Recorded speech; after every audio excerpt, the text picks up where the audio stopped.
Introduction. My story. On the final day of my sophomore year of high school, I was hit in the face with a baseball bat. As my classmate took a full swing, the bat slipped out of his hands and came flying toward me, before striking me directly between the eyes. I have no memory of the moment of impact. The bat smashed into my face with such force that it crushed my nose into a distorted U shape. The collision sent the soft tissue of my brain slamming into the inside of my skull. Immediately, a wave of swelling surged throughout my head. In a fraction of a second, I had a broken nose, multiple skull fractures, and 2 shattered eye sockets. When I opened my eyes, I saw people staring at me and running over to help. I looked down and noticed spots of red on my clothes. One of my classmates took the shirt off his back and handed it to me. I used it to plug the stream of blood rushing from my broken nose. Shocked and confused, I was unaware of how seriously I had been injured. My teacher looped his arm around my shoulder, and we began the long walk to the nurse's office. Across the field, down the hill, and back into school. Random hands touched my sides, holding me upright. We took our time and walked slowly. Nobody realized that every minute mattered. When we arrived at the nurse's office, she asked me a series of questions. "What year is it?" 1998, I answered. It was actually 2002. "Who is the President of the United States?" "Bill Clinton," I said. The correct answer was George W. Bush. "What is your mom's name?" I stalled. 10 seconds passed. "Patty," I said casually, ignoring the fact that it had taken me 10 seconds to remember my own mother's name. That is the last question I remember. My body was unable to handle the rapid swelling in my brain, and I lost consciousness before the ambulance arrived. Minutes later, I was carried out of school and taken to the local hospital. Shortly after arriving, my body began shutting down. I struggled with basic functions like swallowing and breathing. I had my first seizure of the day. Then, I stopped breathing entirely. As the doctors hurried to supply me with oxygen, they also decided the local hospital was unequipped to handle the situation and ordered a helicopter to fly me to a larger hospital in Cincinnati. I was rolled out of the emergency room doors and toward the helipad across the street. The stretcher rattled on a bumpy sidewalk as one nurse pushed me along, while another pumped each breath into me by hand. My mother, who had arrived at the hospital a few moments before, climbed into the helicopter beside me. I remained unconscious and unable to breathe on my own as she held my hand during the flight. While my mother rode with me in the helicopter, my father went home to check on Don, my brother and sister, and break the news to them. He choked back tears as he explained to my sister that he would miss her 8th grade graduation ceremony that night. Mercifully, by the next morning my breathing had rebounded to the point where the doctors felt comfortable releasing me from the coma. When I finally regained consciousness, I discovered that I had lost my ability to smell. As a test, a nurse asked me to blow my nose and sniff an apple juice box. My sense of smell returned, but, to everyone's surprise, the act of blowing my nose forced air through the fractures in my eye socket and pushed my left eye outward. My eyeball bulged out of the socket, held precariously in place by my eyelid and the optic nerve attaching my eye to my brain. The ophthalmologist said my eye would gradually slide back into place as the air seeped out, but it was hard to tell how long this would take. I was scheduled for surgery 1 week later, which would allow me some additional time to heal. I looked like I had been on the wrong end of a boxing match, but I was cleared to leave the hospital. I returned home with a broken nose, 6 facial fractures, and a bulging left eye. The following months were hard. It felt like everything in my life was on pause. I had double vision for weeks. I literally couldn't see straight. It took more than a month, but my eyeball did eventually return to its normal location. Between the seizures and my vision problems, it was 8 months before I could drive a car again. At physical therapy, I practiced basic motor patterns, like walking in a straight line. I was determined not to let my injury get me down, but there were more than a few moments when I felt depressed and overwhelmed. I became painfully aware of how far I had to go when I returned to the baseball field 1 year later. Baseball had always been a major part of my life. My dad had played minor league baseball for the St. Louis Cardinals, and I had a dream of playing professionally, too. After months of rehabilitation, what I wanted more than anything was to get back on the field. But my return to baseball was not smooth. When the season rolled around, I was the only junior to be cut from the varsity baseball team. I was sent down to play with the sophomores on junior varsity. I had been playing since age 4, and for someone who had spent so much time and effort on the sport, getting cut was humiliating. I vividly remember the day it happened. I sat in my car and cried as I flipped through the radio, desperately searching for a song that would make me feel better. After a year of self-doubt, I managed to make the varsity team as a senior, but I rarely made it on the field. In total, I played 11 innings of high school varsity baseball, barely more than a single game. Despite my lackluster high school career, how I learned about habits. Attending Denison was one of the best decisions of my life. I earned a spot on the baseball team, and although I was at the bottom of the roster as a freshman, I was thrilled. Despite the chaos of my high school years, I had managed to become a college athlete. I wasn't going to be starting on the baseball team anytime soon, so I focused on getting my life in order. While my peers stayed up late and played video games, I built good sleep habits and went to bed early each night. In the messy world of a college dorm, I made a point to keep my room neat and tidy. These improvements were minor, but they gave me a sense of control over my life. I started to feel confident again, and this growing belief in myself rippled into the classroom as I improved my study habits and managed to earn straight A's.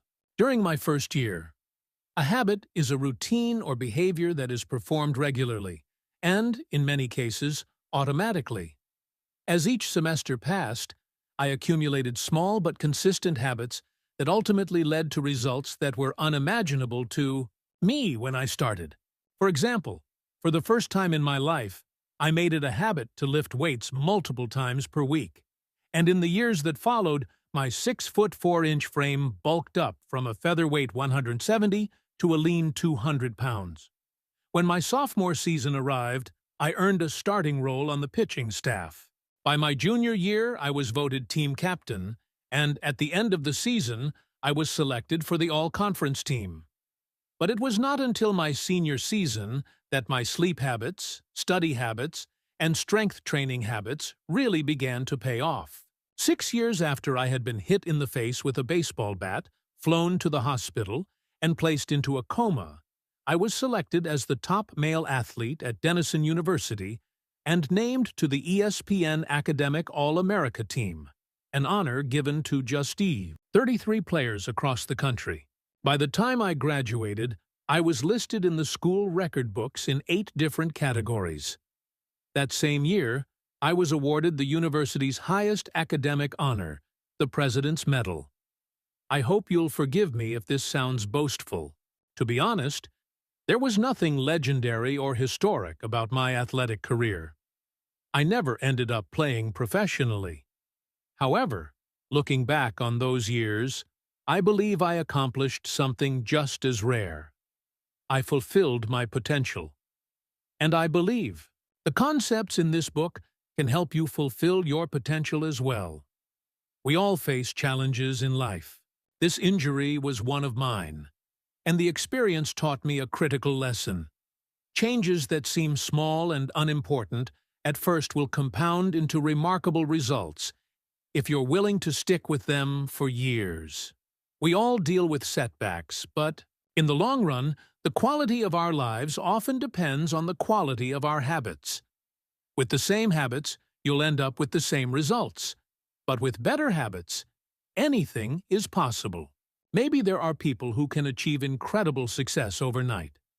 I don't know any of them, and I'm certainly not one of them. There wasn't one defining moment on my journey from medically induced coma to academic All-American. There were many. It was a gradual evolution, a long series of small wins and tiny breakthroughs. The only way I made progress, the only choice I had, was to start small. And I employed this same strategy a few years later when I started my own business and began working on this book. How and why I wrote this book. In November 2012, I began publishing articles at jamesclear.com. For years, I had been keeping notes about my personal experiments with habits, and I was finally ready to share some of them publicly. I began by publishing a new article every Monday and Thursday. Within a few months, this simple writing habit led to my first 1,000 email subscribers, and by the end of 2013, that number had grown to more than 30,000 people. In 2014, my email list expanded to over 100,000 subscribers, which made it one of the fastest-growing newsletters on the Internet. I had felt like an imposter when I began writing 2 years earlier, but now I was becoming known as an expert on habits, a new label that excited me but also felt uncomfortable. I had never considered myself a master of the entrepreneur and Forbes. Incredibly, my writing was read by over 8 million people that year.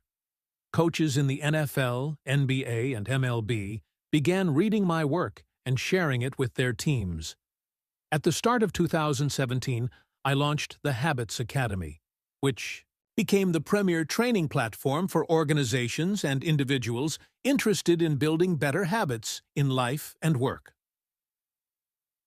Fortune 500 companies and growing startups began to enroll their leaders and train their staff. In total, over 10,000 leaders, managers, coaches, and teachers have graduated from the Habits Academy, and my work with them has taught me an incredible amount about what it takes to make habits work in the real world.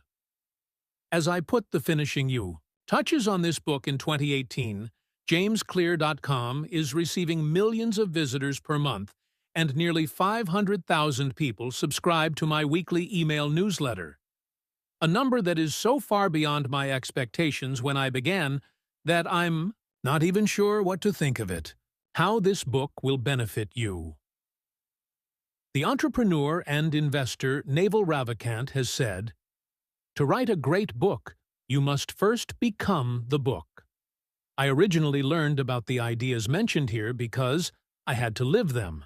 I had to rely on small habits to rebound from my injury, to get stronger in the gym, to perform at a high level on the field, to become a writer, to build a successful business, and simply to develop into a responsible adult.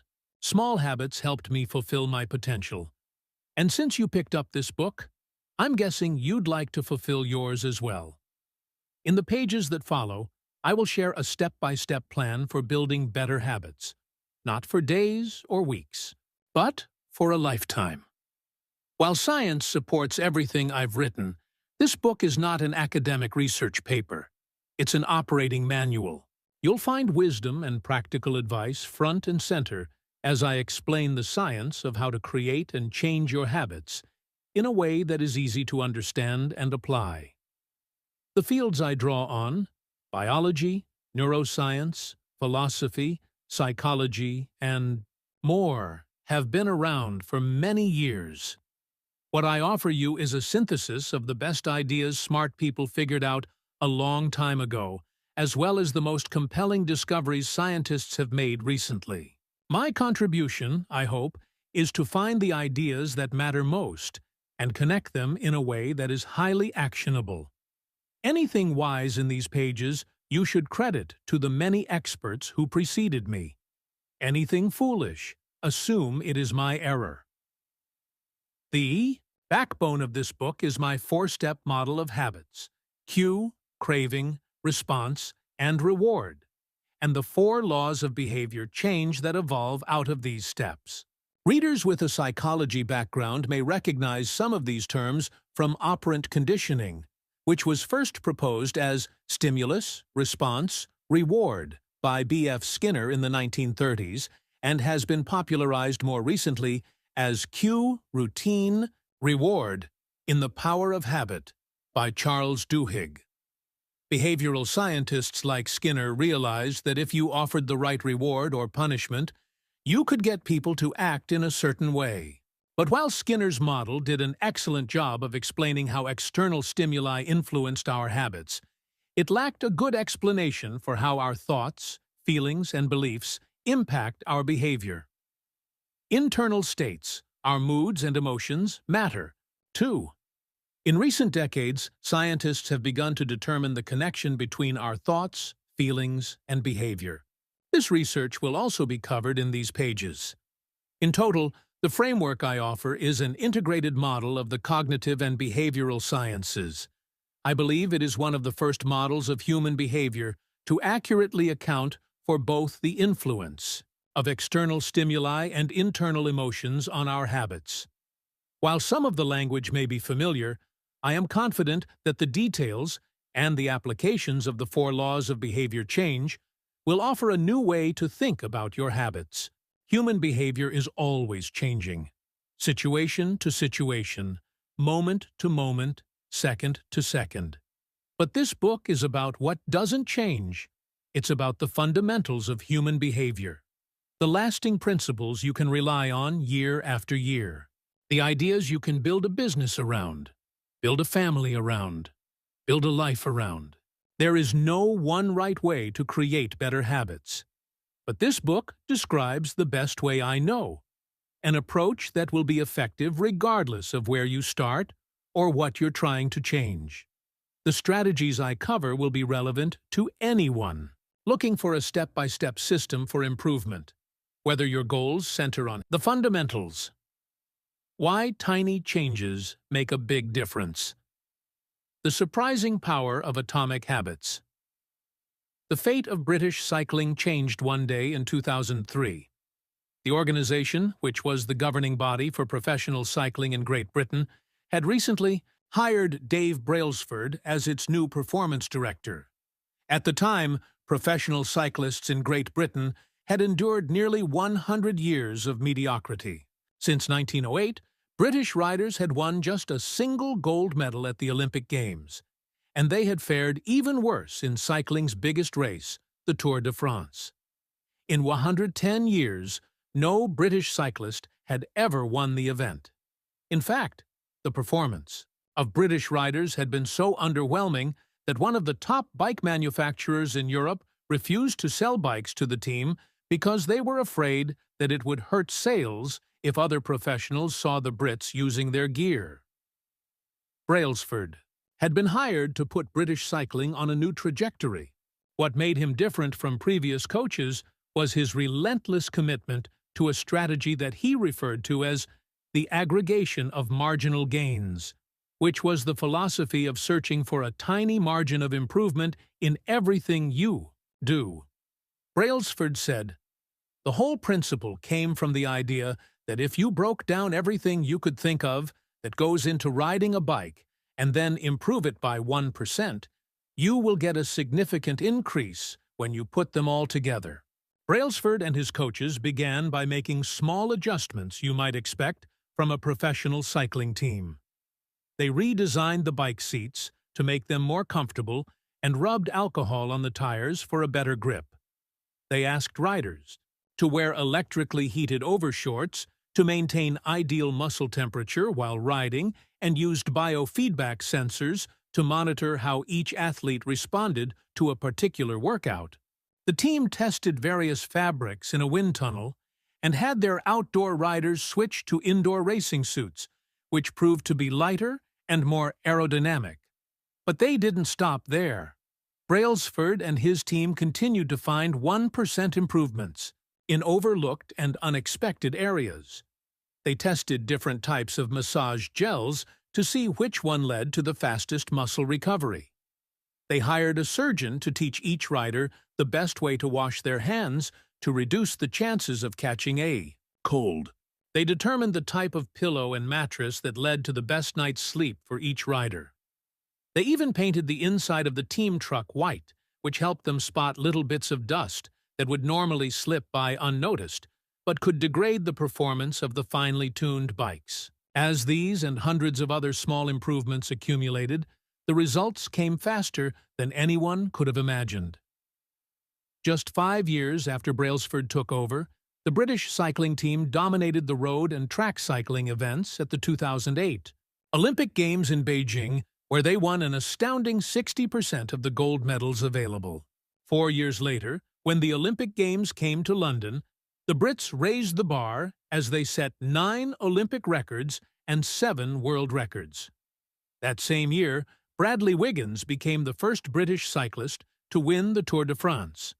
The next year, his teammate Chris Froome won the race, and he would go on to win again in 2015, 2016, and 2017, giving the British team 5 Tour de France victories in 6 years.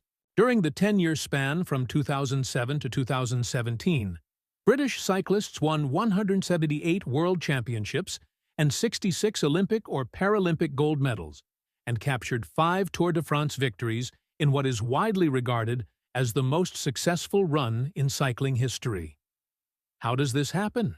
How does a team of previously ordinary athletes transform into world champions with tiny changes that, at first glance, would seem to make a modest difference at best? Why do small improvements accumulate into such remarkable results? And how can you replicate this approach in your own life? Why small habits make a big difference? It is so easy to overestimate the importance of one defining moment and underestimate the value of making small improvements on a daily basis. Too often, we convince ourselves that massive success requires massive action. Whether it is losing weight, building a business, writing a book, winning a championship, or achieving any other goal, we put pressure on ourselves to make some earth-shattering improvement that everyone will talk about. Meanwhile, improving by 1% isn't particularly notable.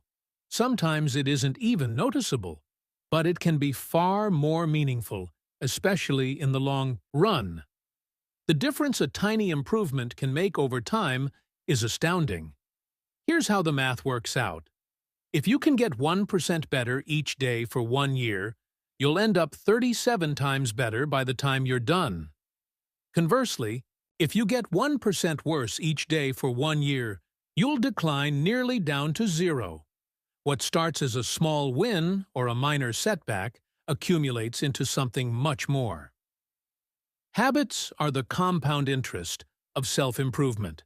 The same way that money multiplies through compound interest, the effects of your habits multiply as you repeat them. They seem to make little difference on any given day, and yet the impact they deliver over the months and years can be enormous. It is only when looking back 2, 5, or perhaps 10 years later that the value of good habits and the cost of bad ones becomes strikingly apparent. This can be a difficult concept to appreciate in daily life. We often dismiss small changes because they don't seem to matter very much in the moment. If you save a little money now, you're still not a millionaire. If you go to the gym 3 days in a row, you're still out of shape. If you study Mandarin for an hour tonight, you still haven't learned the language. We make a few changes, but the results never seem to come quickly, and so we slide back into our previous routines. Unfortunately, the slow pace of transformation also makes it easy to let a bad habit slide. If you eat an unhealthy meal today, the scale doesn't move much. If you work late tonight and ignore your family, they will forgive you. If you procrastinate and put your project off until tomorrow, there will usually be time to finish it later. A single decision is easy to dismiss, but when we repeat 1% errors day after day, by replicating poor decisions, duplicating tiny mistakes, and rationalizing little excuses, our small choices compound into toxic results. It's the accumulation of many missteps, a 1% decline here and there, that eventually leads to a problem. The impact created by a change in your habits is similar to the effect of shifting the route of an airplane by just a few degrees. Imagine you are flying from Los Angeles to New York City. If a pilot leaving from LAX adjusts the heading just 3.5 degrees south, you will land in Washington, D.C. instead of New York. Such a small change is barely noticeable at takeoff. The nose of the airplane moves just a few feet, but when magnified across the entire United States, you end up hundreds of miles apart.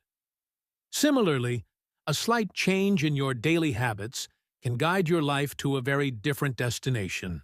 Making a choice that is 1% better or 1% worse seems insignificant in the moment. But over the span of moments that make up a lifetime, these choices determine the difference between who you are and who you could be.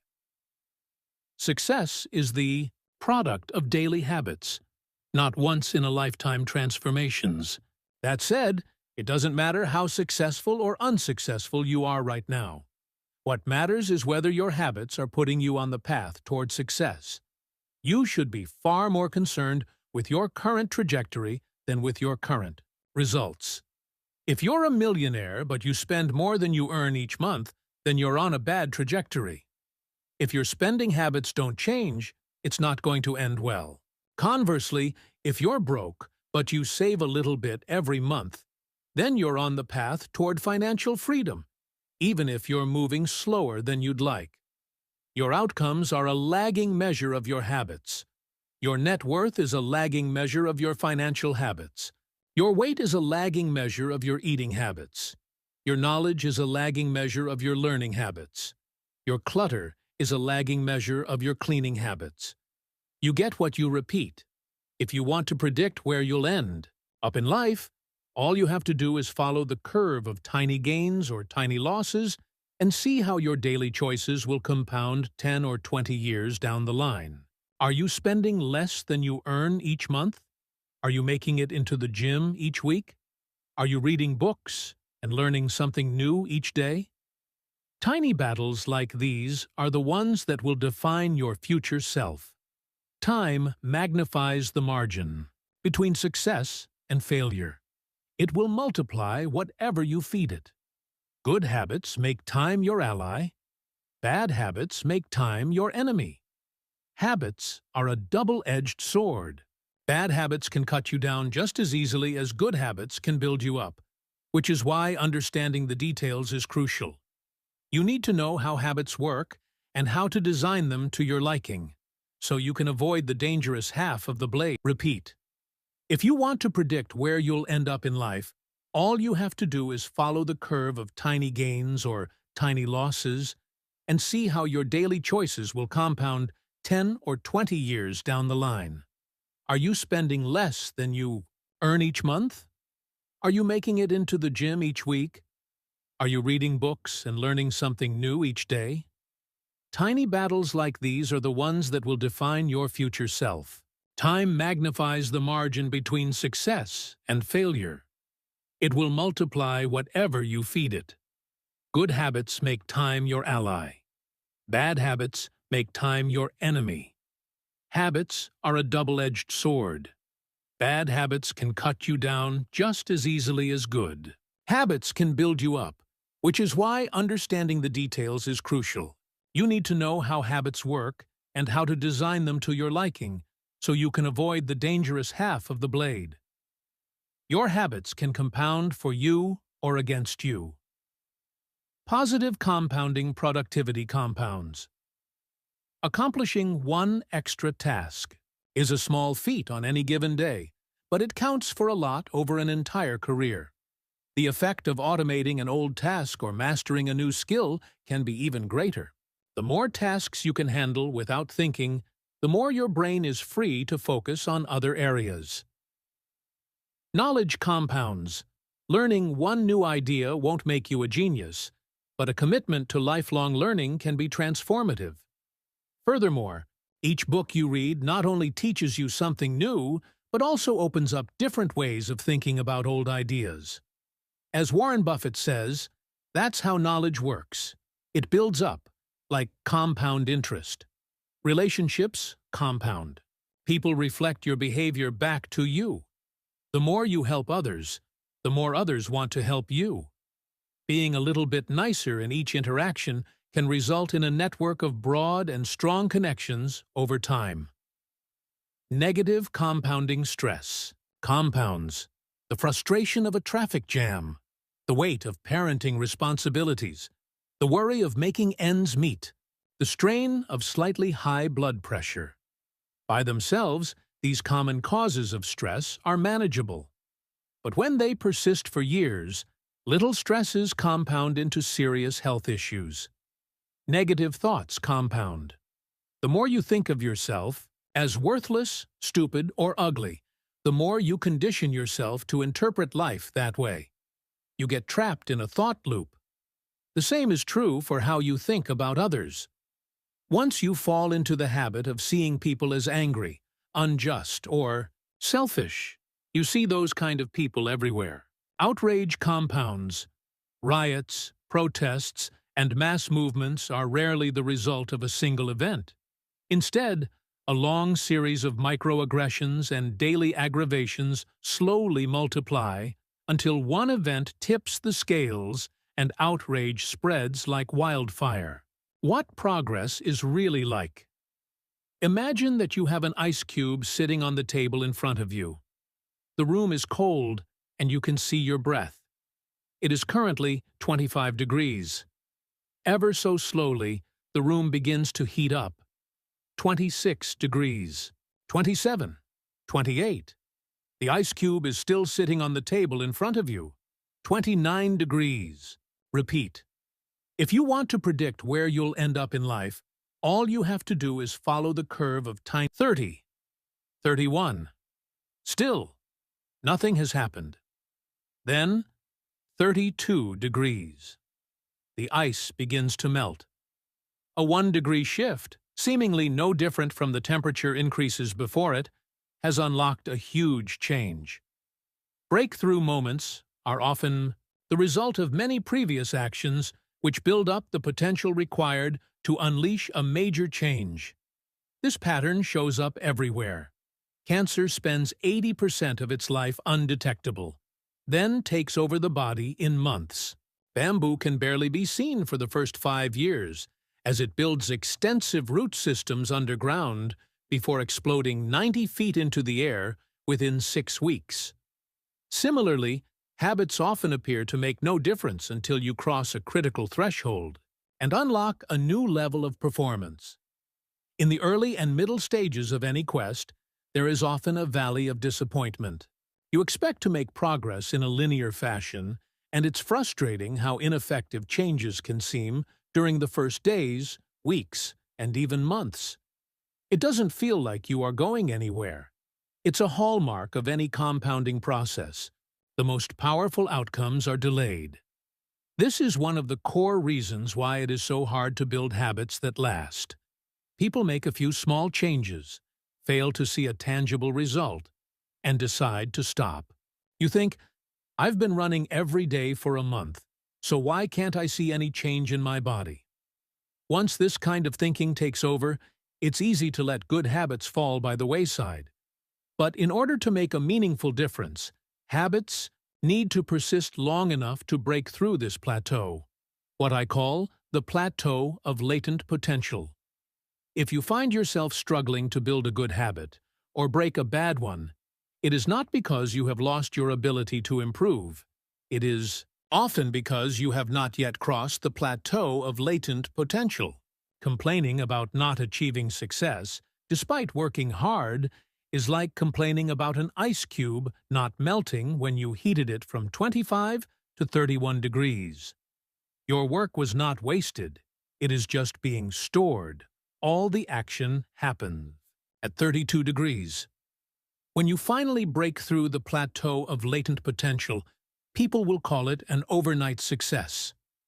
The outside world only sees the most dramatic event rather than all that preceded it. But you know that it's the work you did long ago, when it seemed that you weren't making any progress, that makes the jump today possible. It is the human equivalent of geological pressure. Two tectonic plates can grind against one another for millions of years, the tension slowly building all the while. Then, one day, they rub each other once again, in the same fashion they have for ages. But this time, the tension is too great. An earthquake erupts. Change can take years. Before, it happens all at once. Mastery requires patience. The San Antonio Spurs, one of the most successful teams in NBA history, have a quote from social reformer Jacob Riis hanging in their locker room. "When nothing seems to help, I go and look at a stonecutter hammering away at his rock, perhaps 100 times, without as much as a crack showing in it. Yet at the 101st blow, it will split in two, and I know it was not that last blow that did it, but all that had gone before." 30. 31. Still, nothing has happened. Then, 32 degrees. The ice begins to melt. A 1-degree shift, seemingly no different from the temperature increases before it, has unlocked a huge change. Breakthrough moments are often the result of many previous actions which build up the potential required to unleash a major change. This pattern shows up everywhere. Cancer spends 80% of its life undetectable, then takes over the body in months. Bamboo can barely be seen for the first 5 years, as it builds extensive root systems underground before exploding 90 feet into the air within 6 weeks. Similarly, habits often appear to make no difference until you cross a critical threshold and unlock a new level of performance. In the early and middle stages of any quest, there is often a valley of disappointment. You expect to make progress in a linear fashion, and it's frustrating how ineffective changes can seem during the all big things come from small beginnings. The seed of every habit is a single, tiny decision. But as that decision is repeated, a habit sprouts and grows stronger. Roots entrench themselves, and branches grow. The task of breaking a bad habit is like uprooting a powerful oak within us, and the task of building a good habit is like cultivating a delicate flower one day at a time.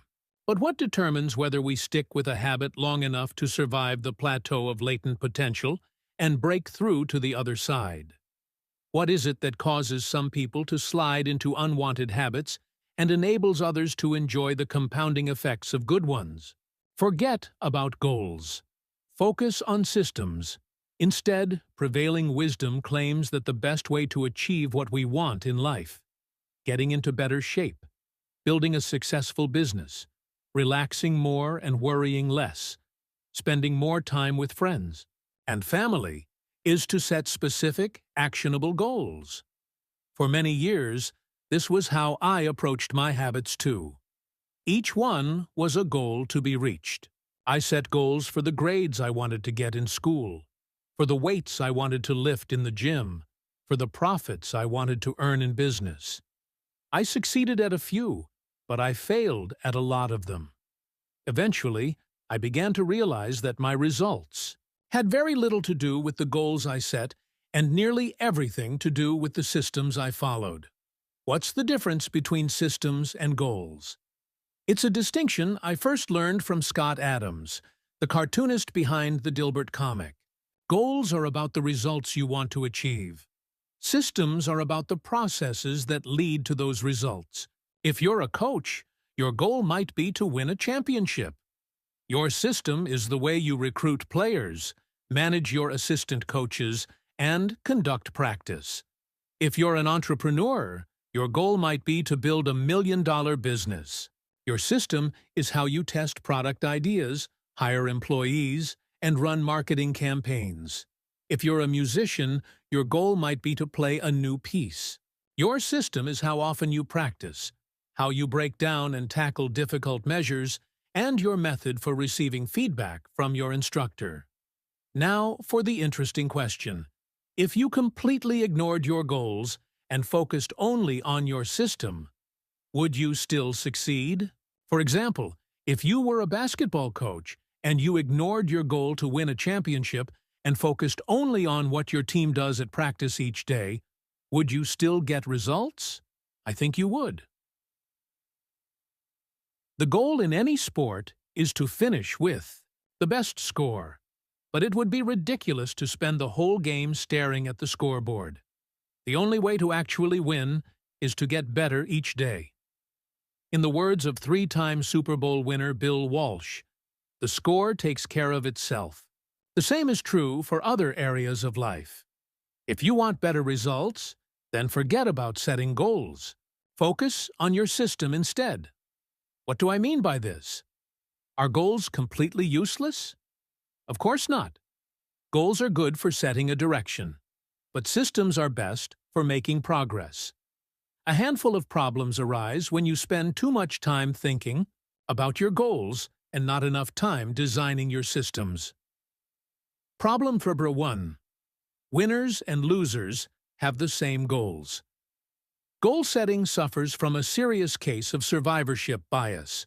We concentrate on the people who end up winning, the survivors, and mistakenly assume that ambitious goals led to their success, while overlooking all of the people who had the same objective but didn't succeed. Every Olympian wants to win a gold medal. Every candidate wants to get the job. And if successful and unsuccessful people share the same goals, then the goal cannot be what differentiates the winners from the losers. It wasn't the goal of winning the Tour de France that propelled the British cyclists to the top of the sport. Presumably, they had wanted to win the race every year before, just like every other professional team. The goal had always been there. It was only when they implemented a system of continuous small improvements that they achieved a different outcome. Problem number 2. Achieving a goal is only a momentary change. Imagine you have a messy room and you set a goal to clean it. If you summon the energy to tidy up, then you will have a clean room, for now. But if you maintain the same sloppy pack rat habits that led to a messy room in the first place, soon you'll be looking at a new pile of clutter and hoping for another burst of motivation.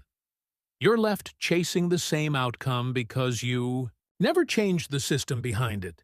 Level, you only solve them temporarily. In order to improve for good, you need to solve problems at the system's level. Fix the inputs, and the outputs will fix themselves. Problem number 3. Goals restrict your happiness. The implicit assumption behind any goal is this: once I reach my goal, then I'll be happy. The problem with a goals-first mentality is that you're continually putting happiness off until the next milestone. I've slipped into this trap so many times I've lost count. For years, happiness was always something for my future self to enjoy. I promised myself that once I gained 20 pounds of muscle, or after my business was featured in the New York Times, then I could finally relax. Furthermore, goals create an either-or conflict. Either you achieve your goal and are successful, or you fail and you are a disappointment. You mentally box yourself into a narrow version of happiness. This is misguided. It is unlikely that your actual path through life will match the exact journey you had in mind when you set out. It makes no sense to restrict your satisfaction to one scenario when there are many paths to success. A systems-first mentality provides the antidote. When you fall in love with the process rather than the product, you don't have to wait to give yourself permission to be happy. You can be satisfied anytime your system is running. And a system can be successful in many different forms, not just the one you first envision. Problem number 4. Goals are at odds with long-term progress. Finally, a goal-oriented mindset can create a yo-yo effect. Many runners work hard for months, but as soon as they cross the finish line, they stop training. The race is no longer there to motivate them. When all of your hard work is focused on a particular goal, what is left to push you forward after you achieve it? This is why many people find themselves reverting to their old habits after accomplishing a goal. The purpose of setting goals is to win the game. The purpose of building systems is to continue playing the game. True long-term thinking is goal-less thinking. It's not about any single accomplishment. It is about the cycle of endless refinement and continuous improvement. Ultimately, it is your commitment to the process that will determine your progress. A system of atomic habits. If you're having trouble changing your habits, the problem isn't you. The problem is your system.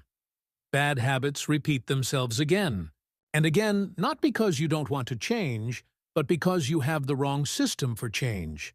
You do not rise to the level of your goals. You fall to the level of your systems. Focusing on the overall system rather than a single goal is one of the core themes of this book. It is also one of the deeper meanings behind the word atomic. By now, you've probably realized that an atomic habit refers to a tiny change, a marginal gain, a 1% improvement. But atomic habits are not just any old habits, however small. They are little habits that are part of a larger system. Just as atoms are the building blocks of molecules, atomic habits are the building blocks of remarkable results. Habits are like the atoms of our lives.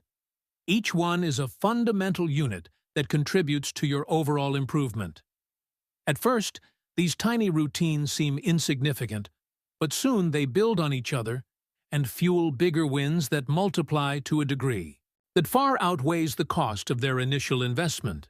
They are both small and mighty. This is the meaning of the phrase atomic habits, a regular practice or routine that is not only small and easy to do, but also the source of incredible power, a component of the system of compound growth. Chapter 2. Summary habits are the compound interest of self-improvement. Getting 1% better every day counts for a lot in the long run. Habits are a double-edged sword. They can work for you or against you, which is why understanding the details is essential. Small changes often appear to make no difference until you cross a critical threshold. The most powerful outcomes of any compounding process are delayed. You need to be patient. An atomic habit is a little habit that is part of a larger system. Just as atoms are the building blocks of molecules, atomic habits are the building blocks of remarkable results. If you want better results, then forget about setting goals. Focus on your system instead. You do not rise to the level of your goals. You fall to the level of your systems. You only solve them temporarily. How your habits shape your identity, and vice versa. Why is it so easy to repeat bad habits and so hard to form good ones? Few things can have a more powerful impact on your life than improving your daily habits. And yet it is likely that this time next year you'll be doing the same thing rather than something better. It often feels difficult to keep good habits going for more than a few days, even with sincere effort and the occasional burst of motivation. Habits like exercise, meditation, journaling, and cooking are reasonable for a day or two and then become a hassle. However, once your habits are established, they seem to stick around forever, especially the unwanted ones. Despite our best intentions, unhealthy habits like eating junk food, watching too much television, procrastinating, and smoking can feel impossible to break. Changing our habits is challenging for two reasons. One, we try to change the wrong thing. And two, we try to change our habits in the wrong way. In this chapter, I'll address the first point. In the chapters that follow, I'll answer the second. Our first mistake is that we try to change the wrong thing. To understand what I mean, consider that there are 3 levels at which change can occur. You can imagine them like the layers of an onion. 3 layers of behavior change. The first layer is changing your outcomes. This level is concerned with changing your results. Losing weight, publishing a book, winning a championship. The goals you set are associated with this level of change. The second layer is changing your process. This level is concerned with changing your habits and systems, implementing a new routine at the gym, decluttering your desk for better workflow, developing a meditation practice. Most of the habits you build are associated with this level. The third and deepest layer is changing your identity. This level is concerned with changing your beliefs, your worldview, your self-image, your judgments about yourself and others. Most of the beliefs, assumptions, and biases you hold are associated with this level. Outcomes are about what you get. Processes are about what you do. Identity is about what you believe. When it comes to building habits that last, when it comes to building a system of 1% improvements, the problem is not that one level is better or worse than another. All levels of change are useful in their own way. The problem is the direction of change. Many people begin the process of changing their habits by focusing on what they want to achieve. This leads us to outcome-based habits. The alternative is to build identity-based habits. With this approach, we start by focusing on who we wish to become. Imagine two people resisting a cigarette. When offered a smoke, the first person says, "No thanks, I'm trying to quit." It sounds like a reasonable response, but this person still believes they are a smoker who is trying to be something else. They are hoping their behavior will change while carrying around the same beliefs. The second person declines by saying, "No thanks, I'm not a smoker." It's a small difference, but this statement signals a shift in identity. Smoking was part of their former life, not their current one. They no longer identify as someone who smokes. Most people don't even consider identity change when they set out to improve. They just think, "I want to be skinny," outcome, "and if I stick to this diet, then I'll be skinny," process. They set goals and determine the actions. How your habits shape your identity, and vice versa. Why is it so easy to repeat bad habits and so hard to form good ones? Few things can have a more powerful impact on your life than improving your daily habits.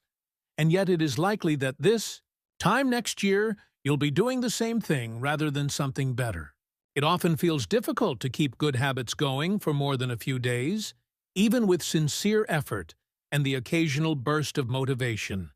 Habits like exercise, meditation, journaling, and cooking are reasonable for a day or two and then become a hassle. However, once your habits are established, they seem to stick around forever, especially the unwanted ones. Despite our best intentions, unhealthy habits like eating junk food, watching too much television, procrastinating, and smoking can feel impossible should take to achieve those goals without considering the beliefs that drive their actions. They never shift the way they look at themselves, and they don't realize that their old identity can sabotage their new plans for change. Behind every system of actions are a system of beliefs. The system of a democracy is founded on beliefs like freedom, majority rule, and social equality. The system of a dictatorship has a very different set of beliefs, like absolute authority and strict obedience. You can imagine many ways to try to get more people to vote in a democracy, but such behavior change would never get off the ground in a dictatorship. That's not the identity of the system. Voting is a behavior that is impossible under a certain set of beliefs. A similar pattern exists whether we are discussing individuals, organizations, or societies. There are a set of beliefs and assumptions that shape the system, an identity behind the habits. Behavior that is incongruent with the self will not last. You may want more money, but if your identity is someone who consumes rather than creates, then you'll continue to be pulled toward spending rather than earning. You may want better health, but if you continue to prioritize comfort over accomplishment, you'll be drawn to relaxing rather than training. It's hard to change your habits if you never change the underlying beliefs that led to your past behavior. You have a new goal and a new plan, but you haven't changed who you are. The story of Brian Clark, an entrepreneur from Boulder, Colorado, provides a good example. "For as long as I can remember, I've chewed my fingernails," Clark told me. "It started as a nervous habit when I was young and then morphed into an undesirable grooming ritual. One day, I resolved to stop chewing my nails until they grew out a bit. Through mindful willpower alone, I managed to do it." Then, Clark did something surprising. "I asked my wife to schedule my first ever manicure," he said. "My thought was that if I started paying to maintain my nails, I wouldn't chew them. And it worked, but not for the monetary reason. What happened was the manicure made my fingers look really nice for the first time. The manicurist even said that, other than the chewing, I had really healthy, attractive nails. Suddenly, I was proud of my fingernails. And even though that's something I had never aspired to, it made all the difference. I've never chewed my nails since, not even a single close call. And it's because I now take pride in properly caring for them." The ultimate form of intrinsic motivation is when a habit becomes part of your identity. It's one thing to say, "I'm the type of person who wants this." It's something very different to say, "I'm the type of person who is this." The more pride you have in a particular aspect of your identity, the more motivated you will be to maintain the habits associated with it. If you're proud of how your hair looks, you'll develop all sorts of habits to care for and maintain it. If you're proud of the size of your biceps, you'll make sure you never skip an upper body workout. If you're proud of the scarves you knit, you'll be more likely to spend hours knitting each week. Once your pride gets involved, you'll fight tooth and nail to maintain your habits. True behavior change is identity change. You might start a habit because of motivation, but the only reason you'll stick with one is that it becomes part of your identity. Anyone can convince themselves to visit the gym or eat healthy once or twice, but if you don't shift the belief behind the behavior, then it is hard to stick with long-term changes. Improvements are only temporary until they become part of who you are. The goal is not to read a book. The goal is to become a reader. The goal is not to run a marathon. The goal is to become a runner. The goal is not to learn an instrument. The goal is to become a musician. Should take to achieve those goals without considering the beliefs that drive their actions. They never shift the way they look at themselves, and they don't realize that their old identity can sabotage their new plans for change. Behind every system of actions are a system of beliefs. The system of a democracy is founded on beliefs like freedom, majority rule, and social equality. The system of a dictatorship has a very different set of beliefs, like absolute authority and strict obedience. You can imagine many ways to try to get more people to vote in a democracy, but such behavior change would never get off the ground in a dictatorship. That's not. Your behaviors are usually a reflection of your identity. What you do is an indication of the type of person you believe that you are, either consciously or non-consciously. Research has shown that once a person believes in a particular aspect of their identity, they are more likely to act in alignment with that belief. For example, people who identified as being a voter were more likely to vote than those who simply claimed voting was an action they wanted to perform. Similarly, the person who incorporates exercise into their identity doesn't have to convince themselves to train. Doing the right thing is easy. After all, when your behavior and your identity are fully aligned, you are no longer pursuing behavior change. You are simply acting like the type of person you already believe yourself to be. Like all aspects of habit formation, this, too, is a double-edged sword. When working for you, identity change can be a powerful force for self-improvement. When working against you, though, identity change can be a curse. Once you have adopted an identity, it can be easy to let your allegiance to it impact your ability to change. Many people walk through life in a cognitive slumber. blindly following the norms attached to their identity. I'm terrible with directions. I'm not a morning person. I'm bad at remembering people's names. I'm always late. I'm not good with technology. I'm horrible at math. And 1,000 other variations. When you have repeated a story to yourself for years, it is easy to slide into these mental grooves and accept them as a fact. In time, you begin to resist certain actions because that's not who I am. There is internal pressure to maintain your self-image and behave in a way that is consistent with your beliefs. You find whatever way you can to avoid contradicting yourself. The more deeply a thought or action is tied to your identity, the more difficult it is to change it. It can feel comfortable to believe what your culture believes, group identity, or to do what upholds your self-image, personal identity, even if it's wrong. The biggest barrier to positive change at any level, individual, team, society, is identity conflict. Good habits can make rational sense, but if they conflict with your identity, you will fail to put them into action. On any given day, you may struggle with your habits because you're too busy, or too tired, or too overwhelmed, or hundreds of other reasons. Over the long run, however, the real reason you fail to stick with habits is that your self-image gets in the way. This is why you can't get too attached to one version of your identity. Progress requires unlearning. Becoming the best version of yourself requires you to continuously edit your beliefs and to upgrade and expand your identity. This brings us to an important question. If your beliefs and worldview play such an important role in your behavior, where do they come from? In the first place, how exactly is your identity formed?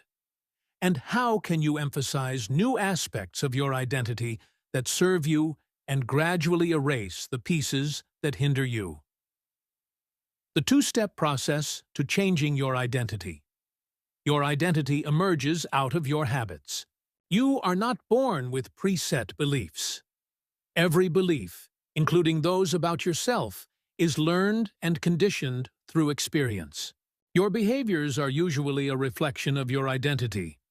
What you do is an indication of the type of person you believe that you are, either consciously or non-consciously.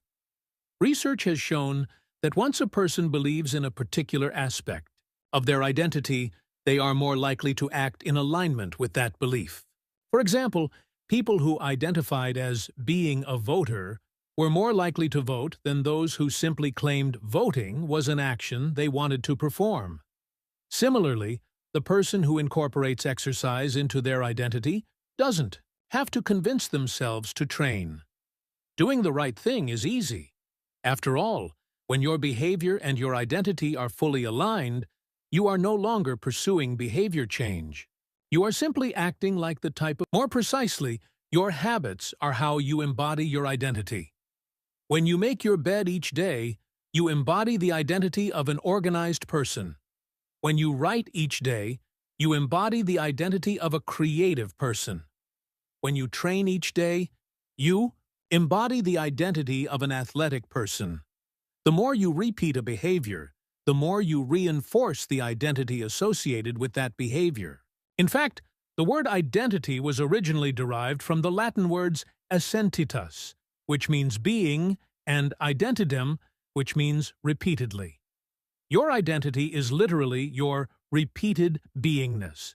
Whatever your identity is right now, you only believe it because you have proof of it. If you go to church every Sunday for 20 years, you have evidence that you are religious. If you study biology for 1 hour every night, you have evidence that you are studious. If you go to the gym even when it's snowing, you have evidence that you are committed to fitness. The more evidence you have for a belief, the more strongly you will believe it. For most of my early life, I didn't consider myself a writer. If you were to ask any of my high school teachers or college professors, they would tell you I was an average writer at best, certainly not a standout. When I began my writing career, I published a new article every Monday and Thursday for the first few years. As the evidence grew, so did my identity as a writer. I didn't start out as a writer. I became one through my habits.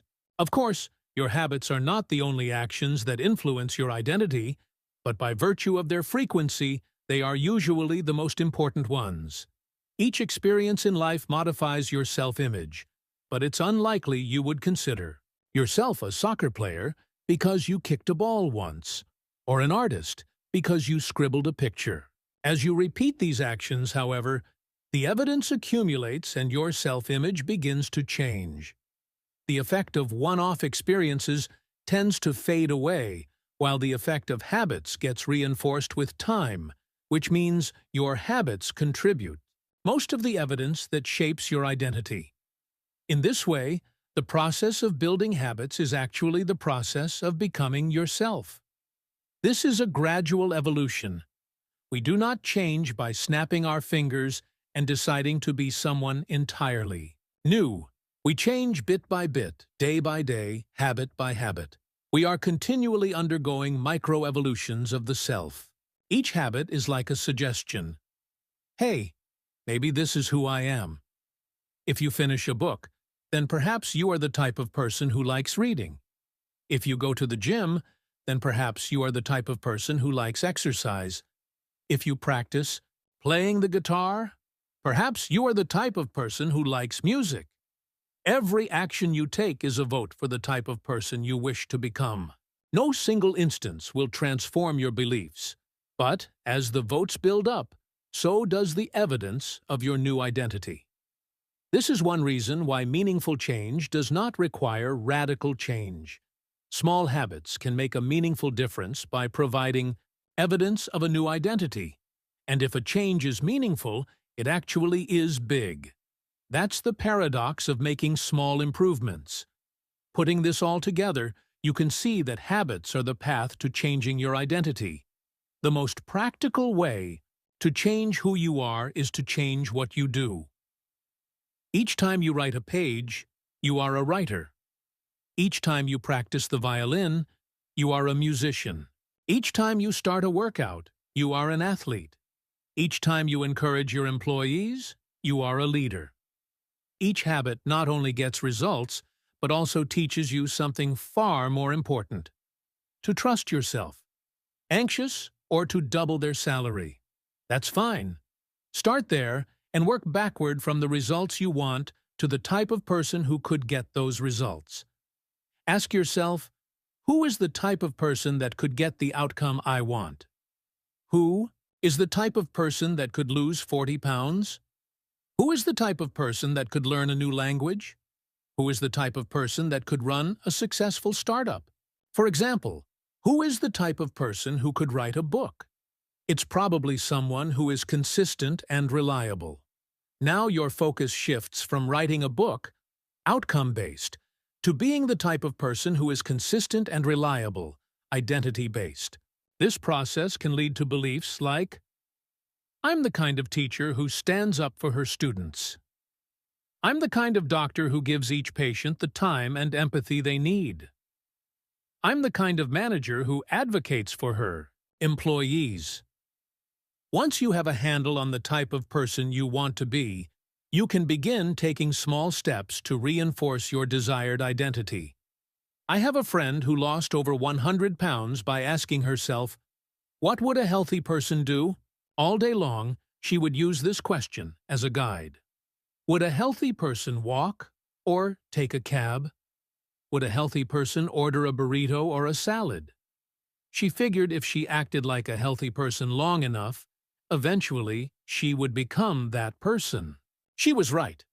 The concept of identity-based habits is our first introduction to another key theme in this book. Feedback loops. Your habits shape your identity, and your identity shapes your habits. It's a two-way street. The formation of all habits is a feedback loop, a concept we will explore in depth in the next chapter. But it's important to let your values, principles, and identity drive the loop rather than your results. The focus should always be on becoming that type of person, not getting a particular outcome. The real reason habits matter. Identity change is the North Star of habit change. The remainder of this book will provide you with step-by-step instructions on how to build better habits in yourself, your family, your team, your company, and anywhere else you wish. But the true question is, are you becoming the type of person you want to become? The first step is not what or how, but who. You need to know who you want to be. Otherwise, your quest for change is like a boat without a rudder. And that's why we are starting here. You have the power to change your beliefs about yourself. Your identity is not set in stone. You have a choice in every moment. You can choose the identity you want to reinforce today with the habits you choose today. And this brings us to the deeper purpose of this book and the real reason habits matter. Building better habits isn't about littering your day with life hacks. It's not about flossing one tooth each night, or taking a cold shower each morning, or wearing the same outfit each day. It's not about achieving external measures of success, like earning more money, losing weight, or reducing stress. Habits can help you achieve all of these things, but fundamentally, they are not about having something. They are about becoming someone. Ultimately, your habits matter because they help you become the type of person you wish to be. They are the channel through which you develop your deepest beliefs about yourself. Quite literally, you become your habits. Chapter Summary. There are 3 levels of change: outcome change, process change, and identity change. The most effective way to change your habits is to focus not on what you want to achieve, but on who you wish to become. Your identity emerges out of your habits. Every action is a vote for the type of person you wish to become. Becoming the best version of yourself requires you to continuously edit your beliefs and to upgrade and expand your identity. The real reason habits matter is not because they can get you better results, although they can do that, but because they can change your beliefs about yourself. Anxious or to double their salary? That's fine. Start there and work backward from the results you want to the type of person who could get those results. Ask yourself, who is the type of person that could get the outcome I want? Who is the type of person that could lose 40 pounds? Who is the type of person that could learn a new language? Who is the type of person that could run a successful startup? For example, who is the type of person who could write a book? It's probably someone who is consistent and reliable. Now your focus shifts from writing a book, outcome-based, to being the how to build better habits in 4 simple steps. In 1898, a psychologist named Edward Thorndike conducted an experiment that would lay the foundation for our understanding of how habits form and the rules that guide our behavior. Thorndike was interested in studying the behavior of animals, and he started by working with cats. He would place each cat inside a device known as a puzzle box. The box was designed so that the cat could escape through a door by some simple act, such as pulling at a loop of cord, pressing a lever, or stepping on a platform. For example, one box contained a lever that, when pressed, would open a door on the side of the box. Once the door had been opened, the cat could dart out and run over to a bowl of food. Most cats wanted to escape as soon as they were placed inside the box. They would poke their nose into the corners, stick their paws through openings, and claw at loose objects. After a few minutes of exploration, the cats would happen to press the magical lever. The door would open, and they would escape. Thorndike tracked the behavior of each cat across many trials. In the beginning, the animals moved around the box at random, but as soon as the lever had been pressed and the door opened, the process of learning began. Gradually, each cat learned to associate the action of pressing the lever with the reward of escaping the box and getting to the food. After 20 to 30 trials, this behavior became so automatic and habitual that the cat could escape within a few seconds. For example, Thorndike noted, Cat 12 took the following times to perform the act: 160 seconds, 30 seconds, 90 seconds, 60, 15, 28, 20, 30, 22, 11, 15, 20, 12, 10, 14, 10, 8, 8, 5, 10, 8, 6, 6, 7. During the first 3 trials, the cat escaped in an average of 1.5 minutes. During the last 3 trials, it escaped in an average of 6.3 seconds. With practice, each cat made fewer errors, and their actions became quicker and more automatic. Rather than repeat the same mistakes, the cat began to cut straight to the solution. From his studies, Thorndike described the learning process by stating, behaviors followed by satisfying consequences tend to be repeated, and those that produce unpleasant consequences are less likely to be repeated. His work provides the perfect starting point for discussing how habits form in our own lives. It also provides answers to some fundamental questions like, what are habits? And why does the brain bother building them at all? Why your brain builds. Habits. A habit is a behavior that has been repeated enough times to become automatic. The process of habit formation begins with trial and error. Whenever you encounter a new situation in life, your brain has to make a decision. How do I respond to this? The first time you come across a problem, you're not sure how to solve it. Like Thorndike's cat, you're just trying things out to see what works. Neurological activity in the brain is high during this period. You are carefully analyzing the situation and making conscious decisions about how to act.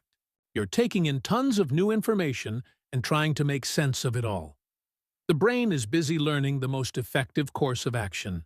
Occasionally, like a cat pressing on a lever, you stumble across a solution. You're feeling anxious, and you discover that going for a run calms you down. You're mentally exhausted from a long day of work, and you learn that playing video games relaxes you. You're exploring, exploring, exploring. And then, bam, a reward. After you stumble upon an unexpected reward, you alter your strategy for next time. Your brain immediately begins to catalog the events that preceded the reward. Wait a minute. That felt good. What did I do right before that? This is the feedback loop behind all human behavior. Try, fail, learn, try differently. With practice, the useless movements fade away and the useful actions get reinforced. That's a habit forming. Whenever you face a problem repeatedly, your brain begins to automate the process of solving it. Your habits are just a series of automatic solutions that solve the problems and stresses you face regularly. As behavioral scientist Jason Reha writes, habits are simply reliable solutions to recurring problems in our environment. As habits are created, the level of activity in the brain decreases. You no longer need to analyze every angle of a situation. Your brain skips the process of trial and error and creates a mental rule. If this, then that. These cognitive scripts can be followed automatically whenever the situation is appropriate. Now, whenever you feel stressed, you get the itch to run. As soon as you walk in the door from work, you grab the video game controller. A choice that once required effort is now automatic. A habit has been created. Habits are mental shortcuts learned from experience. In a sense, a habit is just a memory of the steps you previously followed to solve a problem in the past. Whenever the conditions are right, you can draw on this memory and automatically apply the same solution. The primary reason the brain remembers the past is to better predict what will work in the future. Habit formation is incredibly useful because the conscious mind is the bottleneck of the brain. It can only pay attention to one problem at a time. As a result, your brain is always working to preserve your conscious attention for whatever task is most essential. Whenever possible, the conscious mind likes to pawn off tasks to the non-conscious mind to do automatically. This is precisely what happens when a habit is formed. Habits reduce cognitive load and free up mental capacity, so you can allocate your attention to other tasks. Despite their efficiency, some people still wonder about the benefits of habits. The argument goes like this: will habits make my life dull? I don't want to pigeonhole myself into a lifestyle I don't enjoy. Doesn't so much routine take away the vibrancy and spontaneity of life? Hardly. Such questions set up a false dichotomy. They make you think that you have to choose between building habits and attaining freedom. In reality, the two complement each other. Habits do not restrict freedom. They create it. In fact, the people who don't have their habits handled are often the ones with the least amount of freedom. Without good financial habits, you will always be struggling for the next dollar. Without good health habits, you will always seem to be short on energy. Without good learning habits, you will always feel like you're behind the curve. If you're all sparks an intense wave of desire. For someone who rarely gambles, the jingles and chimes of the casino are just background noise. Cues are meaningless until they are interpreted. The thoughts, feelings, and emotions of the observer are what transform a cue into a craving. The third step is the response. The response is the actual habit you perform, which can take the form of a thought or an action.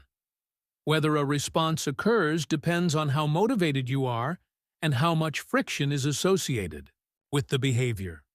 If a particular action requires more physical or mental effort than you are willing to expend, then you won't do it. Your response also depends on your ability. It sounds simple, but a habit can occur only if you are capable of doing it.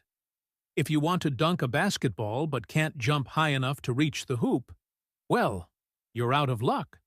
Finally, the B, response, delivers a reward. Rewards are the end goal of every habit.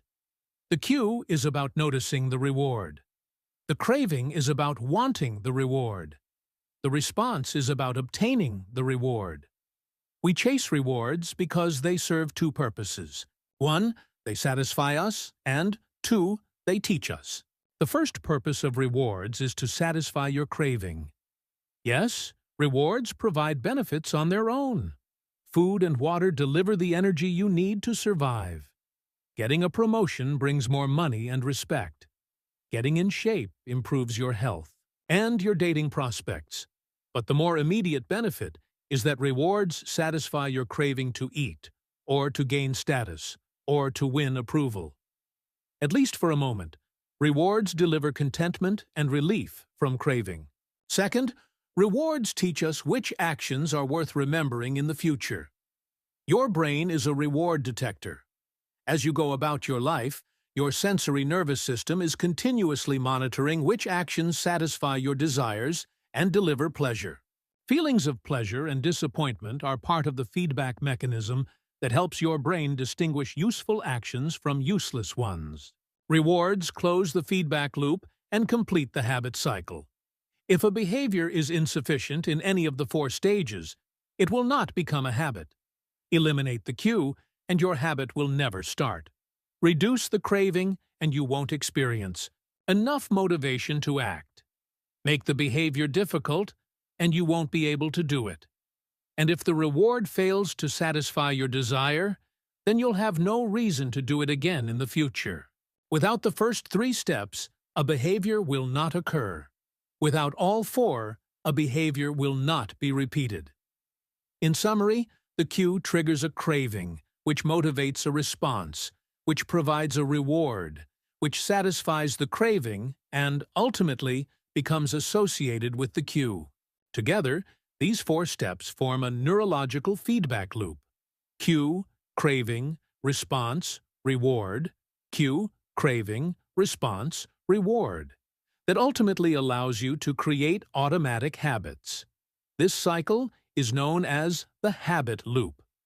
This 4-step process is not something that happens occasionally, but rather, it is an endless feedback loop that is running and active during every moment you are alive.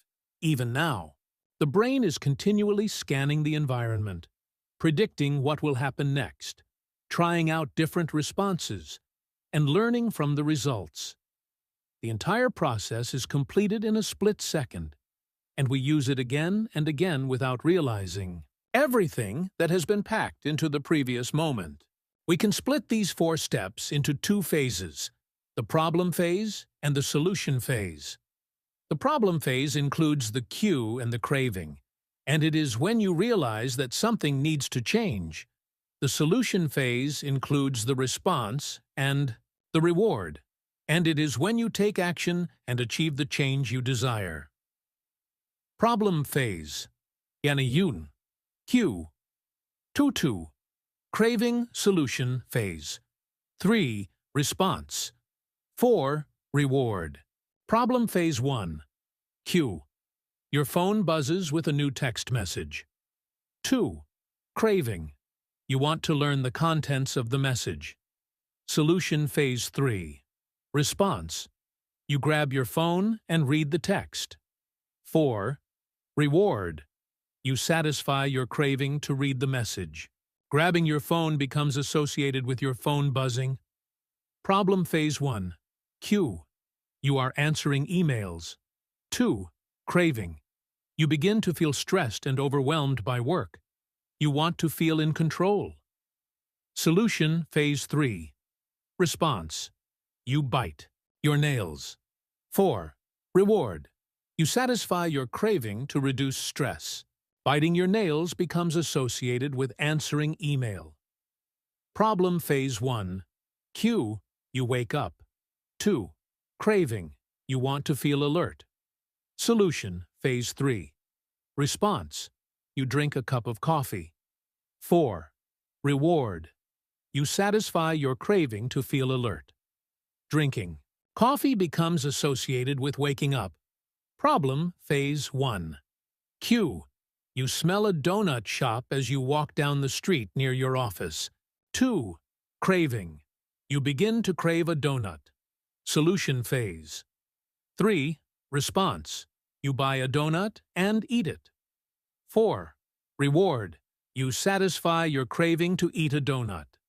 Buying a donut becomes associated with walking down the street near your office. Problem. Phase 1. Cue. You hit a stumbling block on a project at work. 2. Craving. You feel stuck and want to relieve your frustration. Solution phase 3. Response. You pull out your phone and check social media.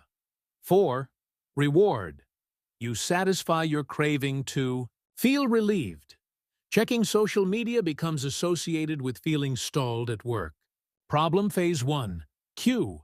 You walk into a dark room. 2. Craving. You want to be able to see. Solution phase 3. Response. You flip the light switch. 4. Reward. You satisfy your craving to see. Turning on the light switch becomes associated with being in a dark room. By the time we become adults, we rarely notice the habits that are running our lives. Most of us never give a second thought to the fact that we tie the same shoe first each morning, or unplug the toaster after each use, or always change into comfortable clothes after getting home from work. After decades of mental programming, we automatically slip into these patterns of thinking and acting. The 4 laws of behavior change. In the following chapters, we will see time and again how the 4 stages of cue, craving, response, and reward influence nearly everything we do each day. But before we do that, we need to transform these 4 steps into a practical framework that we can use to design good habits and eliminate bad ones. I refer to this framework as the 4 laws of behavior change, and it provides a simple set of rules for creating good habits and breaking bad ones. You can think of each law as a lever that influences human behavior. When the levers are in the right positions, creating good habits is effortless. When they are in the wrong positions, it is nearly impossible. How to create a good habit. The first law Q. Make it obvious. The second law, craving. Make it attractive. The third law, response. Make it easy. The fourth law, reward. Make it satisfying. We can invert these laws to learn how to break a bad habit. How to break a bad habit. Inversion of the first law. Q. Make it invisible. Inversion of the second law. Craving. Make it unattractive. Inversion of the third law. Response. Make it difficult. Inversion of the fourth law. Reward. Make it unsatisfying. It would be irresponsible for me to claim that these 4 laws are an exhaustive framework for changing any human behavior, but I think they're close. As you will soon see, the 4 laws of behavior change apply to nearly every field, from sports to politics, art to medicine, comedy to management. These laws can be used no matter what challenge you are facing. There is no need for completely different strategies for each habit. Whenever you want to change your behavior, you can simply ask yourself, 1. How can I make it obvious? 2. How can I make it attractive? 3. How can I make it easy? 4. How can I make it satisfying? If you have ever wondered, why don't I do what I say I'm going to do? Why don't I lose the weight, or stop smoking, or save for retirement, or start that side business? Why do I say something is important but never seem to make time for it? The answers to those questions can be found somewhere in these 4 laws. The key to creating good habits and breaking bad ones is to understand these fundamental laws and how to alter them to your specifications. Every goal is doomed to fail if it goes against the grain of human nature. Your habits are shaped by the systems in your life. Chapter Summary. A habit is a behavior that has been repeated enough times to become automatic. The ultimate purpose of habits is to solve the problems of life with as little energy and effort as possible. Any habit can be broken down into a feedback loop that involves 4 steps: cue, craving, response, and reward. The 4 laws of behavior change are a simple set of rules we can use to build better habits. They are 1. Make it obvious. 2. Make it attractive. 3. Make it easy. And 4. Make it satisfying. Chapter Summary. A habit is a behavior that has been repeated enough times to become automatic. The ultimate purpose of habits is to solve the problems of life with as little energy and effort as possible. Any habit can be broken down into a feedback loop that involves 4 steps: cue, craving, response, and reward. The 4 laws of behavior change are a simple set of rules we can use to build better habits. They are 1. Make it obvious. 2. Make it attractive. 3. Make it easy. And 4. Make it satisfying. Chapter Summary. A habit is a behavior that has been repeated enough times to become automatic. The ultimate purpose of habits is to solve the problems of life with as little energy and effort as possible. Any habit can be broken down into a feedback loop that involves 4 steps: cue, craving, response, and reward. The 4 laws of behavior change are a simple set of rules we can use to build better habits. They are 1. Make it obvious. 2. Make it attractive. 3. Make it easy. And 4. Make it satisfying. Chapter Summary. A habit is a behavior that has been repeated enough times to become automatic. The ultimate purpose of habits is to solve the problems of life with as little energy and effort as possible. Any habit can be broken down into a feedback loop that involves 4 steps: cue, craving, response, and reward.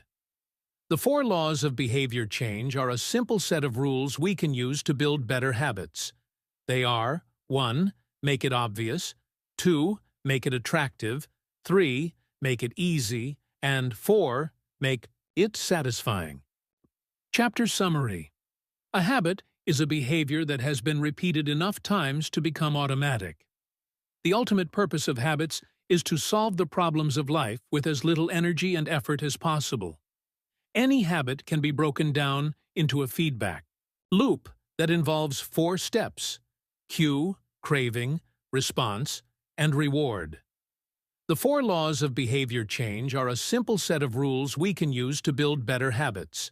They are 1. Make it obvious, 2. Make it attractive, 3. Make it easy, and 4. Make it satisfying. Chapter Summary. A habit is a behavior that has been repeated enough times to become automatic. The ultimate purpose of habits is to solve the problems of life with as little energy and effort as possible. Any habit can be broken down into a feedback loop that involves 4 steps: cue, craving, response, and reward. The 4 laws of behavior change are a simple set of rules we can use to build better habits. They are 1. Make it obvious, 2. Make it attractive, 3. Make it easy, and 4. Make it satisfying. Chapter Summary. A habit is a behavior that has been repeated enough times to become automatic. The ultimate purpose of habits is to solve the problems of life with as little energy and effort as possible. Any habit can be broken down into a feedback loop that involves 4 steps: cue, craving, response, and reward. The 4 laws of behavior change are a simple set of rules we can use to build better habits. They are 1. Make it obvious, 2. Make it attractive, 3. Make it easy, and 4. Make it satisfying. Chapter Summary. A habit is a behavior that has been repeated enough times to become automatic. The ultimate purpose of habits is to solve the problems of life with as little energy and effort as possible. Any habit can be broken down into a feedback loop that involves 4 steps: cue, craving, response, and reward.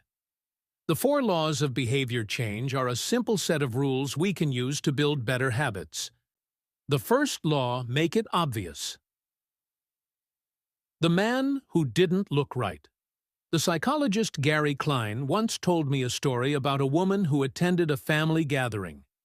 She had spent years working as a paramedic and, upon arriving at the event, took one look at her father-in-law and got very concerned. "I don't like the way you look," she said. Her father-in-law, who was feeling perfectly fine, jokingly replied, "Well, I don't like your looks either." "No," she insisted. "You need to go to the hospital now." A few hours later, the man was undergoing life-saving surgery after an examination had revealed that he had a blockage to a major artery and was at immediate risk of a heart attack. Without his daughter-in-law's intuition, he could have died. What did the paramedic see? How did she predict his impending heart attack? When major arteries are obstructed, the body focuses on sending blood to critical organs and away from peripheral locations near the surface of the skin. The result is a change in the pattern of distribution of blood in the face.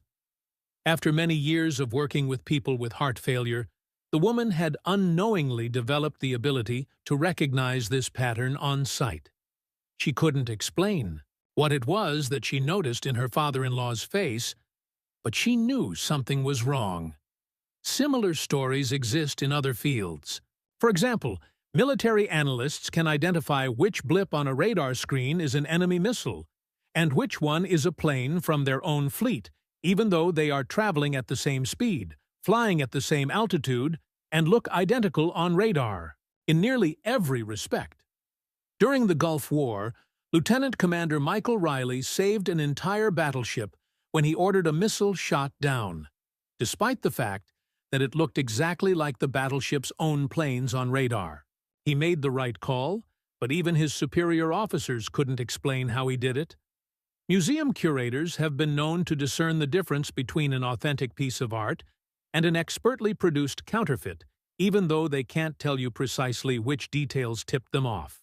Experienced radiologists can look at a brain scan and predict the area where a stroke will develop before any obvious signs are visible to the untrained eye. I've even heard of hairdressers noticing whether a client is pregnant based only on the feel of her hair. The human brain is a prediction machine. It is continuously taking in your surroundings and analyzing the information it comes across.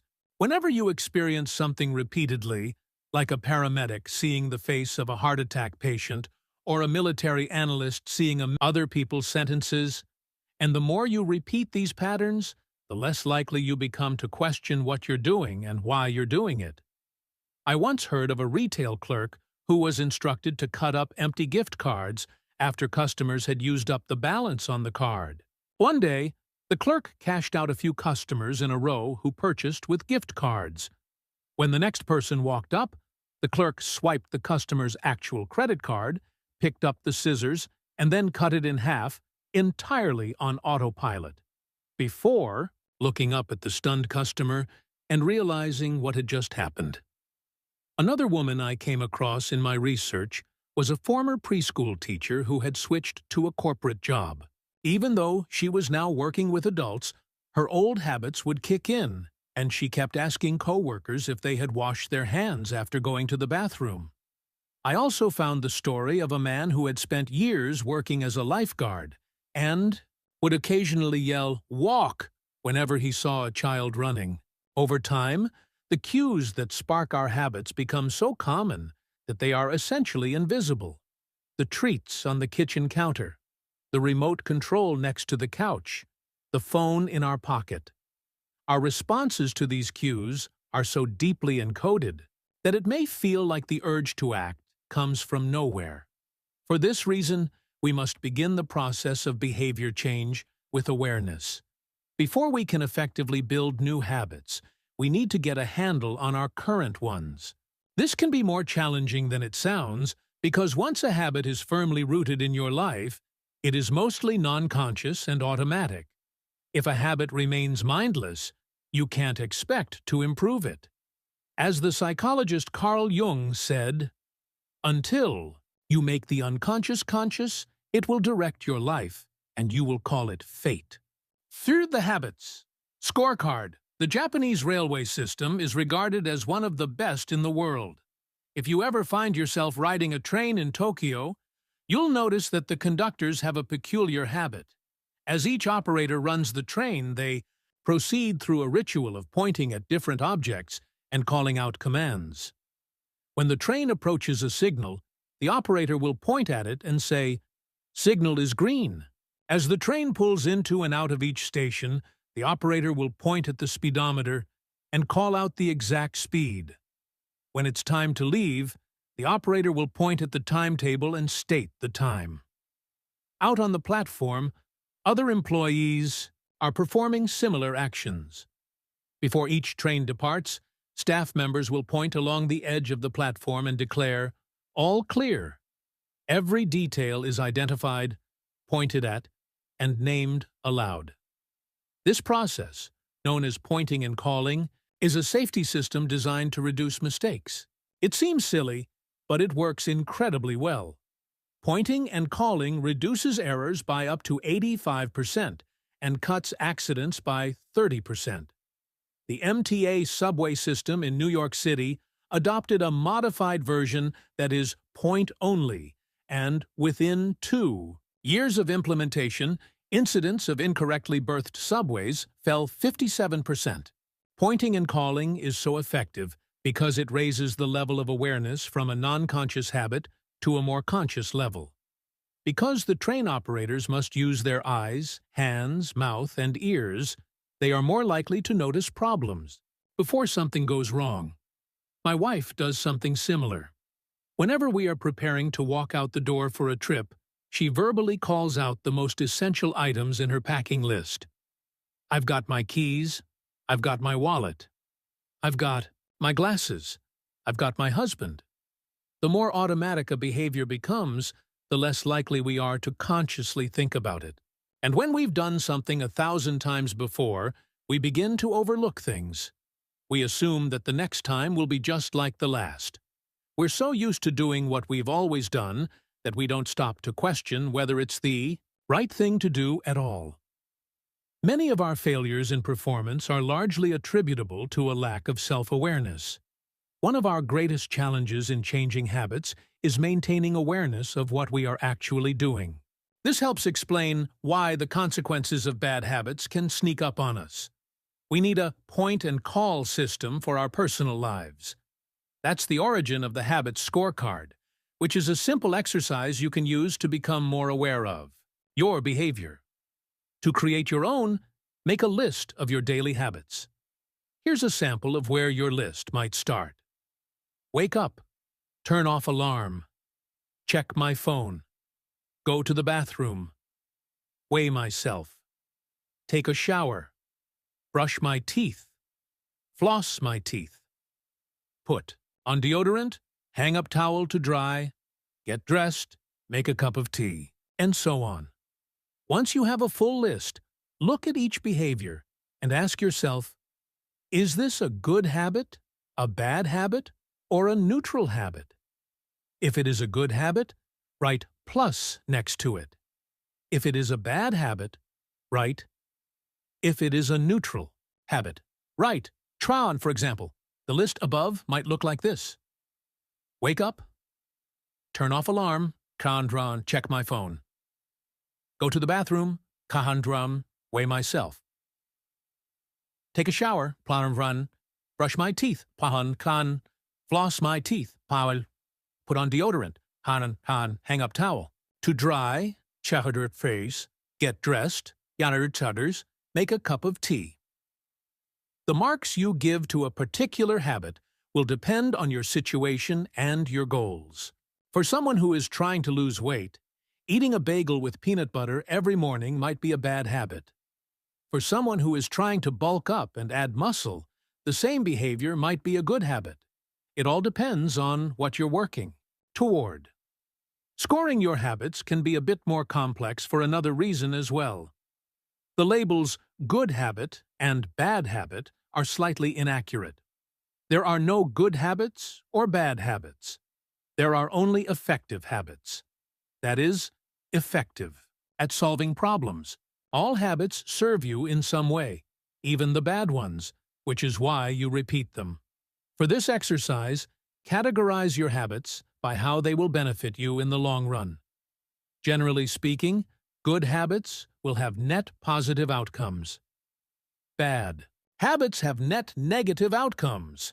Smoking a cigarette may reduce stress right now, that's how it's serving you, but it's not a healthy long-term behavior. If you're still having trouble determining how to rate a particular habit, here is a question I like to use. Does this behavior help me become the type of person I wish to be? Does this habit cast a vote for or against my desired identity? Habits that reinforce your desired identity are usually good. Habits that conflict with your desired identity are usually bad. As you create your habit scorecard, there is no need to change anything at first. The goal is to simply notice what is actually going on. Observe your thoughts and actions without judgment or internal criticism. Don't blame yourself for your faults. Don't praise yourself for your successes. If you eat a chocolate bar every morning, acknowledge it. Almost as if you were watching someone else. Oh, how interesting that they would do such a thing. If you binge eat, simply notice that you are eating more calories than you should. If you waste time online, notice that you are spending your life in a way that you do not want to. The first step to changing bad habits is to be on the lookout for them. If you feel like you need extra help, then you can try pointing and calling in your own life. Say out loud the action that you are thinking of taking and what the outcome will be. If you want to cut back on your junk food habit, but notice yourself grabbing another cookie, say out loud, I'm about to eat this cookie, but I don't need it. Eating it will cause me to gain weight and hurt my health. Hearing your bad habits spoken aloud makes the consequences seem more real. It adds weight to the action rather than letting yourself mindlessly slip into an old routine. This approach is useful even if you're simply trying to remember a task on your to-do list. Just saying out loud, tomorrow I need to go to the EE, post office after lunch increases the odds that you'll actually do it. You're getting yourself to acknowledge the need for action, and that can make all the difference. The process of behavior change always starts with awareness. Strategies like pointing and calling and the habits scorecard are focused on getting you to recognize the best way to start a new habit. In 2001, researchers in Great Britain began working with 248 people to build better exercise habits over the course of 2 weeks. The subjects were divided into 3 groups. The first group was the control group. They were simply asked to track how often they exercised. The second group was the motivation group. They were asked not only to track their workouts, but also to read some material on the benefits of exercise. The researchers also explained to the group how exercise could reduce the risk of coronary heart disease and improve heart health. Finally, there was the third group. These subjects received the same presentation as the second group, which ensured that they had equal levels of motivation. However, they were also asked to formulate a plan for when and where they would exercise over the following week. Specifically, each member of the third group completed the following sentence: "During the next week, I will partake in at least 20 minutes of vigorous exercise on day, at time, in place." In the first and second groups, 35 to 38% of people exercised at least once per week. Interestingly, the motivational presentation given to the second group seemed to have no meaningful impact on behavior. But 91% of the third group exercised at least once per week, more than double the normal rate. The sentence they filled out is what researchers refer to as an implementation intention, which is a plan you make beforehand about when and where to act. That is, how you intend to implement a particular habit. The cues that can trigger a habit come in a wide range of forms: the feel of your phone buzzing in your pocket, the smell of chocolate chip cookies, the sound of ambulance sirens. But the 2 most common cues are time and location. Implementation intentions leverage both of these cues. Broadly speaking, the format for creating an implementation intention is, when situation X arises, I will perform response Y.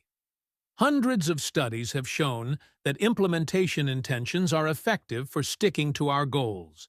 Whether it's writing down the exact time and date of when you will get a flu shot or recording the time of your colonoscopy appointment, they increase the odds that people will stick with habits like recycling, studying, going to sleep early, and stopping smoking. Researchers have even found that voter turnout increases when people are forced to create implementation intentions by answering questions like, what route are you taking to the polling station? At what time are you planning to go? What bus will get you there? Other successful government programs have prompted citizens to make a clear plan to send taxes in on time, or provided directions on when and where to pay late traffic bills. The punchline is clear. People who make a specific plan for when and where they will perform a new habit are more likely to follow through. Too many people try to change their habits without these basic details figured out. We tell ourselves, I'm going to eat healthier, or I'm going to write more. But we never say when and where these habits are going to happen.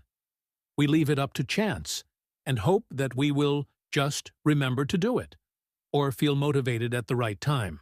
An implementation intention sweeps away foggy notions like, I want to work out more, or I want to be more productive, or I should vote, and transforms them into a concrete plan of action.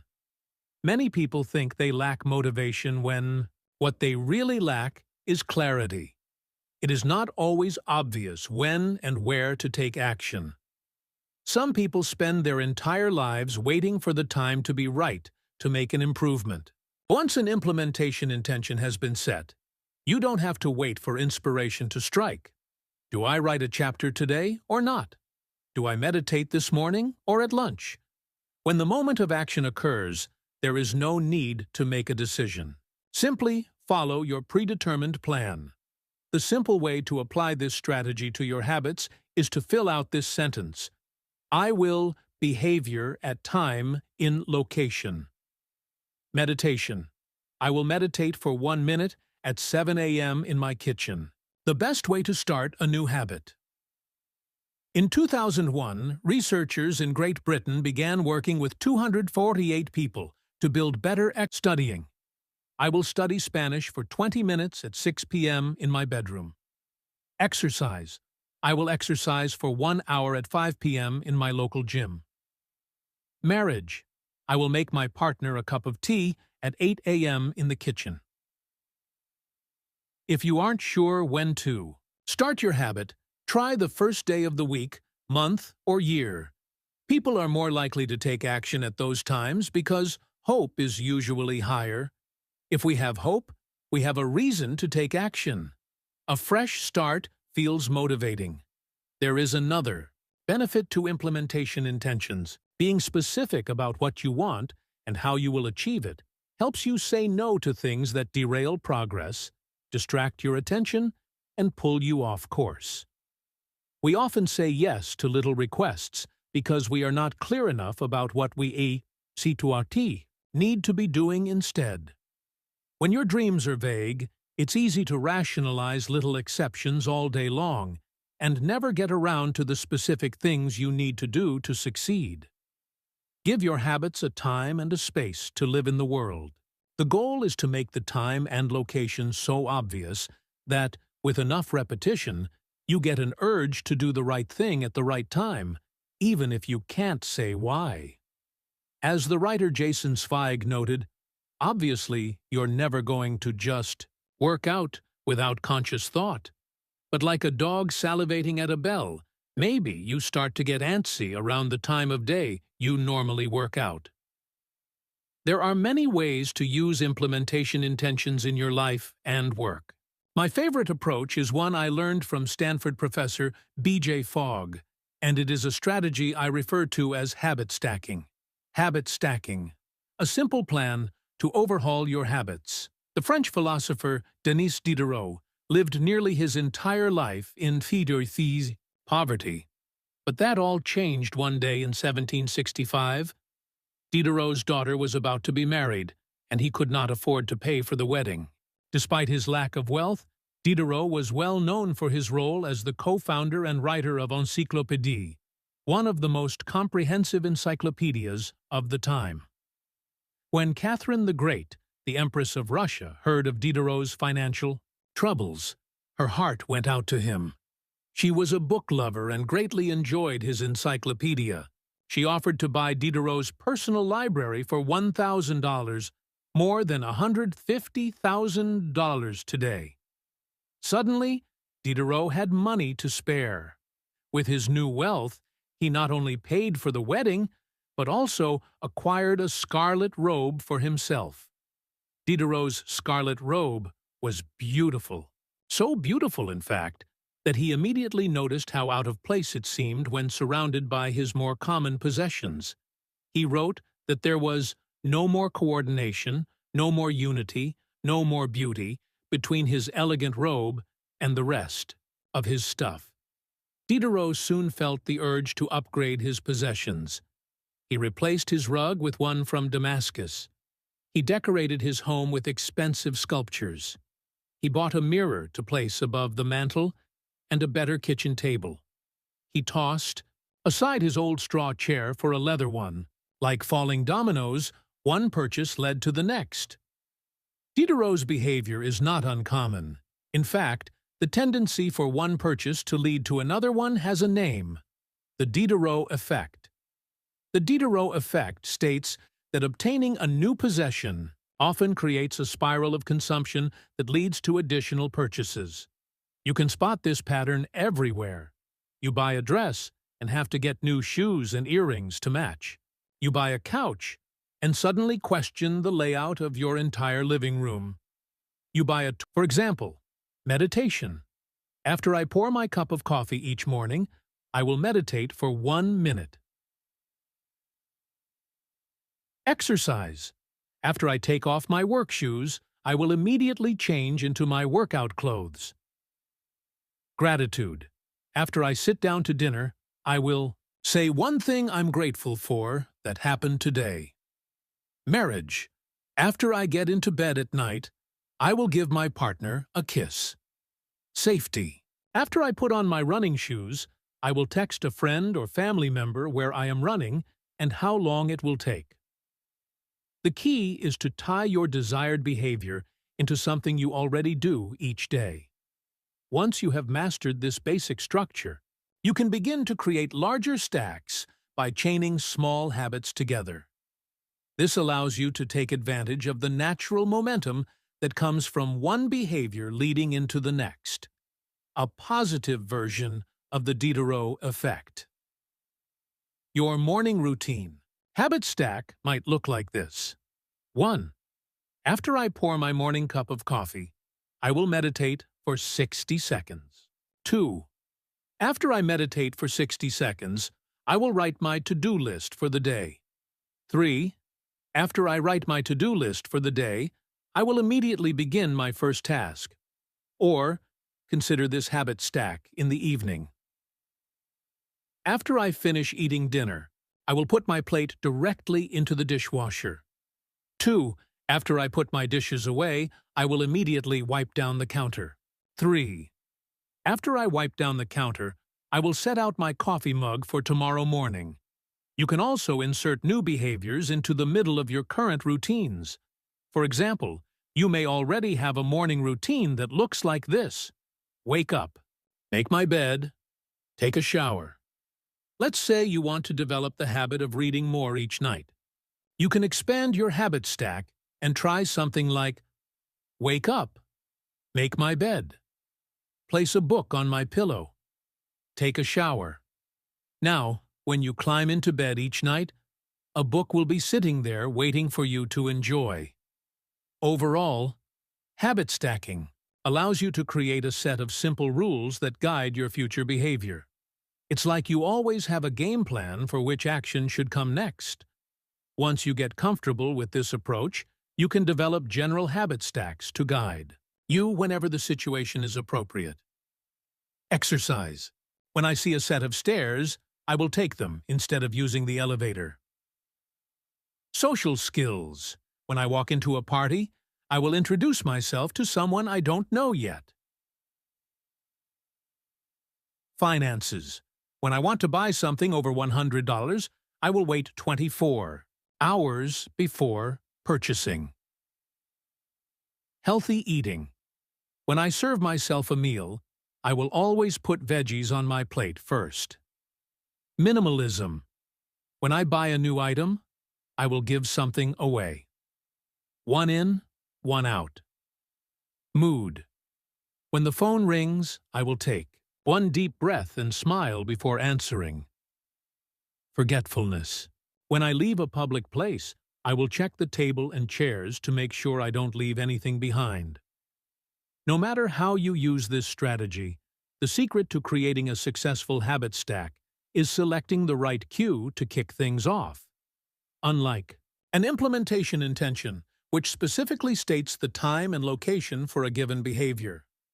Habit stacking implicitly has the time and location built into it. When and where you choose to insert a habit into your daily routine can make a big difference. If you're trying to add meditation into your morning routine, but mornings are chaotic and your kids keep running into the room, then that may be the wrong place and time. Consider when you are most likely to be successful. Don't ask yourself to do a habit when you're likely to be occupied with something else. Your cue should also have the same frequency as your desired habit. If you want to do a habit every day, but you stack it on top of a habit that only happens on Mondays, that's not a good choice. One way to find the right trigger for your habit stack is by brainstorming a list of your current habits. You can use your habit scorecard from the last chapter as a starting point. Alternatively, you can create a list with 2 columns. In the EDE first column, write down the habits you do each day without fail.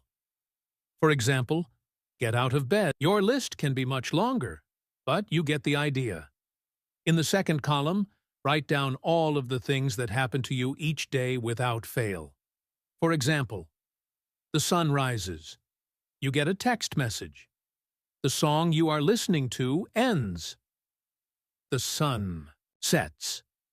Armed with these two lists, you can begin searching for the best place to layer your new habit into your lifestyle. Habit stacking works best when the cue is highly specific and immediately actionable.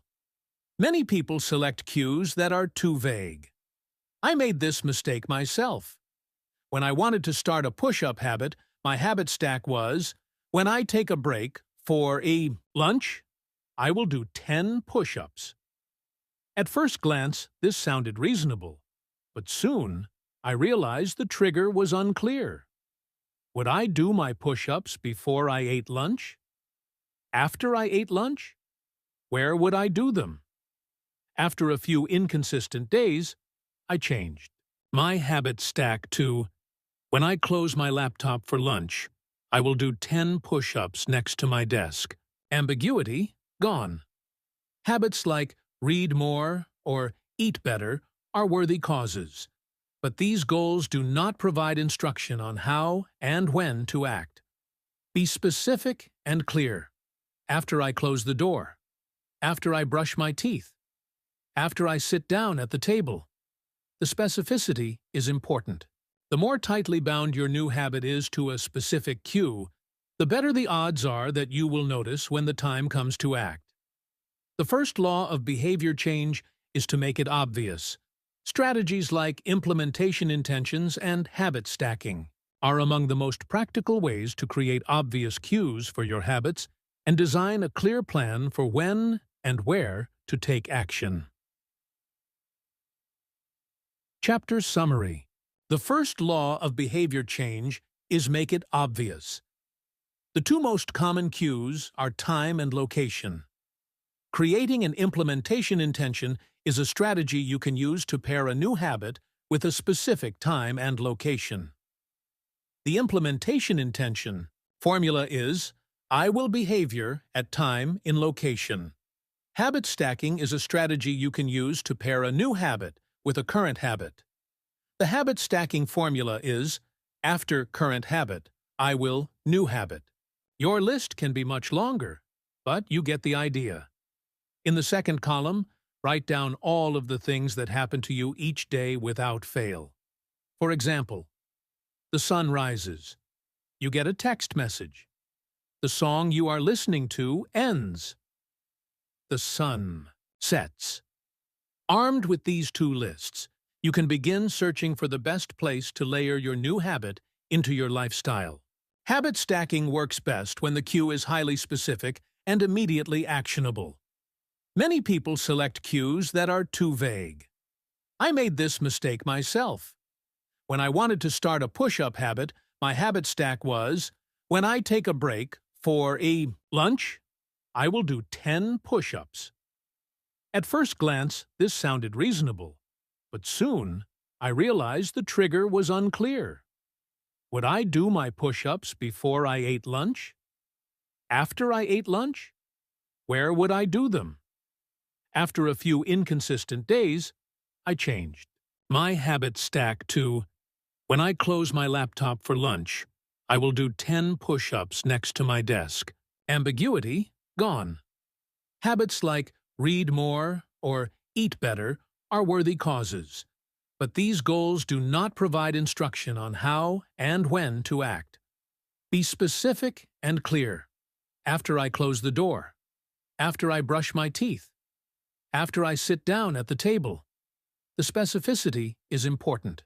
The more tightly bound your new habit is to a specific cue, the better the odds are that you will notice when the time comes to act. The first law of behavior change is to make it obvious.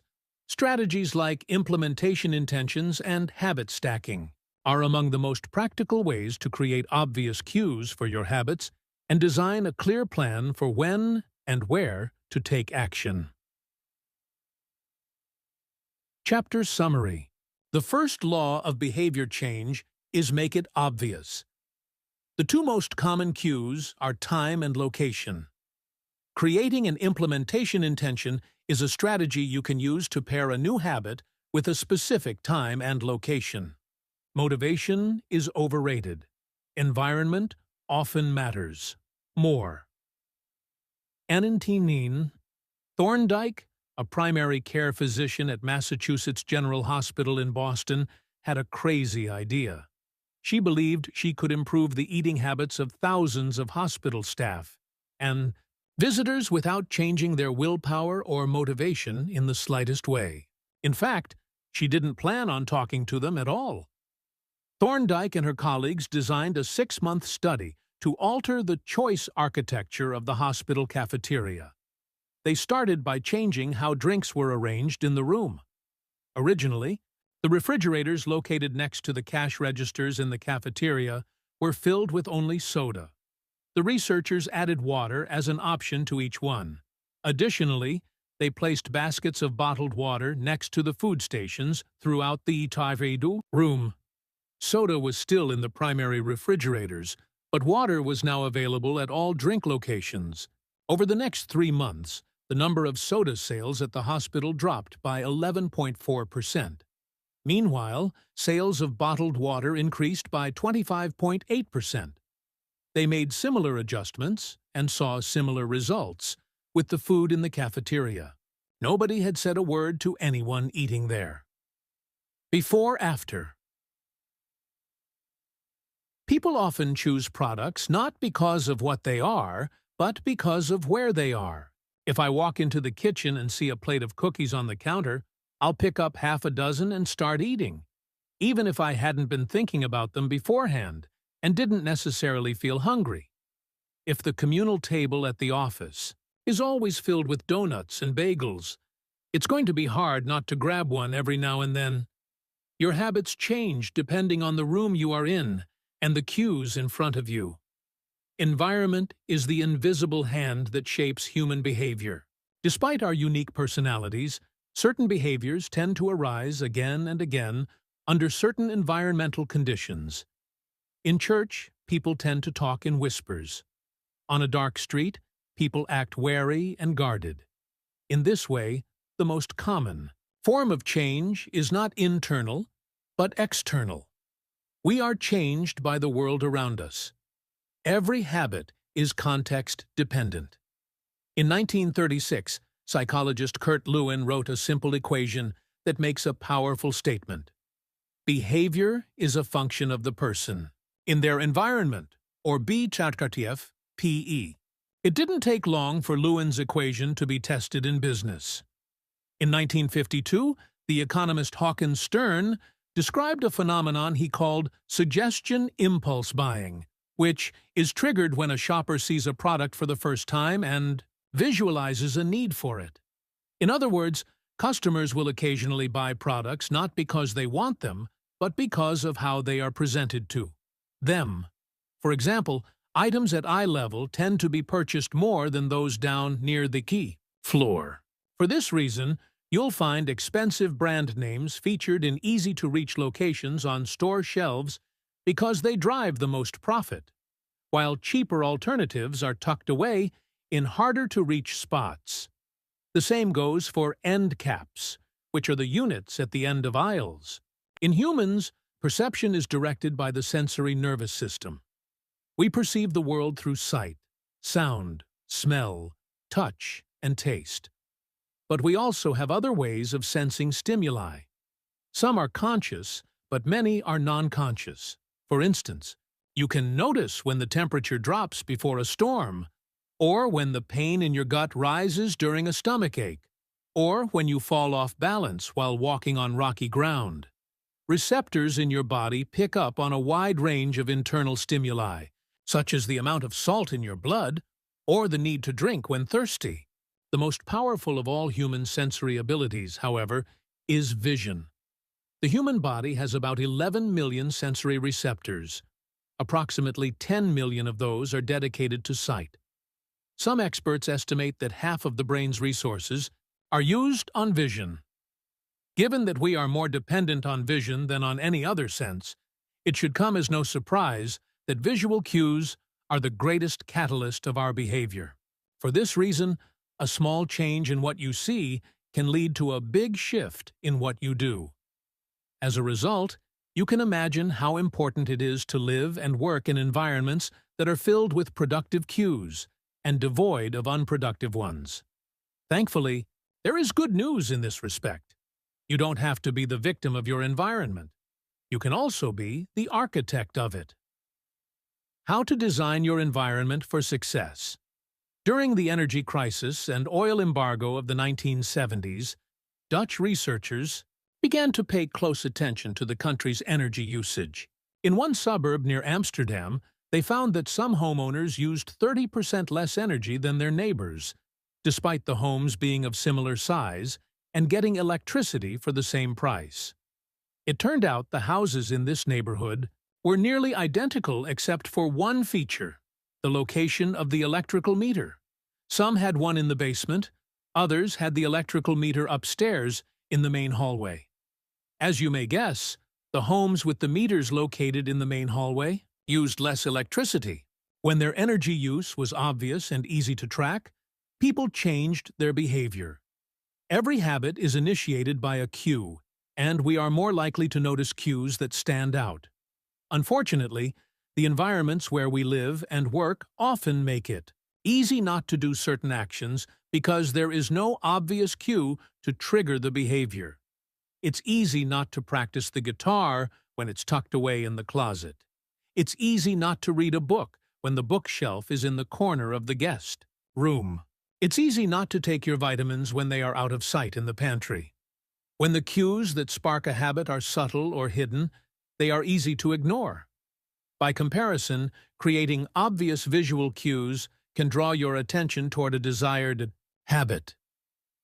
In the early 1990s, if you want to remember to take your medication each night, put your pill bottle directly next to the faucet on the bathroom counter.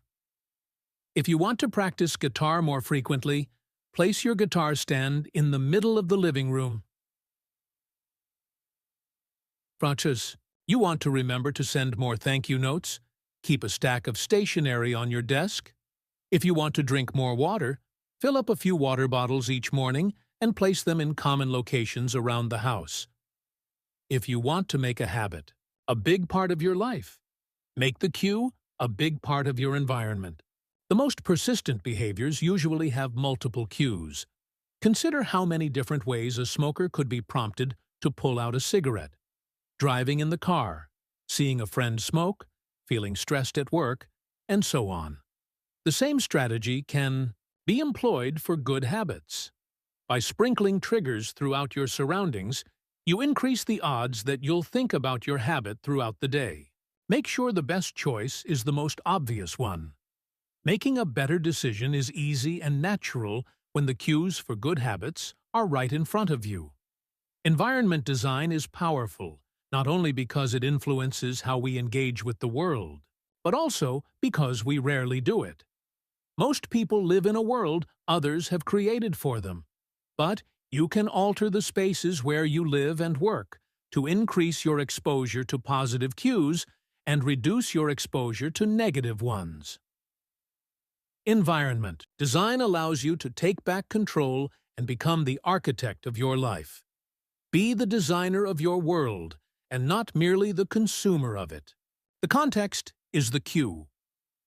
The cues that trigger a habit can start out very specific, but over time your habits become associated not with a single trigger, but with the entire context surrounding the behavior. For example, many people drink more in social situations than they would ever drink alone. The trigger is rarely a single cue, but rather the whole situation. Watching your friends order drinks, hearing the music at the bar, seeing the beers on tap. We mentally assign our habits to the locations in which they occur: the home, the office, the gym. Each location develops a connection to certain habits and routines. You establish a particular relationship with the objects on your desk, the items on your kitchen counter, the things in your bedroom. Our behavior is not defined by the objects in the environment, but by our relationship to them. In fact, this is a useful way to think about the influence of the environment on your behavior. Stop thinking about your environment as filled with objects. Start thinking about it as filled with relationships.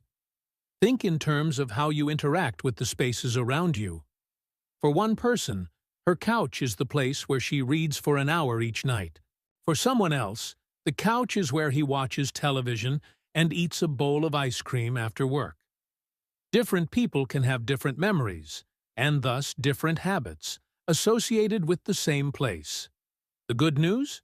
You can train yourself to link a particular habit with a particular context. In one study, scientists instructed insomniacs to get into bed only when they were tired. If they couldn't fall asleep, they were told to sit in a different room until they became sleepy. Over time, subjects began to associate the context of their bed with the action of sleeping, and it became easier to quickly fall asleep when they climbed in bed. Their brains learned that sleeping, not browsing on their phones, not watching television, not staring at the clock, was the only action that happened in that room. The power of context also reveals an important strategy. Habits can be easier to change in a new environment. It helps to escape the subtle triggers and cues that nudge you toward your current habits. Go to a new place, a different coffee shop, a bench in the park, a corner of your room you seldom use, and create a new routine there. It is easier to associate a new habit with a new context than to build a new habit in the face of competing cues. It can be difficult to go to bed early if you watch television in your bedroom each night. It can be hard to study in the living room without getting distracted if that's where you always play video games. But when you step outside your normal environment, you leave your behavioral biases behind. You aren't battling old environmental cues, which allows new habits to form without interruption. Want to think more creatively? Move to a bigger room, a rooftop patio, or a building with expansive architecture. Take a break from the space where you do your daily work, which is also linked to your current trying to eat healthier. It is likely that you shop on autopilot at your regular supermarket. Try a new grocery store. You may find it easier to avoid unhealthy food when your brain doesn't automatically know where it is located in the store. When you can't manage to get to an entirely new environment, redefine or rearrange your current one. Create a separate space for work, study, exercise, entertainment, and cooking. The mantra I find useful is one space, one use. When I started my career as an entrepreneur, I would often work from my couch or at the kitchen table. In the evenings, I found it very difficult to stop working. There was no clear division between the end of work time and the beginning of personal time. Was the kitchen table my office or the space where I ate meals? Was the couch where I relaxed or where I sent emails? Everything happened in the same place. A few years later, I could finally afford to move to a home with a separate room for my office. Suddenly, work was something that happened in here, and personal life was something that happened out there. It was easier for me to turn off the professional side of my brain when there was a clear dividing line between work life and home life. Each room had one primary use. The kitchen was for cooking, the office was for working. Whenever possible, avoid mixing the context of one habit with another. When you start mixing contexts, you'll start mixing habits, and the easier ones will usually win out. This is one reason why the versatility of modern technology is both a strength and a weakness. You can use your phone for all sorts of tasks, which makes it a powerful device. But when you can use your phone to do nearly anything, it becomes hard to associate it with one task. You want to be productive, but you're also conditioned to browse social media, check email, and play video games whenever you open your phone. It's a mishmash of cues. You may be thinking, you don't understand. I live in New York City. My apartment is the size of a smartphone. I need each room to play multiple roles. Fair enough. If your space is limited, the secret to self-control. In 1971, as the Vietnam War was heading into its 16th year, Congressman Robert Steele from Connecticut and Morgan Murphy from Illinois made a discovery that stunned the American public. While visiting the troops, they had learned that over 15% of U.S. soldiers stationed there were heroin addicts. Follow-up research revealed that 35% of service members in Vietnam had tried heroin, and as many as 20% were addicted. The problem was even worse than they had initially thought. The discovery led to a flurry of activity in Washington, including the creation of the Special Action Office of Drug Abuse Prevention under President Nixon to promote prevention and rehabilitation and to track addicted service members when they returned home. Lee Robbins was one of the researchers in charge. In a finding that completely upended the accepted beliefs about addiction, Robbins found that when soldiers who had been heroin users returned home, only 5% of them became re-addicted within a year, and just 12% relapsed within 3 years. In other words, approximately 9 out of 10 soldiers who used heroin in Vietnam eliminated their addiction nearly overnight. This finding contradicted the prevailing view at the time, which considered heroin addiction to be a permanent and irreversible condition.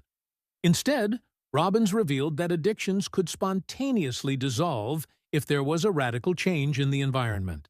In Vietnam, soldiers spent all day surrounded by cues triggering heroin use.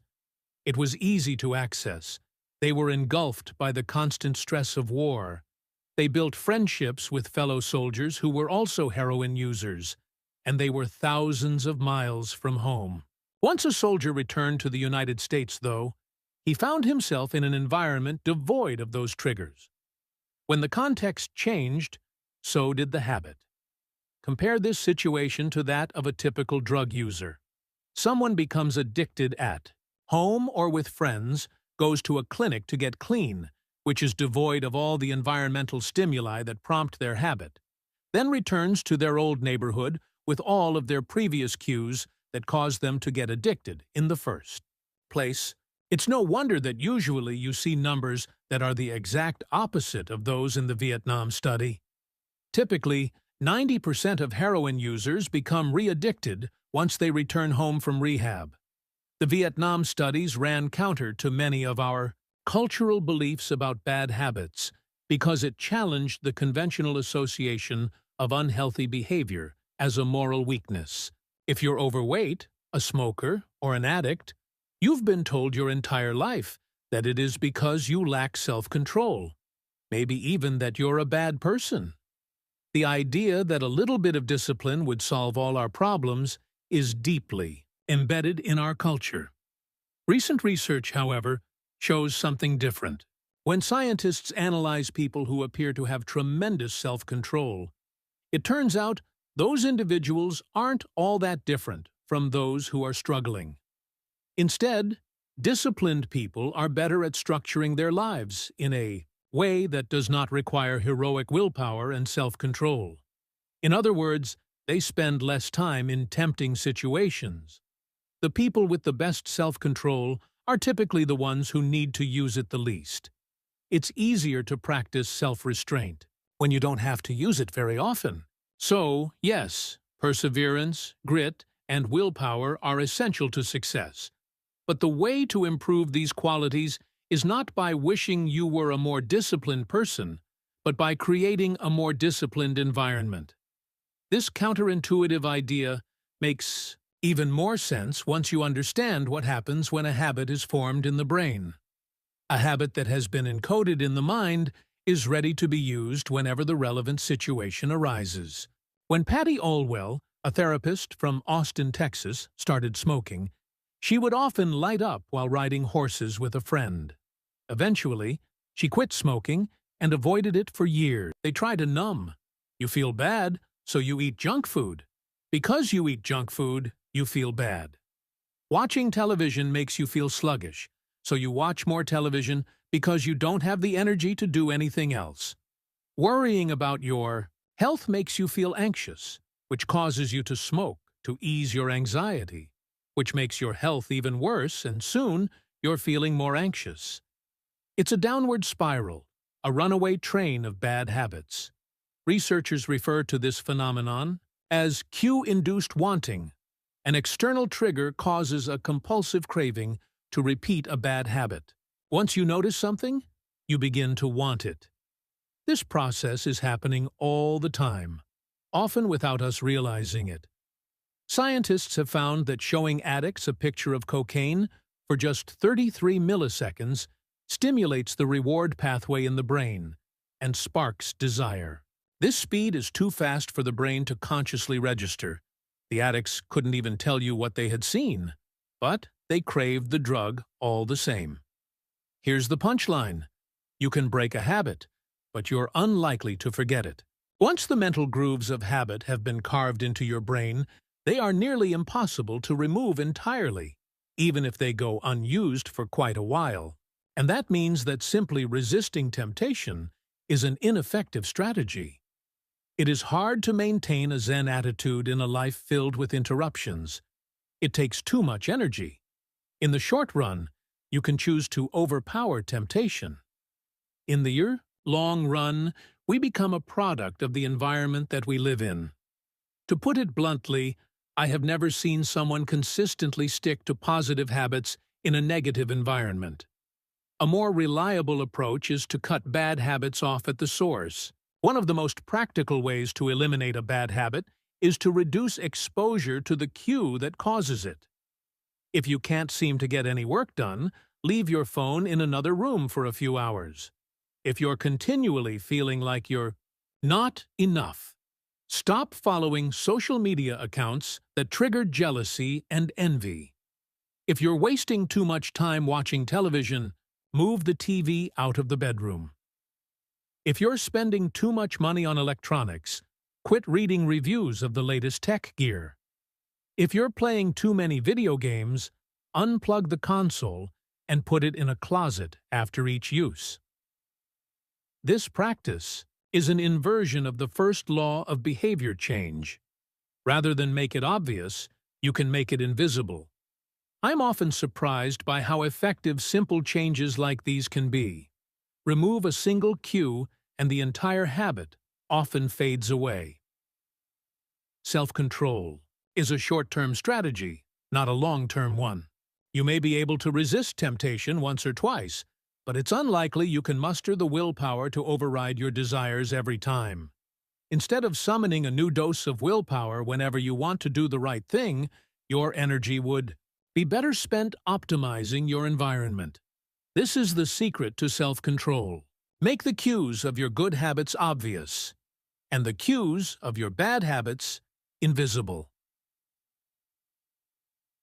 Chapter Summary. The inversion of the first law of behavior change is make it invisible. Once a habit is formed, it is unlikely to be forgotten. People with high self-control tend to spend less time in tempting situations.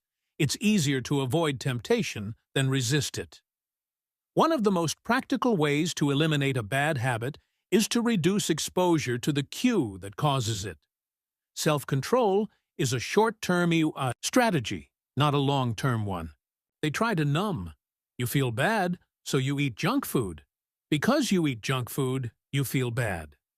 Watching television makes you feel sluggish, so you watch more television because you don't have the energy to do anything else. Worrying about your health makes you feel anxious, which causes you to smoke to ease your anxiety, which makes your health even worse, and soon you're feeling more anxious. It's a downward spiral, a runaway train of bad habits. Researchers refer to this phenomenon as cue-induced wanting. An external trigger causes a compulsive craving to repeat a bad habit. Once you notice something, you begin to want it. This process is happening all the time, often without us realizing it. Scientists have found that showing addicts a picture of cocaine for just 33 milliseconds stimulates the reward pathway in the brain and sparks desire. This speed is too fast for the brain to consciously register.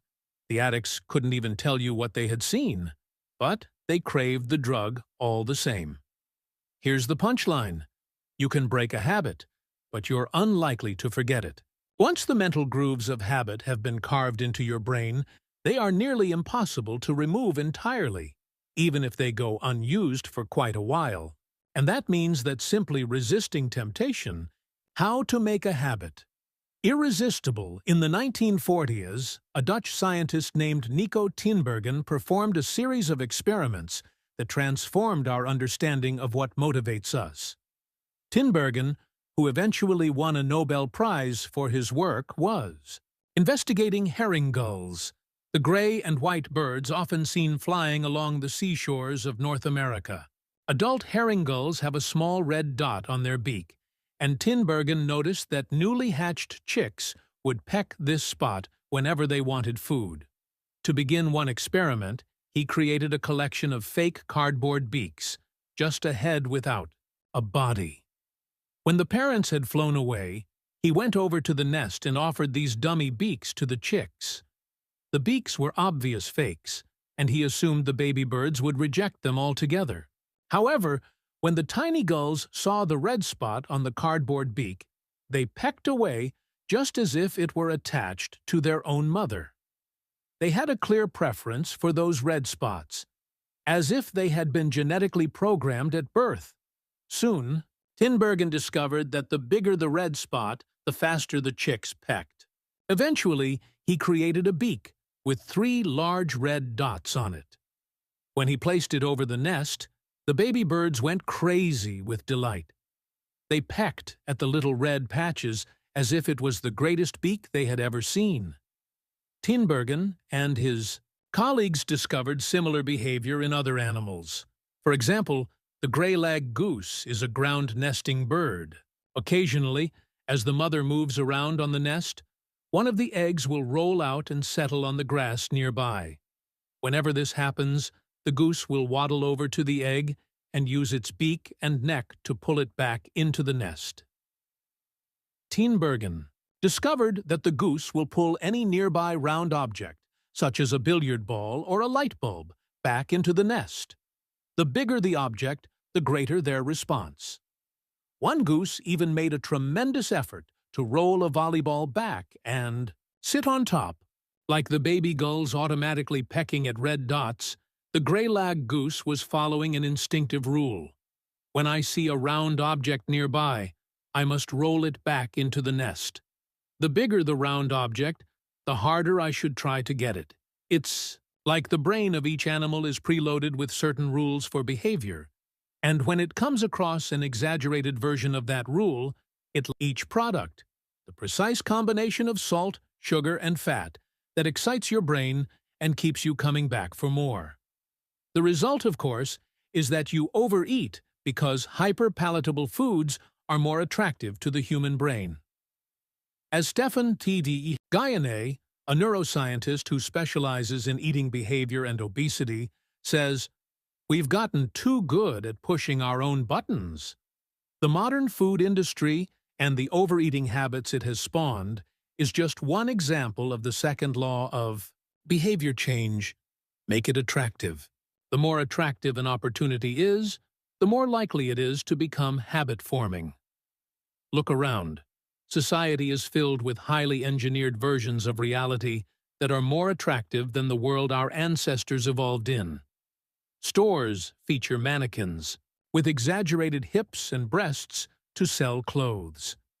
Social media delivers more likes and praise in a few minutes than we could ever get in the office or at home.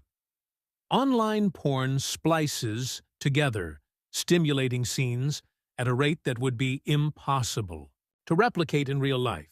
Advertisements are created with a combination of ideal lighting, professional makeup, and photoshopped edits. Even the model doesn't look like the person in the final image. These are the supernormal stimuli of our modern world.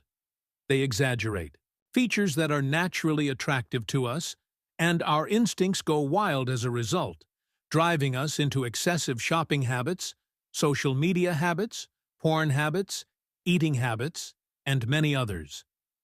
If history serves as a guide, the opportunities of the future will be more attractive than those of today. The trend is for rewards to become more concentrated and stimuli to become more enticing.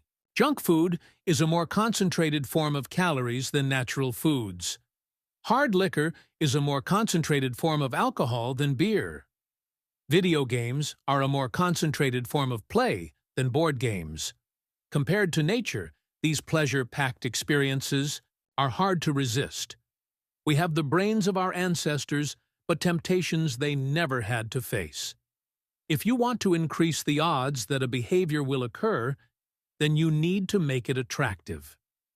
Throughout our discussion of the second law, our goal is to learn how to make our habits irresistible.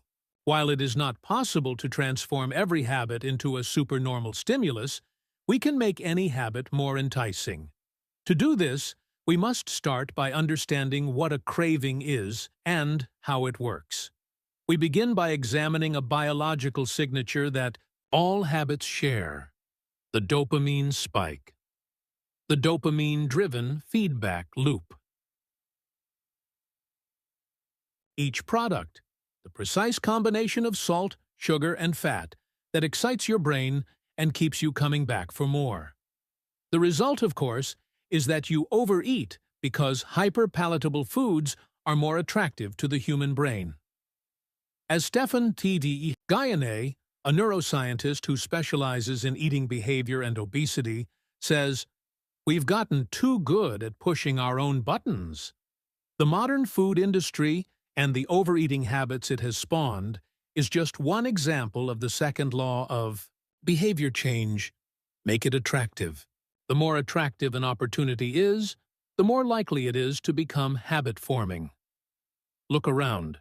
Society is filled with highly engineered versions of reality that are more attractive than the world our ancestors evolved in. Stores feature mannequins with exaggerated hips and breasts to sell clothes. Social media delivers more likes and praise in a few minutes than we could ever get in the office or at home. Online porn splices together stimulating scenes at a rate that would be impossible to replicate in real life. Advertisements are created with a combination of ideal lighting, professional makeup, and photoshopped edits. Even the model doesn't look like the person in the final image. These are the supernormal stimuli of our modern world. They exaggerate features that are naturally attractive to us, and our instincts go wild as a result, driving us into excessive shopping habits, social media habits, porn habits, eating habits, and many others. If history serves as a guide, the opportunities of the future will be more attractive than those of today. The trend is for rewards to become more concentrated and stimuli to become more enticing. Junk food is a more concentrated form of calories than natural foods. Hard liquor is a more concentrated form of alcohol than beer. Video games are a more concentrated form of play than board games. Compared to nature, these pleasure-packed experiences are hard to resist.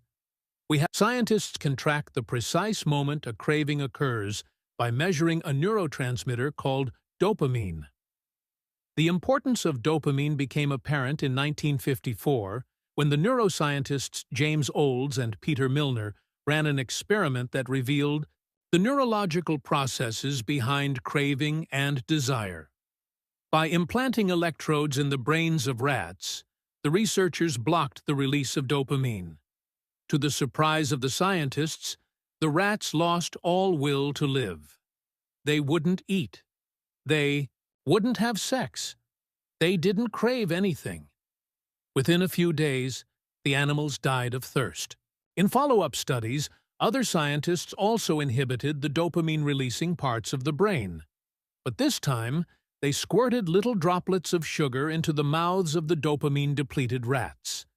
Their little rat faces lit up with pleasurable grins from the tasty substance. Even though dopamine was blocked, they liked the sugar just as much as before. They just didn't want it anymore. The ability to experience pleasure remained, but without dopamine, desire died. And without desire, action stopped.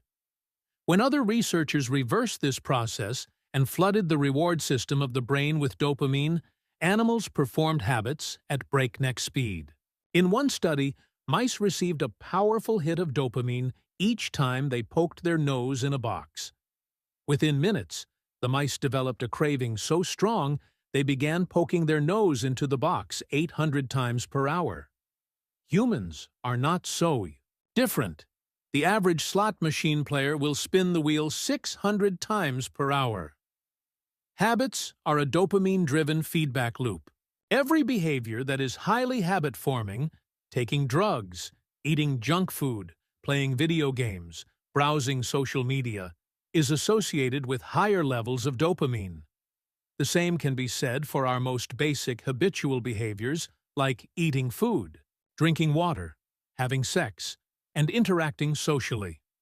For years, scientists assumed dopamine was all about pleasure, but now we know it plays a central role in many neurological processes, including motivation, learning and memory, punishment, and aversion, and voluntary movement. When it comes to habits, the key takeaway is this. Dopamine is released not only when you experience pleasure, but also when you anticipate it. Gambling addicts have a dopamine spike right before they place a bet, not after they win. Cocaine. Addicts get a surge of dopamine when they see the powder, not after they take it. Whenever you predict that an opportunity will be rewarding, your levels of dopamine spike in anticipation. And whenever dopamine rises, so does your motivation to act. Action. Interestingly, the reward system that is activated in the brain when you receive a reward is the same system that is activated when you anticipate a reward. This is one reason the anticipation of an experience can often feel better than the attainment of it. As a child, thinking about Christmas morning can be better than opening the gifts. As an adult, daydreaming about an upcoming vacation can be more enjoyable than actually being on vacation. Scientists refer to this as the difference between wanting and liking. Is the anticipation of a reward, not the fulfillment of it, that gets us to take action. Interestingly, the reward system that is activated in the brain when you receive a reward is the same system that is activated when you anticipate a reward. This is one reason the anticipation of an experience can often feel better than the attainment of it. As a child, thinking about Christmas morning can be better than opening the gifts. As an adult, daydreaming about an upcoming vacation can be more enjoyable than actually being on vacation. Scientists refer to this as the difference between wanting and liking. Your brain has far more neural circuitry allocated for wanting rewards than for liking them. The wanting centers in the brain are large: the brain stem, the nucleus accumbens, the ventral amygdala, and portions of the prefrontal cortex. By comparison, the liking centers of the brain are much smaller. They are often referred to as hedonic hotspots and are distributed like tiny islands throughout the brain. For instance, researchers have found that 100% of the nucleus accumbens is activated during wanting. Meanwhile, only 10% of the structure is activated during liking. The fact that the brain allocates so much precious space to the regions responsible for craving and desire provides further evidence of the crucial role these processes play. Desire is the engine that drives behavior. Every action is taken because of the anticipation that precedes it. It is the craving that leads to the response. These insights reveal the importance of the second law of behavior change. We need to make our habits attractive because it is the expectation of a rewarding experience that motivates us to act in the first place. This is where a strategy known as temptation bundling comes into play. How to use temptation bundling to make your habits more attractive. Ronan Byrne, an electrical engineering student in Dublin, Ireland, enjoyed watching Netflix, but he also knew that he should exercise more often than he did. Putting his engineering skills to use, Byrne hacked his stationary bike and connected it to his laptop and television. Then he wrote a computer program that would allow Netflix to run only if he was cycling at a certain speed. If he slowed down for too long, whatever show he was watching would pause until he started pedaling again. He was, in the words of one fan, eliminating obesity one Netflix binge at a time. He was also employing temptation bundling to make his exercise habit more attractive. Temptation bundling works by linking an action you want to do with an action you need to do. In Burns' case, he bundled watching Netflix, the thing he wanted, to do with riding his stationary bike, the thing he needed to do. Businesses are masters at temptation bundling. For instance, when the American Broadcasting Company, more commonly known as ABC, launched its Thursday night television lineup. For the 2014-2015 season, they promoted temptation bundling on a massive scale. Every Thursday, the company would air 3 shows created by screenwriter Shonda Rhimes: Grey's Anatomy, Scandal, and How to Get Away with Murder. They branded it as TGIT on ABC. TGIT stands for Thank God It's Thursday. In addition to promoting the shows, ABC encouraged viewers to make popcorn, drink red wine, and enjoy the evening. Andrew Kubitz, head of scheduling for ABC, described the idea behind the campaign. We see Thursday night as a viewership opportunity, with either couples or women by themselves who want to sit down and escape and have fun and drink their red wine and have some popcorn. The brilliance of this strategy is that ABC was associating the thing they needed viewers to do, watch their shows, with activities their viewers already wanted to do: relax, drink wine, and eat popcorn.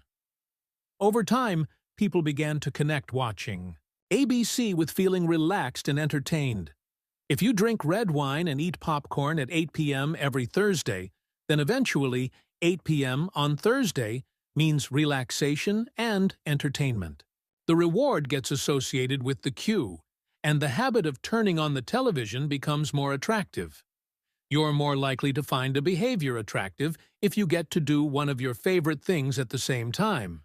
Perhaps you want to hear about the latest celebrity gossip, but you need to get in shape. Using temptation bundling, you could only read the 1.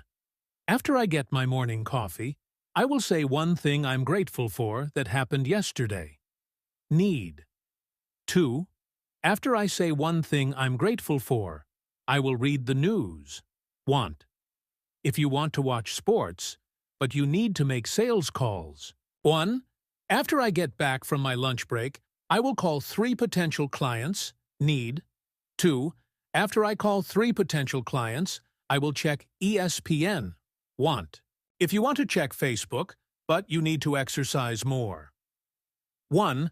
After I pull out my phone, I will do 10 burpees. Need. 2. After I do 10 burpees, I will check Facebook. Want. The hope is that eventually you'll look forward to calling 3 clients or doing 10 burpees because it means you get to read the latest sports news or check Facebook. Doing the thing you need to do means you get to do the thing you want to do. We began this chapter by discussing supernormal stimuli, which are heightened versions of reality that increase our desire to take action. Temptation bundling is one way to create a heightened version of any habit by connecting it with something you already want.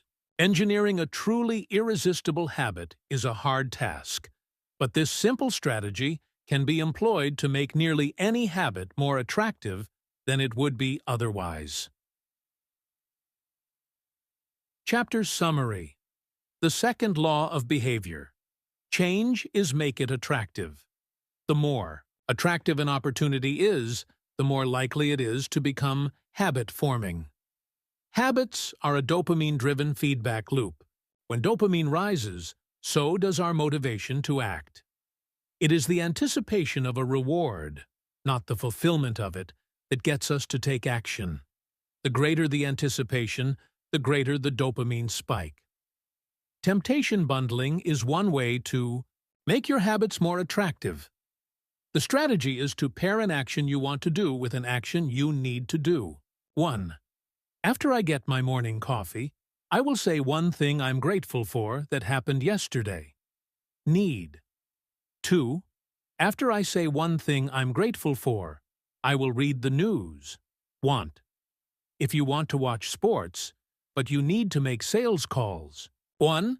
After I get back from my lunch break, I will call 3 potential clients. Need. 2. After I call 3 potential clients, I will check ESPN. Want. If you want to check Facebook, but you need to exercise more. 1. After I pull out my phone, I will do 10 burpees. Need. 2. After I do 10 burpees, I will check Facebook. Want.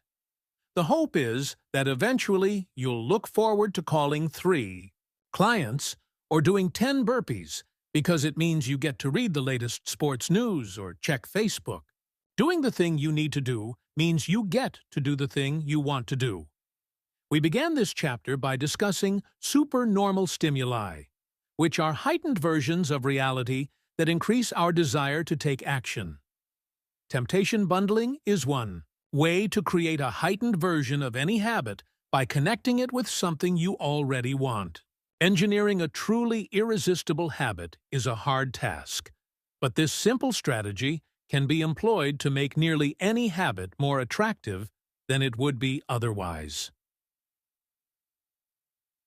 Chapter Summary. The second law of behavior. Change is make it attractive.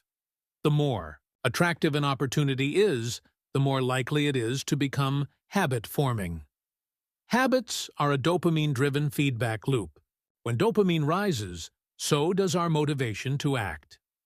It is the anticipation of a reward, not the fulfillment of it, that gets us to take action. The greater the anticipation, the greater the dopamine spike. Temptation bundling is one way to make your habits more attractive. The strategy is to pair an action you want to do with an action you need to do. 1. After I get my morning coffee, I will say one thing I'm grateful for that happened yesterday. Need. 2. After I say one thing I'm grateful for, I will read the news. Want. If you want to watch sports, but you need to make sales calls. 1. After I get back from my lunch break, I will call 3 potential clients. Need. 2. After I call 3 potential clients, I will check ESPN. Want. If you want to check Facebook, but you need to exercise. The role of family and friends in shaping your habits. In 1965, a Hungarian man named Laszlo Polgár wrote a series of strange letters to a woman named Clara. Laszlo was a firm believer in hard work. In fact, it was all he believed in. He completely rejected the idea of innate talent. He claimed that with deliberate practice and the development of good habits, a child could become a genius in any field. His mantra was, "A genius is not born, but is educated and trained." Laszlo believed in this idea so strongly that he wanted to test it with his own children. And he was writing to Clara because he needed a wife willing to jump on board. Clara was a teacher, and, although she may not have been as adamant as Laszlo, she also believed that with proper instruction, anyone could advance their skills. Laszlo decided chess would be a suitable field for the experiment, and he laid out a plan to raise his children to become chess prodigies. The kids would be homeschooled, a rarity in Hungary at the time. The house would be filled with chess books and pictures of famous chess players. The children would play against each other constantly and compete in the best tournaments they could find. The family would keep a meticulous file system of the tournament history of every competitor the children faced. Their lives would be dedicated to chess. Laszlo successfully courted Clara, and within a few years, the Polgárs were parents to 3 young girls, Susan, Sophia, and Judith. Susan, the oldest, began playing chess when she was 4 years old. Within 6 months, she was defeating adults. Sophia, the middle child, did even better. By 14, she was a world champion, and a few years later, she became a grandmaster. Judith, the youngest, was the best of all. By age 5, she could beat her father. At 12, she was the youngest player ever listed among the top 100 chess players in the world. At 15 years and 4 months old, she became the youngest grandmaster of all time, younger than Bobby Fischer, the previous record holder. For 27 years, she was the #1 ranked female chess player in the world. The childhood of the Polgar sisters was atypical, to say the least. And yet, if you ask them about it, they claim their lifestyle was attractive, even enjoyable. In interviews, the sisters talk about their childhood as entertaining rather than grueling. They loved playing chess. They couldn't get enough of it. Once, Laszlo reportedly found Sofia playing chess in the bathroom in the middle of the night. Encouraging her to go back to sleep, he said, "Sofia, leave the pieces alone." To which she replied, "Daddy, they won't leave me alone." The Polgar sisters grew up in a culture that prioritized chess above all else, praised them for it, rewarded them for it. In their world, an obsession with chess was normal, and as we are about to see, whatever habits are normal in your culture are among the most attractive behaviors you'll find. The seductive pull of social norms. Humans are herd animals. We want to fit in, to bond with others, and to earn the respect and approval of our peers. Such inclinations are essential to our survival. For most of our evolutionary history, our ancestors lived in tribes. Becoming separated from the tribe, or worse, being cast out, was a death sentence. The lone wolf dies, but the pack survives. Meanwhile, those who collaborated and bonded with others enjoyed increased safety, mating opportunities, and access to resources. As Charles Darwin noted, in the long history of humankind, those who learned to collaborate and improvise most effectively have prevailed.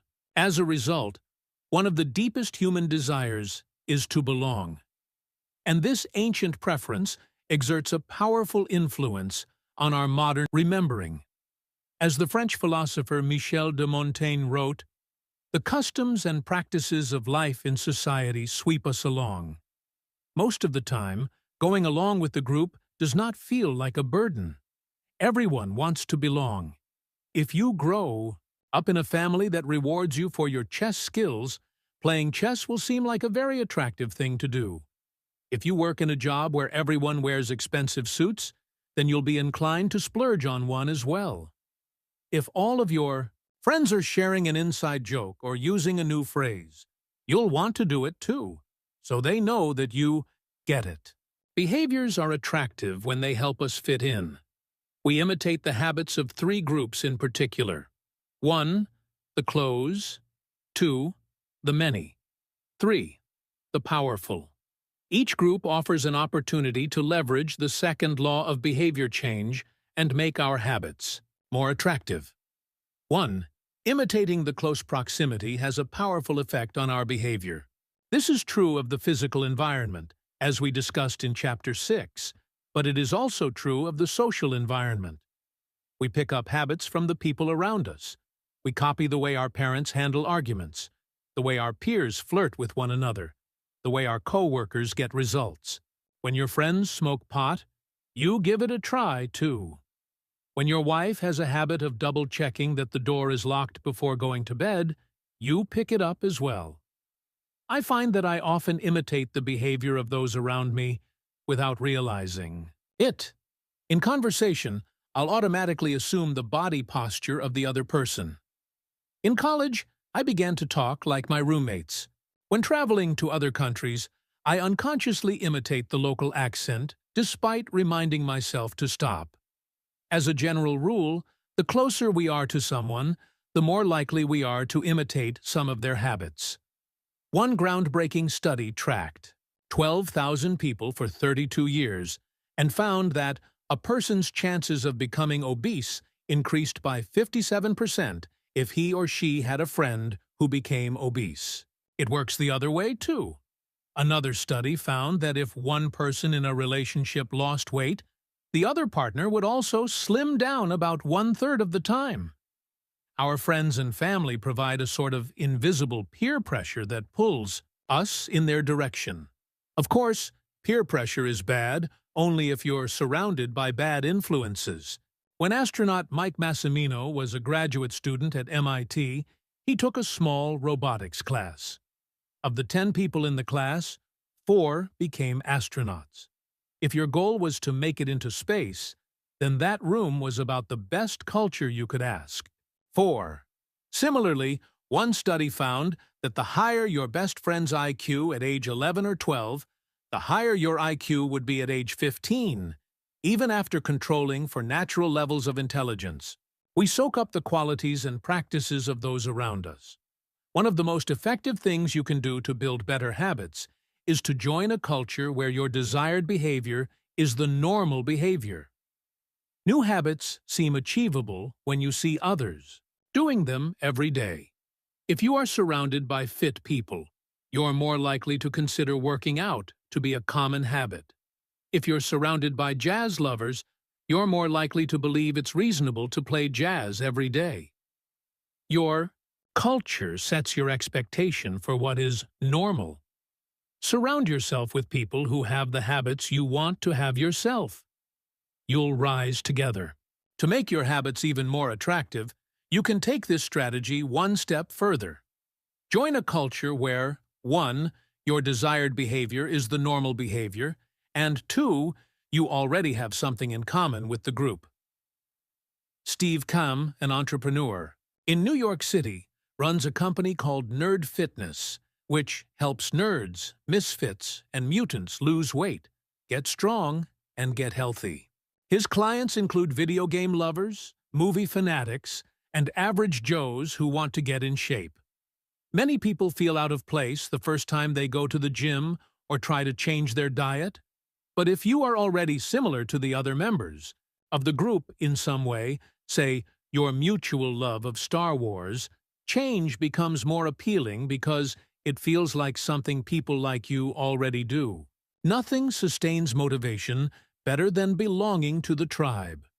It transforms a personal quest into a shared one. Previously, you were on your own. Your identity was singular. You are a reader. You are a musician. You are an athlete. When you join a book club or a band or a cycling group, your identity becomes linked to those around you. Growth and change is no longer an individual pursuit. We are readers. We are musicians. We are cyclists. The shared identity begins to reinforce your personal identity. This is what imitating the many. In the 1950s, psychologist Solomon Asch conducted a series of experiments that are now taught to legions of undergrads each year. To begin each experiment, the subject entered the room with a group of strangers. Unbeknownst to them, the other participants were actors planted by the researcher and instructed to deliver scripted answers to certain questions. The group would be shown one card with a line on it, and then a second card with a series of lines. Each person was asked to select the line on the second card that was similar in length to the line on the first card. It was a very simple task. Here is an example of 2 cards used in the experiment. The experiment always began the same. First, there would be some easy trials where everyone agreed on the correct line. After a few rounds, the participants were shown a test that was just as obvious as the previous ones, except the actors in the room would select an intentionally incorrect answer. For example, they would respond A to the comparison shown in Figure 10. Everyone would agree that the lines were the same, even though they were clearly different. The subject, who was unaware of the ruse, would immediately become bewildered. Their eyes would open wide. They would laugh nervously to themselves. They would double-check the reactions of other participants. Their agitation would grow as one person after another delivered the same incorrect response. Soon, the subject began to doubt their own eyes. Eventually, They delivered the answer they knew in their heart to be incorrect. Ash ran this experiment many times and in many different ways. What he discovered was that as the number of actors increased, so did the conformity of the subject. If it was just the subject and one actor, then there was no effect on the person's choice. They just assumed they were in the room with a dummy. When two actors were in the room with the subject, there was still little impact. But as the number of people increased to 3 actors and 4 and all the way to 8, the subject became more likely to second-guess themselves. By the end of the experiment, nearly 75% of the subjects had agreed with the group answer, even though it was obviously incorrect. Whenever we are unsure how to act, we look to the group to guide our behavior. We are constantly scanning our environment and wondering, what is everyone else doing? We check reviews on Amazon or Yelp or TripAdvisor because we want to imitate the best buying, eating, and travel habits. It's usually a smart strategy. There is evidence in numbers, but there can be a downside. The normal behavior of the tribe often overpowers the desired behavior of the individual. For example, one study found that when a chimpanzee learns and eats the effective way to crack nuts open as a member of one group and then switches to a new group that uses a less effective strategy, it will avoid using the superior nut-cracking method just to blend in with the rest of the chimps. Humans are similar. There is tremendous internal pressure to comply with the norms of the group. The reward of being accepted is often greater than the reward of winning an argument, looking smart, or finding truth. Most days, we'd rather be wrong with the crowd than be right by ourselves. The human mind knows how to get along with others. It wants to get along with others. This is our natural mode. You can override it. You can choose to ignore the group or to stop caring what other people think. But it takes work. Running against the grain of your culture requires extra effort. When changing your habits means challenging the tribe, change is unattractive. When changing your habits means fitting in with the tribe, change is very attractive. 2. Imitating the many. In the 1950s, psychologist Solomon Asch conducted a series of experiments that are now taught to legions of undergrads each year. To begin each experiment, the subject entered the room with a group of strangers. Unbeknownst to them, the other participants were actors planted by the researcher and instructed to deliver scripted answers to certain questions. The group would be shown one card with a line on it, and then a second card with a series of lines. Each person was asked to select the line on the second card that was similar in length to the line on the first card. It was a very simple task. Here is an example of 2 cards used in the experiment. The experiment all everywhere pursue power, prestige, and status. We want pins and medallions on our jackets. We want president or partner in our titles. We want to be acknowledged, recognized, and praised. This tendency can seem vain, but overall, it's a smart move. Historically, a person with greater power and status has access to more resources, worries less about survival, and proves to be a more attractive mate. We are drawn to behaviors that earn us respect, approval, admiration, and status. We want to be the one in the gym who can do muscle-ups, or the musician who can play the hardest chord progressions, or the parent with the most accomplished children, because these things separate us from the crowd. Once we fit in, we start looking for ways to stand out. This is one reason we care so much about the habits of highly effective people. We try to copy the behavior of successful people because we desire success ourselves. Many of our daily habits are imitations of people we admire. You replicate the marketing strategies of the most successful firms in your industry. You make a recipe from your favorite baker. You borrow the storytelling strategies of your favorite writer. You mimic the communication style of your boss. We imitate people we envy. High-status people enjoy the approval, respect, and praise of others. And that means if a behavior can get us approval, respect, and praise, we find it attractive. We are also motivated to avoid behaviors that would lower our status.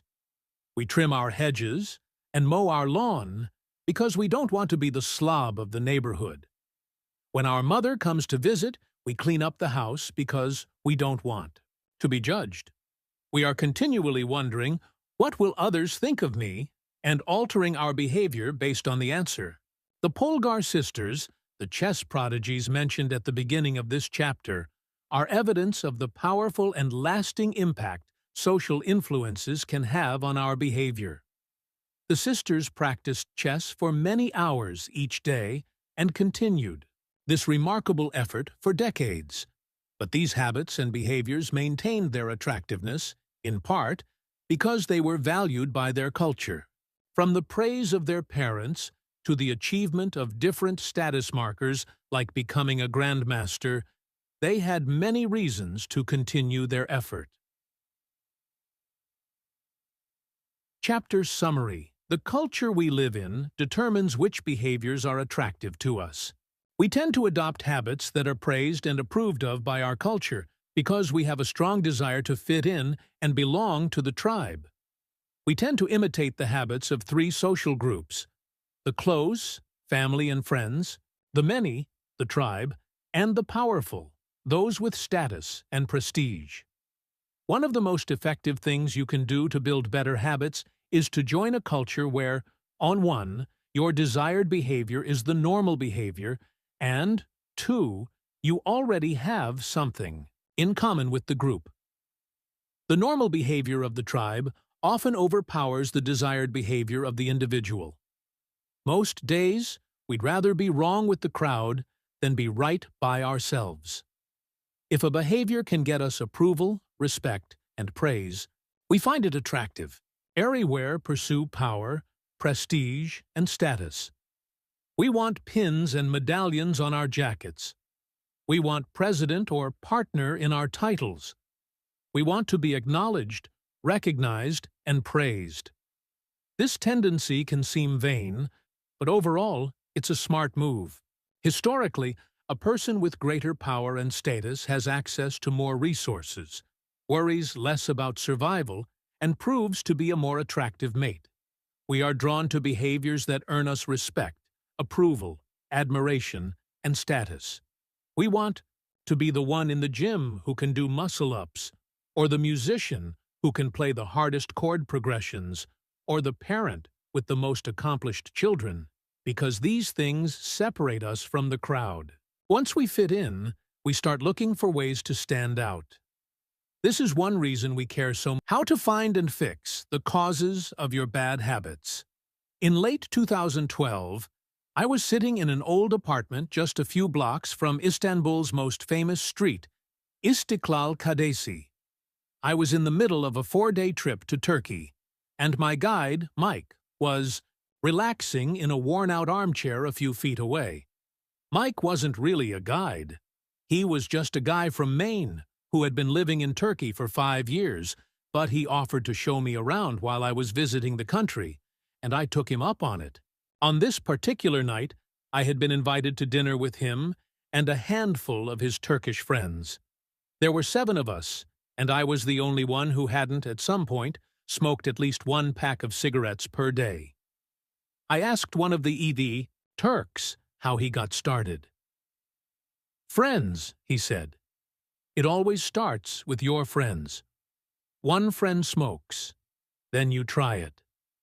What was truly fascinating was that half of the people in the room had managed to quit smoking. Mike had been smoke-free for a few years at that point, and he swore up and down that he broke the habit because of a book called Alan Carr's Easy Way to Stop Smoking. "It frees you from the mental burden of smoking," he said. "It tells you, stop lying to yourself. You know you don't actually want to smoke. You know you don't really enjoy this. It helps you feel like you're not the victim anymore. You start to realize that you don't need to smoke." I had never tried a cigarette, but I took a look at the book afterward out of curiosity. The author employs an interesting strategy to help smokers eliminate their cravings. He systematically reframes each cue associated with smoking and gives it a new meaning. He says things like, "You think you are quitting something, but you're not quitting anything because cigarettes do nothing for you. You think smoking is something you need to do to be social, but it's not. You can be social without smoking at all. You think smoking is about relieving stress, but it's not. Smoking does not relieve your nerves. It destroys them." Over and over, he repeats these phrases and others like them. "Get it clearly into your mind," he says. "You are losing nothing, and you are making marvelous positive gains not only in health, energy, and money, but also in confidence, self-respect, freedom, and, most important of all, in the length and quality of your future life." By the time you get to the end of the book, smoking seems like the most ridiculous thing in the world to do. And if you no longer expect smoking to bring you any benefits, you have no reason to smoke. It is an inversion of the second law of behavior change. Make it unattractive. Now, I know this idea might sound overly simplistic. Just change your mind, and you can quit smoking. But stick with me for a minute. Where cravings come from. Every behavior has a surface-level craving and a deeper underlying motive. I often have a craving that goes something like this. I want to eat tacos. If you were to ask me why I want to eat tacos, I wouldn't say, because I need food to survive. But the truth is, somewhere deep down, I am motivated to eat. Tacos because I have to eat to survive. The underlying motive is to obtain food and water, even if my specific craving is for a taco. Some of our underlying motives include conserve energy, obtain food and water. Your habits are modern-day solutions to ancient desires, new versions of old vices. The underlying motives behind human behavior remain the same. The specific habits we perform differ based on the period of history. Here's the powerful part. There are many different ways to address the same underlying motive. One person might learn to reduce stress by smoking a cigarette. Another person learns to ease their anxiety by going for a run. Your current habits are not necessarily the best way to solve the problems you face. They are just the methods you learn to use. Once you associate a solution with the problem you need to solve, you keep coming back to it. Habits are all about associations. These associations determine whether we predict a habit to be worth repeating or not. As we covered in our discussion of the first law, your brain is continually absorbing information and noticing cues in the environment. Every time you perceive a cue, your brain runs a simulation and makes a prediction about what to do in the next moment. Cue. You notice that the stove is hot. Prediction. If I touch it, I'll get burned, so I should avoid touching it. Cue. You see that the traffic light turned green. Prediction. If I step on the gas, I'll make it safely through the intersection and get closer to my destination, so I should step on the gas. You see a cue, categorize it based on past experience, and determine the appropriate response. This all happens in an instant, but it plays a crucial role in your habits because every action is preceded by a prediction. Life feels reactive, but it is actually predictive. All day long, you are making your best guess of how to act given what you've just seen and what has worked for you in the past. You are endlessly predicting what will happen in the next moment. Our behavior is heavily dependent on these predictions. Put another way, our behavior is heavily dependent on how we interpret the events that happen to us, not necessarily the objective reality of the events themselves.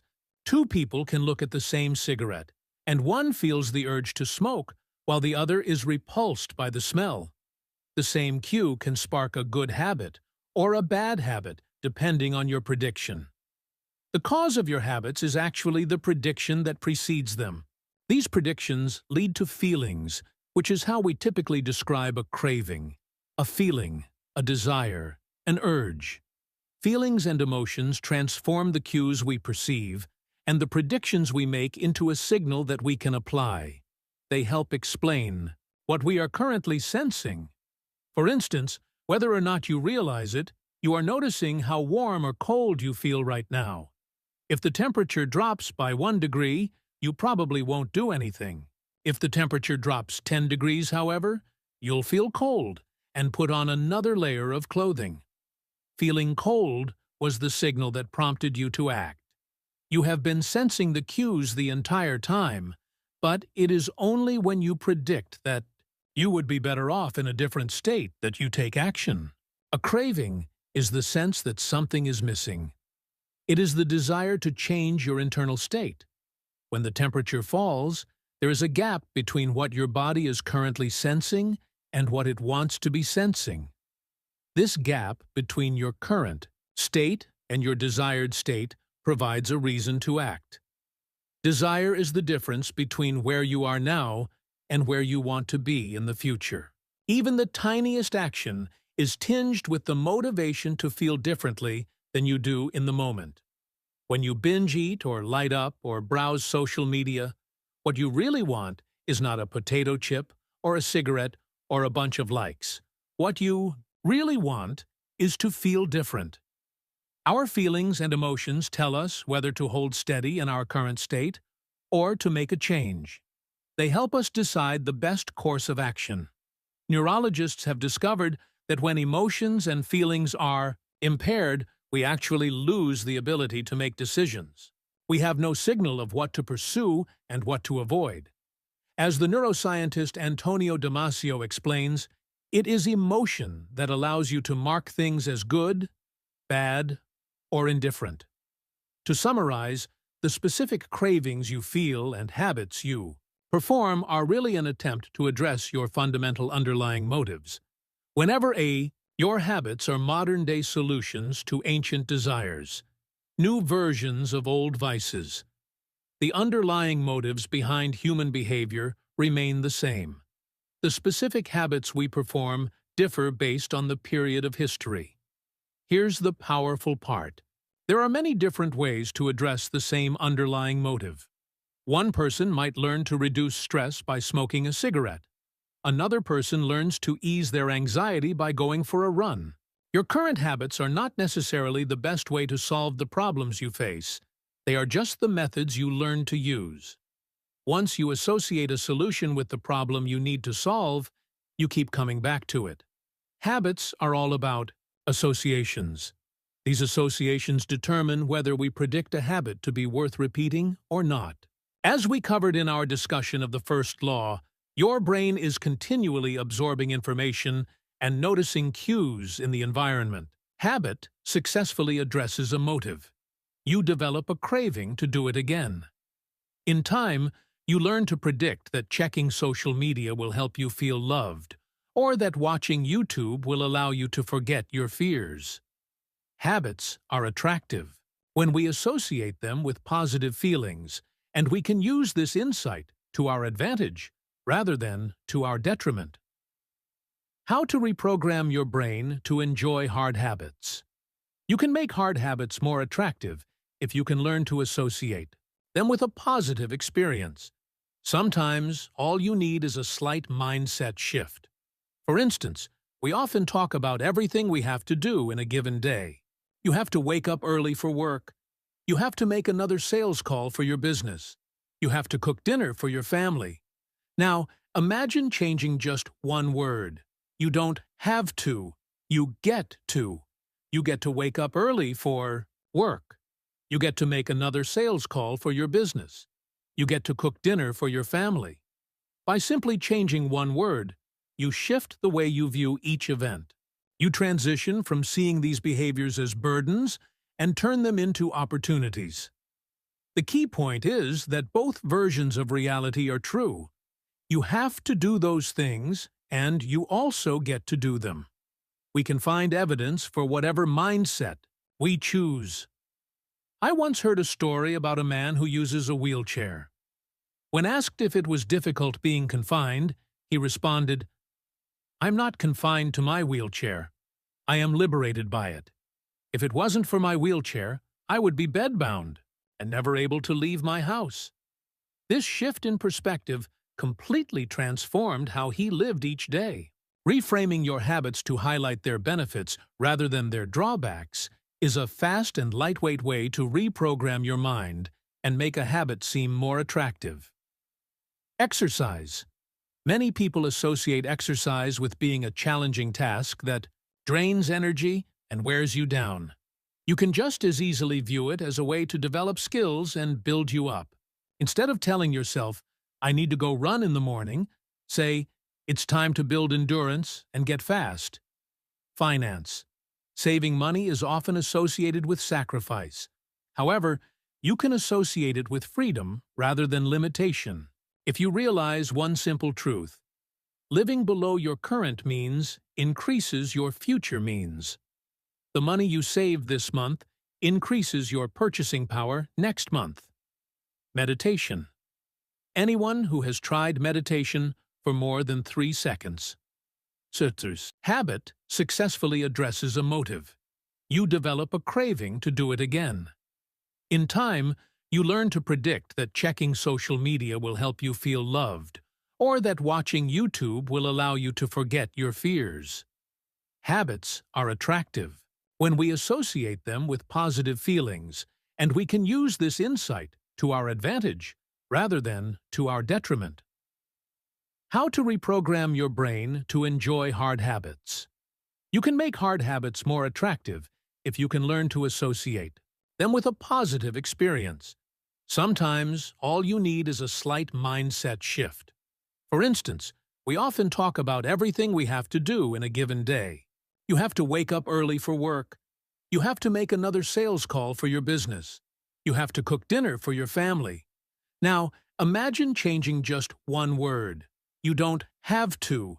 You get to. You get to wake up early for work. You get to make another sales call for your business. You get to cook dinner for your family. By simply changing one word, you shift the way you view each event. You transition from seeing these behaviors as burdens and turn them into opportunities. The key point is that both versions of reality are true. You have to do those things, and you also get to do them. We can knows how frustrating it can be when the next distraction inevitably pops into your mind. You can transform frustration into delight when you realize that each interruption gives you a chance to practice returning to your breath. Distraction is a good thing because you need distractions to practice meditation. Pre-game jitters. Many people feel anxious before delivering a big presentation or competing in an important event. They experience quicker breathing, a faster heart rate, heightened arousal. If we interpret these feelings negatively, then we feel threatened and tense up. If we interpret these feelings positively, then we can respond with fluidity and grace. You can reframe "I am nervous" to "I am excited and I'm getting an adrenaline rush to help me concentrate." These little mindset shifts aren't magic, but they can help change the feelings you associate with a particular habit or situation. If you want to take it a step further, you can create a motivation ritual. You simply practice associating your habits with something you enjoy, then you can use that cue whenever you need a bit of motivation. For instance, if you always play the same song before having sex, then you'll begin to link the music with the act. Whenever you want to get in the mood, just press play. Ed Lattimore, a boxer and writer from Pittsburgh, benefited from a similar strategy without knowing it. "Odd realization," he wrote. "My focus and concentration goes up just by putting my headphones on while writing. I don't even have to play any music." Without realizing it, he was conditioning himself. In the beginning, he put his headphones on, played some music he enjoyed, and did focused work. After doing it 5, 10, 20 times, putting his headphones on became a cue that he automatically associated with increased focus. The craving followed naturally. Athletes use similar strategies to get themselves in the mindset to perform. During my baseball career, I developed a specific ritual of stretching and throwing before each game. The whole sequence took about 10 minutes, and I did it the same way every single time. While it physically warmed me up to play, more importantly, it put me in the right mental state. I began to associate my pregame ritual with feeling competitive and focused. Even if I wasn't motivated beforehand, by the time I was done with my ritual, I was in game mode. You can adapt this strategy for nearly any purpose. Say you want to feel happier in general. Find something that makes you truly happy, like petting your dog or taking a bubble bath, and then create a short routine that you perform every time before you do the thing you love. Maybe you take 3 deep breaths and smile. 3 deep breaths. Smile. Pet the dog. Repeat. Eventually, you'll begin to associate this breathe and smile routine with being in a good mood. It becomes a cue that means feeling happy. Once established, you can break it out anytime you need to change your emotional state. Stressed at work? Take 3 deep breaths and smile. Sad about life? 3 deep breaths and smile. Once a habit has been built, the cue can prompt a craving, even if it has little to do with the original situation. The key to finding and fixing the causes of your bad habits is to reframe the associations you have about them.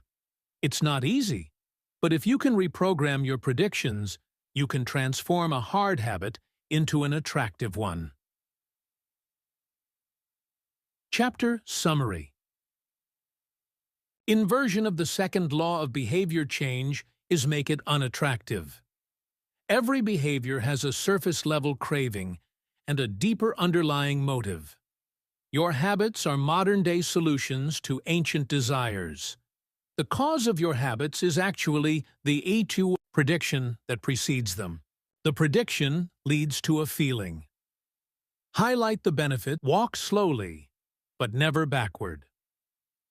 On the first day of class, Jerry Woolsman, a professor at the University of Florida, divided his film photography students into 2 groups. Everyone on the left side of the classroom, he explained, would be NO, the quantity group. They would be graded solely on the amount of work they produced. On the final day of class, he would tally the number of photos submitted by each student. 100 photos would rate an A, 90 photos a B, 80 photos a C, and so on. Meanwhile, everyone on the right side of the room would be in the quality group. They would be graded only on the excellence of their work. They would only need to produce 1 photo during the semester, but to get an A, it had to be a nearly perfect image. At the end of the term, he was surprised to find that all the best photos were produced by the quantity group. During the semester, these students were busy taking photos, experimenting with composition and lighting, testing out various methods in the darkroom, and learning from their mistakes. In the process of creating hundreds of photos, they honed their skills. Meanwhile, the quality group sat around speculating about perfection. In the end, they had little to show for their efforts other than unverified theories and 1 mediocre photo. It is easy to get bogged down trying to find the optimal plan for change, the fastest way to lose weight, the best program to build muscle, the perfect idea for a side hustle. We are so focused on figuring out the best approach that we never get around to taking action. As Voltaire once wrote, "The best is the enemy of the good." I refer to this as the difference between being in motion and taking action. The 2 ideas sound similar, but they're not the same. When you're in motion, you're planning and strategizing and learning. Those are all good things, but they don't produce a result. Action, on the other hand, is the type of behavior that will deliver an outcome. If I outline 20 ideas for articles I want to write, that's motion. If I actually sit down and write an article, that's action. If I search for a better diet plan and read a few books on the topic, that's motion. If I actually eat Healthy meal? That's action. Sometimes motion is useful, but it will never produce an outcome by itself. It doesn't matter how many times you go talk to the personal trainer, that motion will never get you in shape. Only the action of working out will get the result you're looking to achieve. If motion doesn't lead to results, why do we do it? Sometimes we do it because we actually need to plan or learn more. But more often than not, we do it because motion allows us to feel like we're making progress without running the risk of failure. Most of us are experts at avoiding criticism. It doesn't feel good to fail or to be judged publicly, so we tend to avoid situations where that might happen. And that's the biggest reason why you slip into motion rather than taking action. You want to delay failure. It's easy to be in motion and convince yourself that you're still making progress. You think, I've got conversations going with 4 potential clients right now. This is good. We're moving in the right direction. Or, I brainstormed some ideas for that book I want to write. This is coming together. Motion makes you feel like you're getting things done. But really, you're just preparing to get something done. When preparation becomes a form of procrastination, you need to change something. You don't want to merely be planning. You want to be practicing. If you want to master a habit, the key is to start with repetition, not perfection. You don't need to map out every feature of a new habit. You just need to practice it. This is the first takeaway of the third law. You just need to get your reps in. How long does it actually take to form a new habit? Habit formation is the process by which a behavior becomes progressively more automatic through repetition. The more you repeat an activity, the more the structure of your brain changes to become efficient at that activity. Neuroscientists call this long-term potentiation, which refers to the strengthening of connections between neurons in the brain based on recent patterns of activity. With each repetition, cell-to-cell signaling improves, and the neural connections tighten. First described by neuropsychologist Donald Hebb in 1949, this walk slowly, but never backward. On the first day of class, Jerry Woolsman, a professor at the University of Florida, divided his film photography students into 2 groups. Everyone on the left side of the classroom, he explained, would be NO, the quantity group. They would be graded solely on the phenomenon is commonly known as Hebb's law. Neurons that fire together wire together. Repeating a habit leads to clear physical changes in the brain. In musicians, the cerebellum, critical for physical movements like plucking a guitar, string, or pulling a violin bow, is larger than it is in non-musicians. Mathematicians, meanwhile, have increased gray matter in the inferior parietal lobule, which plays a key role in computation and calculation. Its size is directly correlated with the amount of time spent in the field. The older and more experienced the mathematician, the greater the increase in gray matter. When scientists analyzed the brains of taxi drivers in London, they found that the hippocampus, a region of the brain involved in spatial memory, was significantly the law of least effort. In his award-winning book, Guns, Germs, and Steel, anthropologist and biologist Jared Diamond points out a simple fact. Different continents have different shapes. At first glance, this statement seems rather obvious and unimportant, but it turns out to have a profound impact on human behavior. The primary axis of the Americas runs from north to south. That is, the landmass of North and South America tends to be tall and thin rather than wide and fat. The same is generally true for Africa. Meanwhile, the landmass that makes up Europe, Asia, and the Middle East is the opposite. This massive stretch of land tends to be more east-west in shape. According to Diamond, this difference in shape played a significant role in the spread of agriculture over the centuries. When agriculture began to spread around the globe, farmers had an easier time expanding along east-west routes than along north-south ones.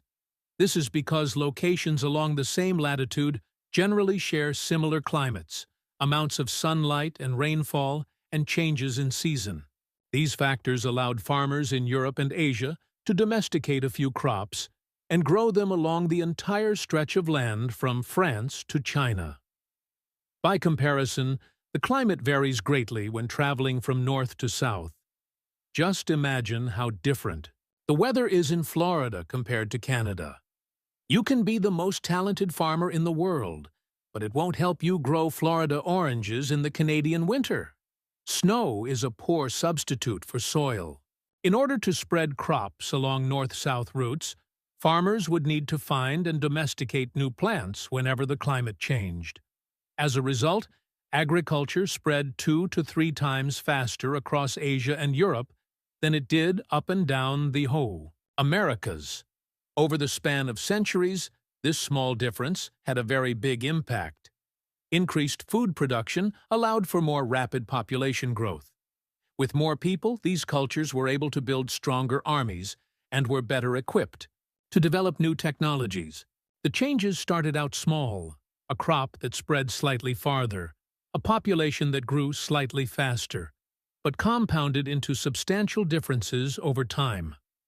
The spread of agriculture provides an example of the third law of behavior change. On a global scale, conventional wisdom holds that motivation is the key to habit change. Maybe if you really wanted it, you'd actually do it. But the truth is, our real motivation is to be lazy and to do what is convenient. And despite what the latest productivity bestseller will tell you, this is a smart strategy, not a. The Law of Least Effort. In his award-winning book, Guns, Germs, and Steel, anthropologist and biologist Jared Diamond points out a simple fact. Different continents have different shapes. At first glance, this statement seems rather obvious and unimportant, but it turns out to have a profound impact on human behavior. The primary axis of the Americas runs from north to south. That is, the landmass of North and South America tends to be tall and thin rather than wide and fat. The same is generally true for Africa. Meanwhile, the landmass that makes up Europe, Asia, and the Middle East is the opposite. This massive stretch of land tends to be more east-west in shape. According to Diamond, this difference in shape played a significant role in the spread of agriculture over the centuries. When agriculture began to spread around the globe, farmers had an easier time expanding along east-west routes than along north-south ones. This is because locations along the same latitude generally share similar climates, amounts of sunlight and rainfall, and changes in season. These factors allowed farmers in Europe and Asia to domesticate a few crops and grow them along the entire stretch of land from France to China. By comparison, the climate varies greatly when traveling from north to south. Just imagine how different the weather is in Florida compared to Canada. You can be the most talented farmer in the world, but it won't help you grow Florida oranges in the Canadian winter. Snow is a poor substitute for soil. In order to spread crops along north-south routes, farmers would need to find and domesticate new plants whenever the climate changed. As a result, agriculture spread 2 to 3 times faster across Asia and Europe than it did up and down the whole Americas. Over the span of centuries, this small difference had a very big impact. Increased food production allowed for more rapid population growth. With more people, these cultures were able to build stronger armies and were better equipped to develop new technologies. The changes started out small: a crop that spread slightly farther, a population that grew slightly faster, but compounded into substantial differences over time. Dumb one. Energy is precious, and the brain is wired to conserve it whenever possible. It is human nature to follow the law of least effort, which states that when deciding between two similar options, people will naturally gravitate toward the option that requires the least amount of work. For example, expanding your farm to the east, where you can grow the same crops, rather than heading north where the climate is different.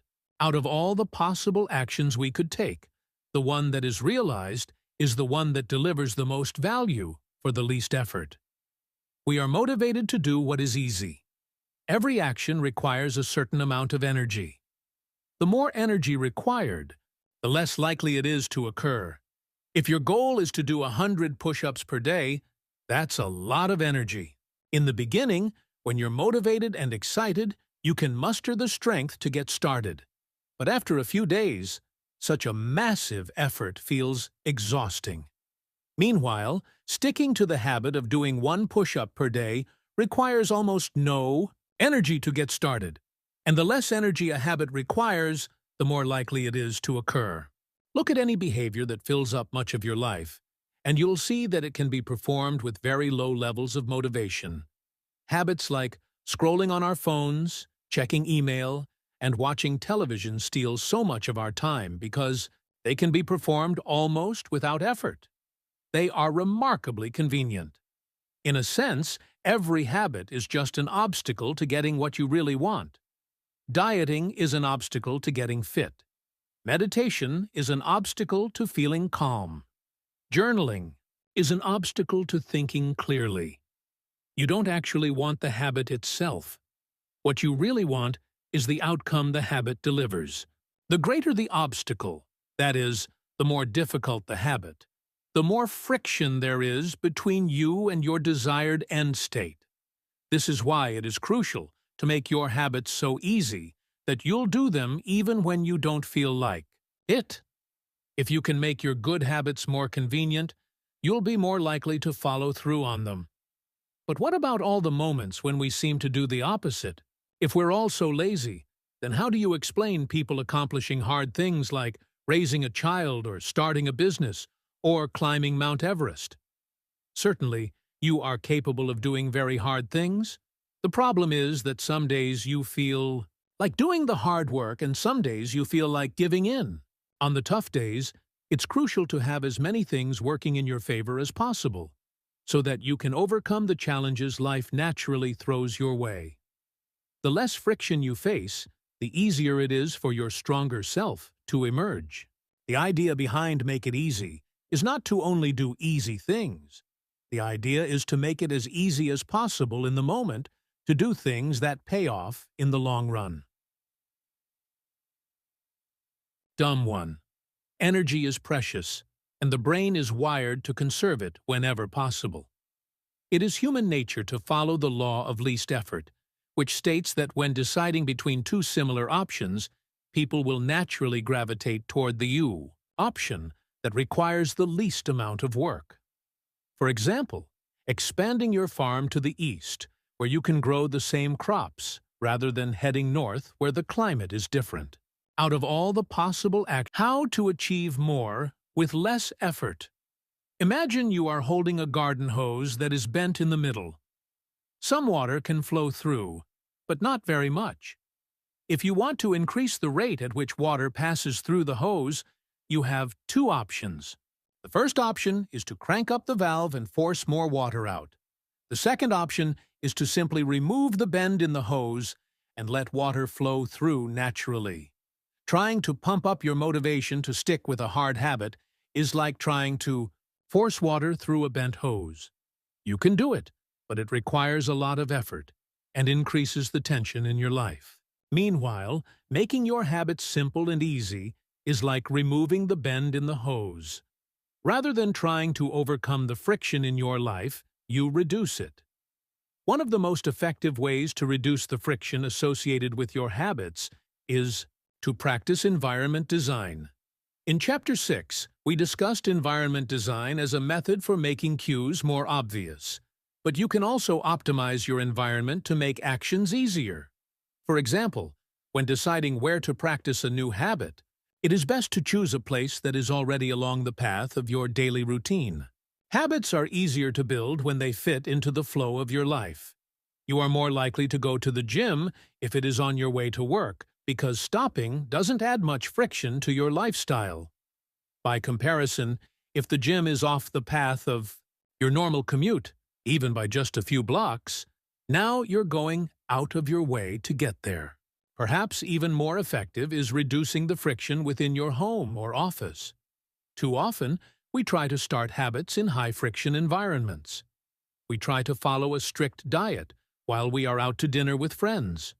We try to write a book in a chaotic household. We try to concentrate while using a smartphone filled with distractions. It doesn't have to be this way. We can remove the points of friction that hold us back. This is precisely what electronics manufacturers in Japan began to do in the 1970s. In an article published in The New Yorker titled "Better All the Time," James Surowiecki writes, "Japanese firms emphasized what came to be known as lean production, relentlessly looking to remove waste of all kinds from the production process, down to redesigning workspaces, so workers didn't have to waste time twisting and turning to reach their tools. The result was that Japanese factories were more efficient and Japanese products were more reliable than American ones. In 1974, service calls for American-made color televisions were 5 times as common as for Japanese televisions.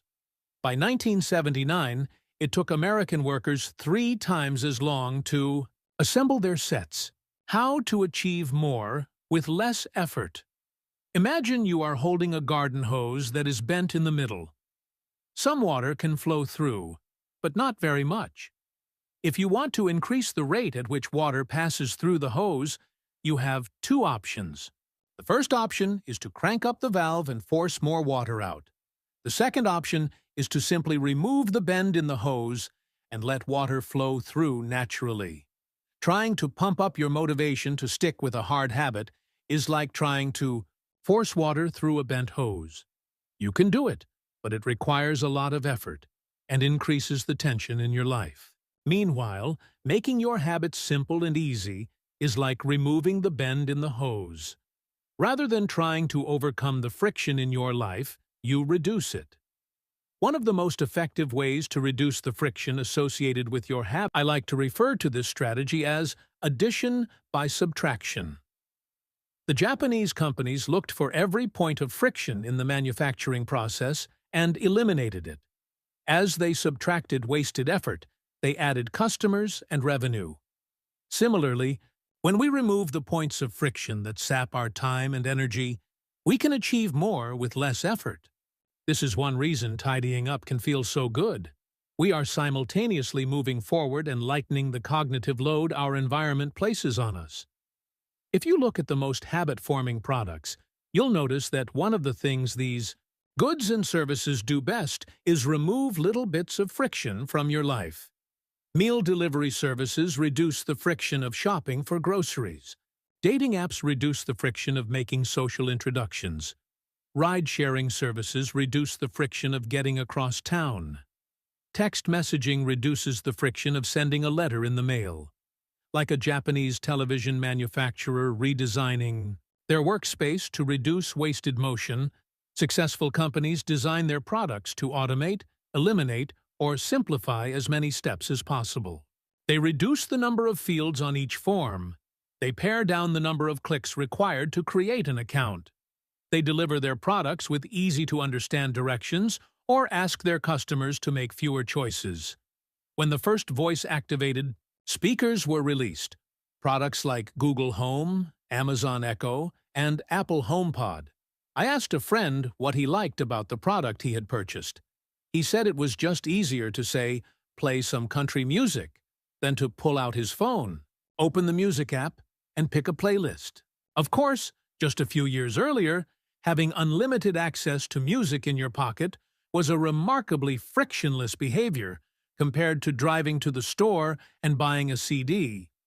Business is a never-ending quest to deliver the same result in an easier fashion.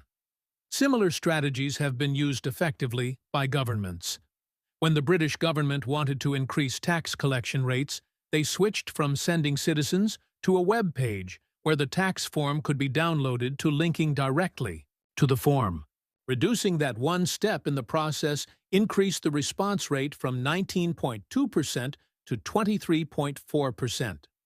For a country like the United Kingdom, those percentage points represent millions in tax revenue. The central idea is to create an environment where doing the right thing is as easy as possible. Much of the battle of building better habits comes down to finding ways to reduce the friction associated with our good habits and increase the friction associated with our bad ones. Prime the environment for future use. Oswald Knuckles is an IT developer from Natchez, Mississippi. He is also someone who understands the power of priming his environment. Nicole's dialed in his cleaning habits by following a strategy he refers to as resetting the room. For instance, when he finishes watching television, he places the remote back on the TV stand, arranges the pillows on the couch, and folds the blanket. When he leaves his car, he throws any trash away. Whenever he takes a shower, he wipes down the toilet while the shower is warming up. As he notes, the perfect time to clean the toilet is right before you wash yourself in the shower anyway. The purpose of resetting each room is not simply to clean up after the last action, but to prepare for the next action. When I walk into a room, everything is in its right place, Knuckles wrote. Because I do this every day in every room, stuff always stays in good shape. People think I work hard, but I'm actually really lazy. I'm just proactively lazy. It gives you so much time back. Whenever you organize a space for its intended purpose, you are priming it to make the next action easy. For instance, my wife keeps a box of greeting cards that are pre-sorted by occasion: birthday, sympathy, wedding, graduation, and more. Whenever necessary, she grabs an appropriate card and sends it off. She is incredibly good at remembering. Want to draw more? Put your pencils, pens, notebooks, and drawing tools on top of your desk, within easy reach. Want to exercise? Set out your workout clothes, shoes, gym bag, and water bottle ahead of time. Want to improve your diet? Chop up a ton of fruits and vegetables on weekends and pack them in containers so you have easy access to healthy, ready-to-eat options during the week. These are simple ways to make the good habit the path of least resistance. You can also invert this principle and prime the environment to make bad behaviors difficult. If you find yourself watching too much television, for example, then unplug it after each use. Only plug it back in if you can say out loud the name of the show you want to watch. This setup creates just enough friction to prevent mindless viewing. If that doesn't do it, you can take it a step further. Unplug the television and take the batteries out of the remote after each use, so it takes an extra 10 seconds to turn it back on. And if you're really hardcore, move the television out of the living room and into a closet after each use. You can be sure you'll only take it out when you really want to watch something. The greater the friction, the less likely the habit. Whenever possible, I leave my phone in a different room until lunch. When it's right next to me, I'll check it all morning for no reason at all. But when it is in another room, I rarely think about it. And the friction is high enough that I won't go get it without a reason. As a result, I get 3 to 4 hours each morning when I can work without interruption. If sticking your phone in another room doesn't seem like enough, tell a friend or family member to hide it from you for a few hours. Ask a coworker to keep it at their desk in the morning and give it back to you at lunch. It is remarkable how little friction is required to prevent unwanted behavior. When I hide beer in the back of the fridge where I can't see it, I drink less. When I delete social media apps from my phone, it can be weeks before I download them again and log in. These tricks are unlikely to curb a true addiction, but for many of us, a little bit of friction can be the difference between sticking with a good habit or sliding into a bad one. Imagine the cumulative impact of making dozens of these changes and living in an environment designed to make the good behaviors easier and the bad behaviors harder. Whether we are approaching behavior change as an individual, a parent, a coach, or a leader, we should ask ourselves the same question. How can we design a world where it's easy to do what's right? Redesign your life so the actions that matter most are also the actions that are easiest to do. Chapter Summary. Human behavior follows the law of least effort. We will naturally gravitate toward the option that requires the least amount of work. Create an environment where doing the right thing is as easy as possible. Reduce the friction associated with good behaviors. When friction is low, habits are easy. Increase the friction associated with bad behaviors. When friction is high, habits are difficult. Prime your environment to make future actions easier. Want to draw more? Put your pencils, pens, notebooks, and drawing tools on top of your desk, within easy reach. Want to exercise? Set out your workout clothes, shoes, gym bag, and water bottle ahead of time. Want to improve your diet? Chop up a ton of fruits and vegetables on weekends and pack them in containers so you have easy access to healthy, ready-to-eat options during the week. These are simple ways to make the good habit the path of least resistance. You can also invert this principle and prime the environment to make bad behaviors difficult. If you find yourself watching too much television, for example, then unplug it after each use. Only plug it back in if you can say out loud the name of the show you want to watch. This setup creates just enough friction to prevent mindless viewing. If that doesn't do it, you can take it a step further. Unplug the television and take the batteries out of the remote after each use, so it takes an extra 10 seconds to turn it back on. And if you're really hardcore, move the television out of the living room and into a closet after each use. You can be sure you'll only take it out when you really want to watch something. The greater the friction, the less likely the habit. Whenever possible, I leave my phone in a different room until lunch. When it's right next to me, I'll check it all morning for no reason. How to stop procrastinating by using the 2-minute rule. Twyla Tharp is widely regarded as one of the greatest dancers and choreographers of the modern era. In 1992, she was awarded a MacArthur Fellowship, often referred to as the Genius Grant, and she has spent the bulk of her career touring the globe to perform her original works. She also credits much of her success to simple daily habits. I begin each day of my life with a ritual, she writes. I wake up at 5:30 a.m., put on my workout clothes, my leg warmers, my sweatshirt, and my hat. I walk outside my Manhattan home, hail a taxi, and tell the driver to take me to the Pumping Iron Gym at 91st Street and 1st Avenue, where I work out for 2 hours. The ritual is not the stretching and weight training I put my body through each morning at the gym. The ritual is the cab. The moment I tell the driver where to go, I have completed the ritual.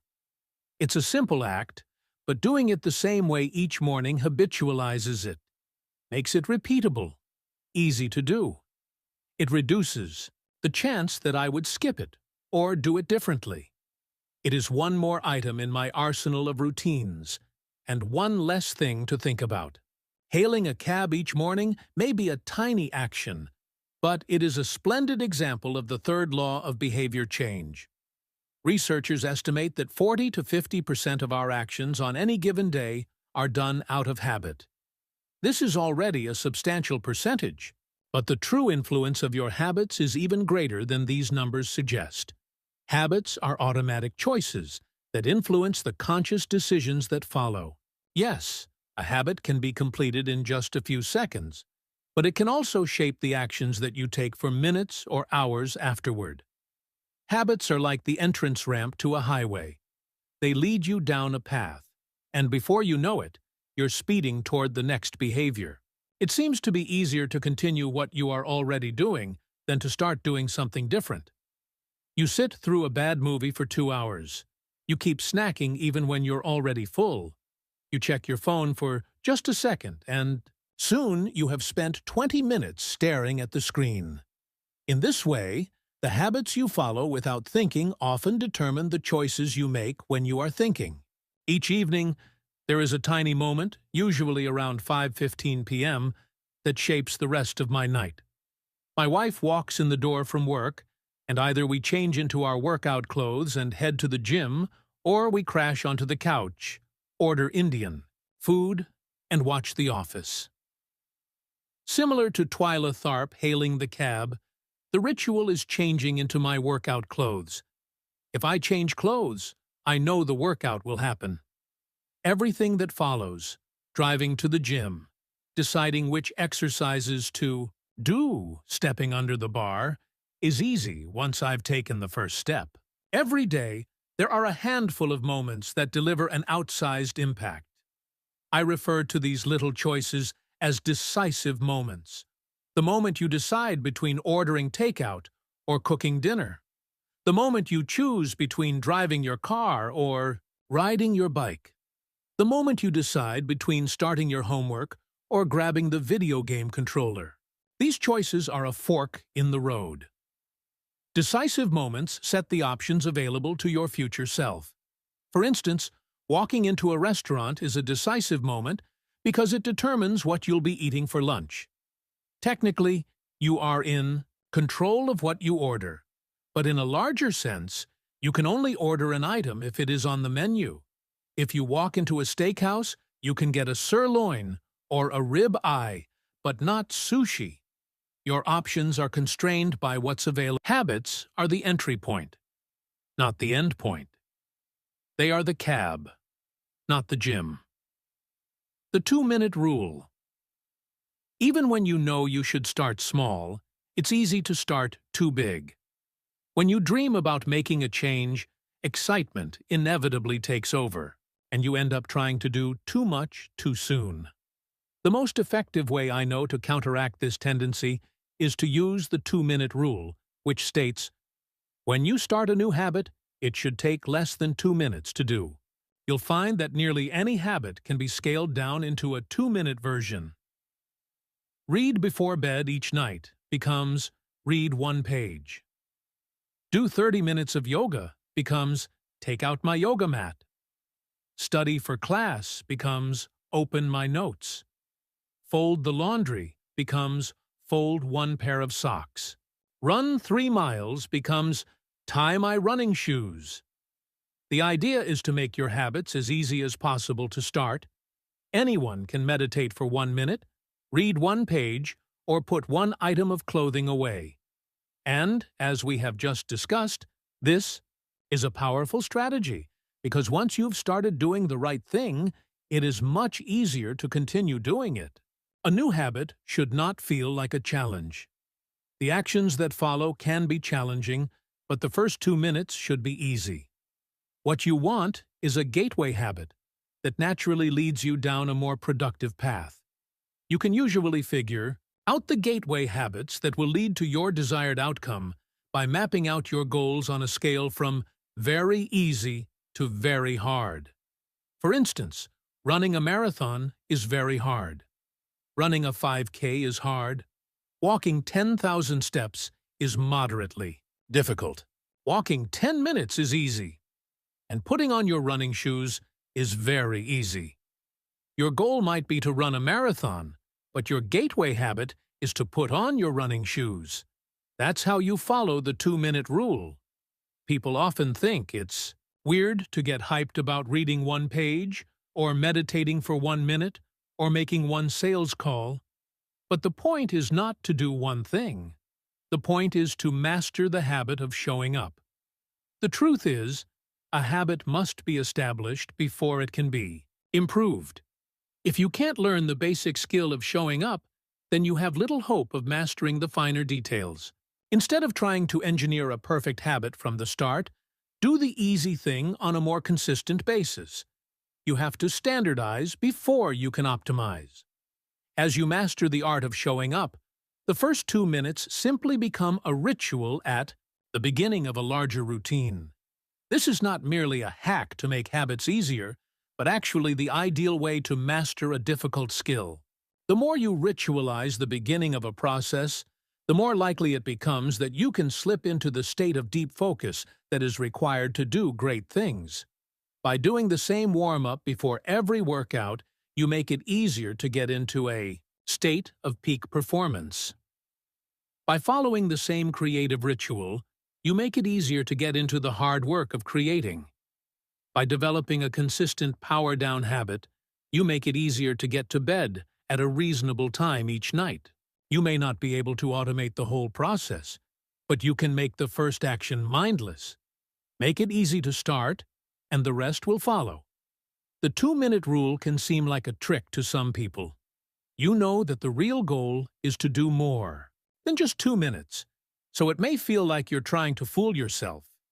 Nobody is actually aspiring to read 1 page, or do 1 push-up, or open their notes.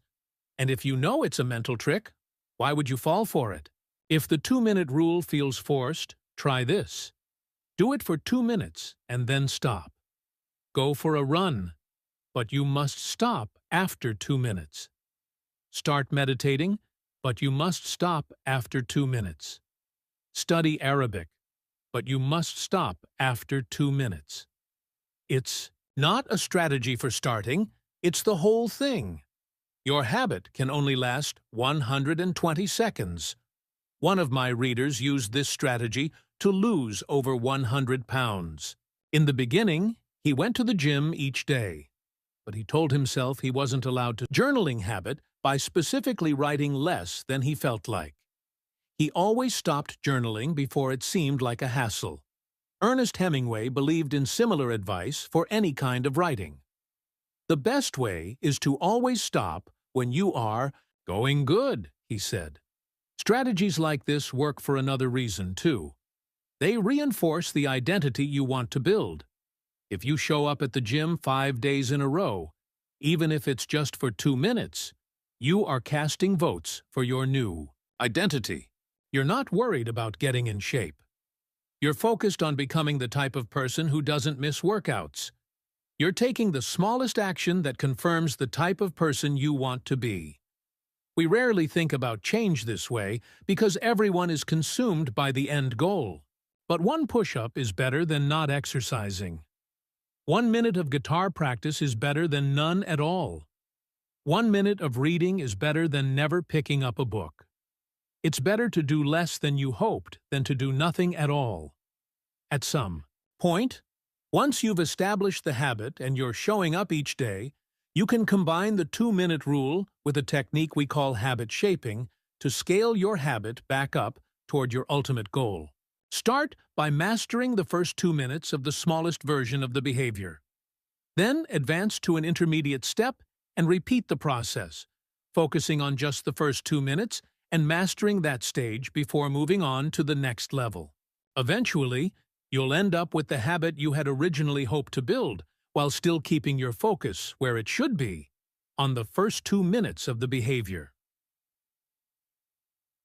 Nearly any larger life goal can be transformed into a 2-minute behavior. I want to live a healthy and long life. I need to stay in shape. I need to exercise. I need to change into my workout clothes. I want to have a happy marriage. I need to be a good partner. I should do something each day to make my partner's life easier. I should meal plan for next week. Whenever you are struggling to stick with a habit, you can employ the 2-minute rule. It's a simple way to make your habits easy. Chapter Summary. Habits can be completed in a few seconds, but continue to impact your behavior for minutes or hours afterward. Many habits occur at decisive moments, choices that are like a fork in the road, and either send you in the direction of a productive day or an unproductive one. The 2-minute rule states, when you start a new habit, it should take less than 2 minutes to do. The more you ritualize the beginning of a process, the more likely it becomes that you can slip into the state of deep focus that is required to do great things. Standardize before you optimize. You can't improve a habit that doesn't exist. Journaling habit by specifically writing less than he felt like.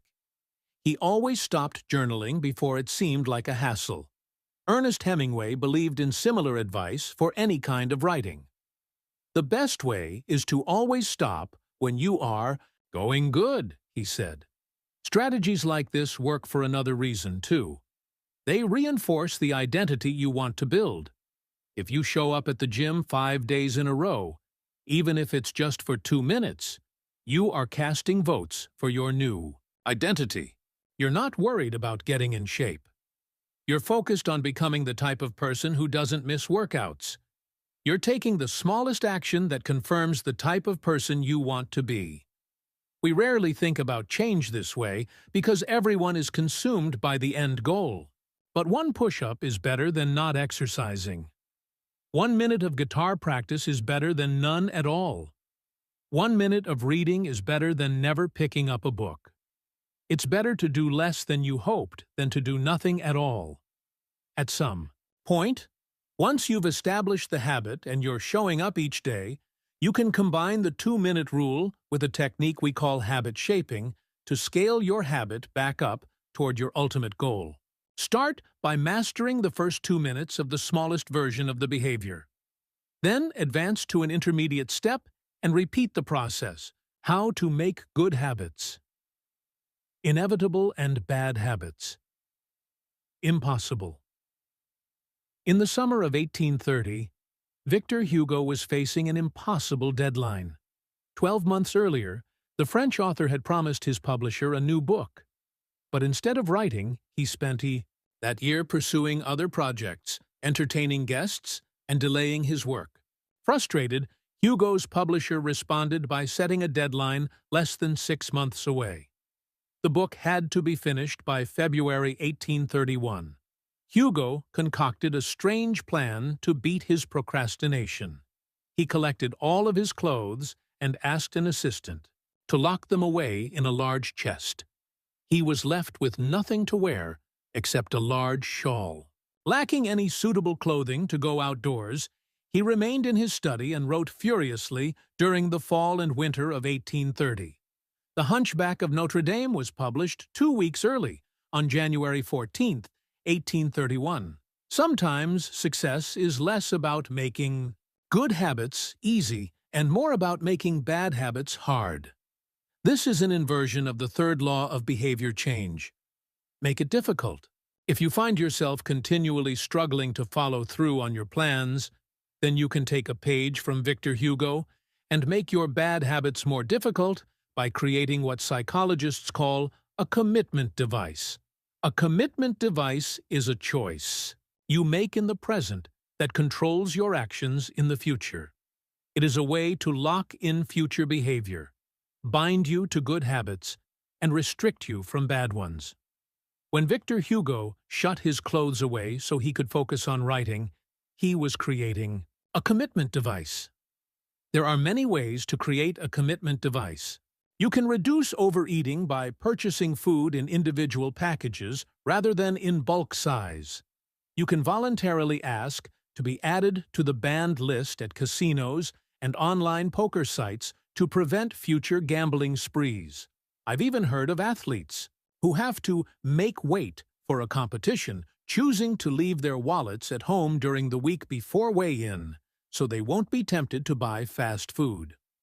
As another example, my friend and fellow habits expert Nir Eyal purchased an ETD outlet timer, which is an adapter that he plugged in between his internet router and the power outlet.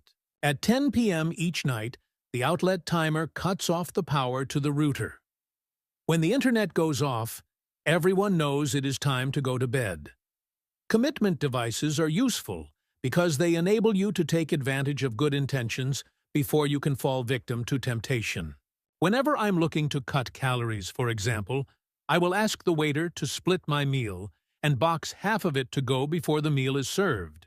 If I waited until the meal came out and told myself, I'll just eat half, it would never work. The key is to change the task such that it requires more work to get out of the good habit than to get started on it. If you're feeling motivated to get in shape, schedule a yoga session and pay ahead of time.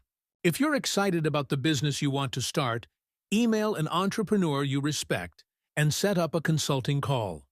When the time comes to act, the only way to bail is to cancel the meeting, which requires effort and may cost money. Commitment devices increase the odds that you'll do the right thing in the future by making bad habits difficult in the present. However, we can do even better. We can make good habits inevitable and bad habits impossible. How to automate a habit and never think about it again. John Henry Patterson was born in Dayton, Ohio, in 1844. He spent his childhood doing chores on the family farm and working shifts at his father's sawmill. After attending college at Dartmouth, Patterson returned to Ohio and opened a small supply store for coal miners. It seemed like a good opportunity. The store faced little competition and enjoyed a steady stream of customers, but still struggled to make money. That was when Patterson discovered his employees were stealing from him. In the mid-1800s, employee theft was a common problem. Receipts were kept in an open drawer and could easily be altered or discarded. There were no video cameras to review behavior and no software to track transactions. Unless you were willing to hover over your employees every minute of the day or to manage all transactions yourself, it was difficult to prevent theft. As Patterson mulled over his predicament, Patterson bought two for $50 each. Employee theft at his store vanished overnight. In the next 6 months, Patterson's business went from losing money to making $5,000 in profit, the equivalent of more than $100,000 today.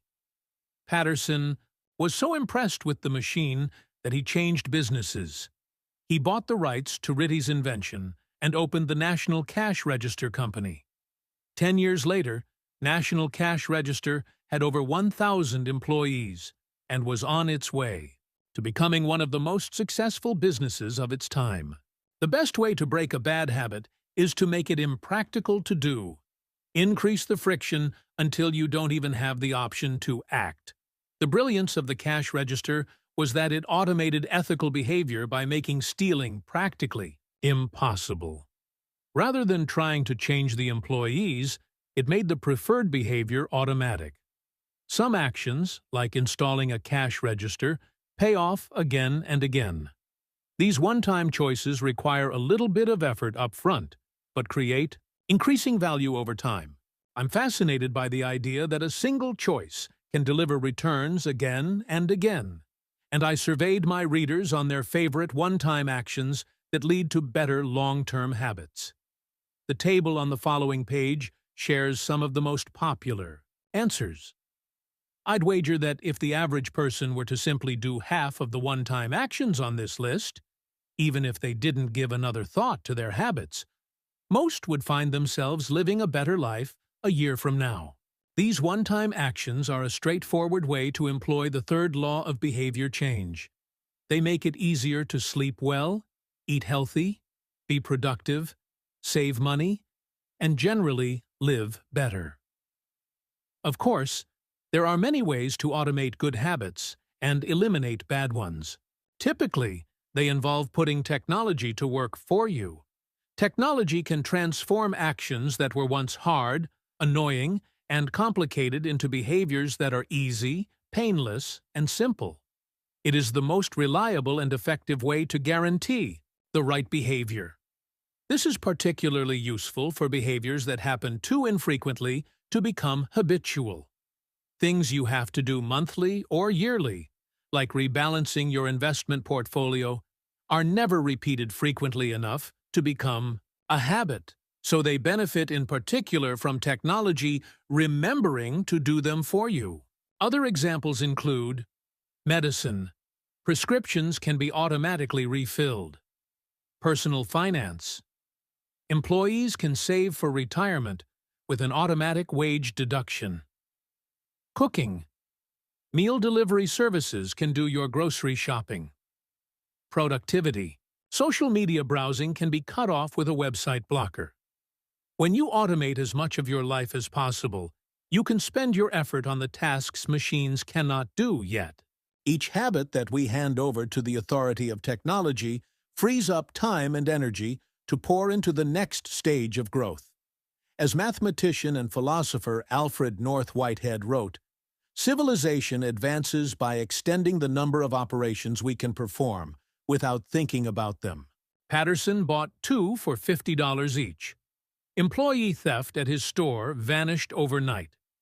In the next 6 months, Patterson's business went from losing money to making $5,000 in profit, the equivalent of more than $100,000 today. Patterson was so impressed with the machine that he changed businesses.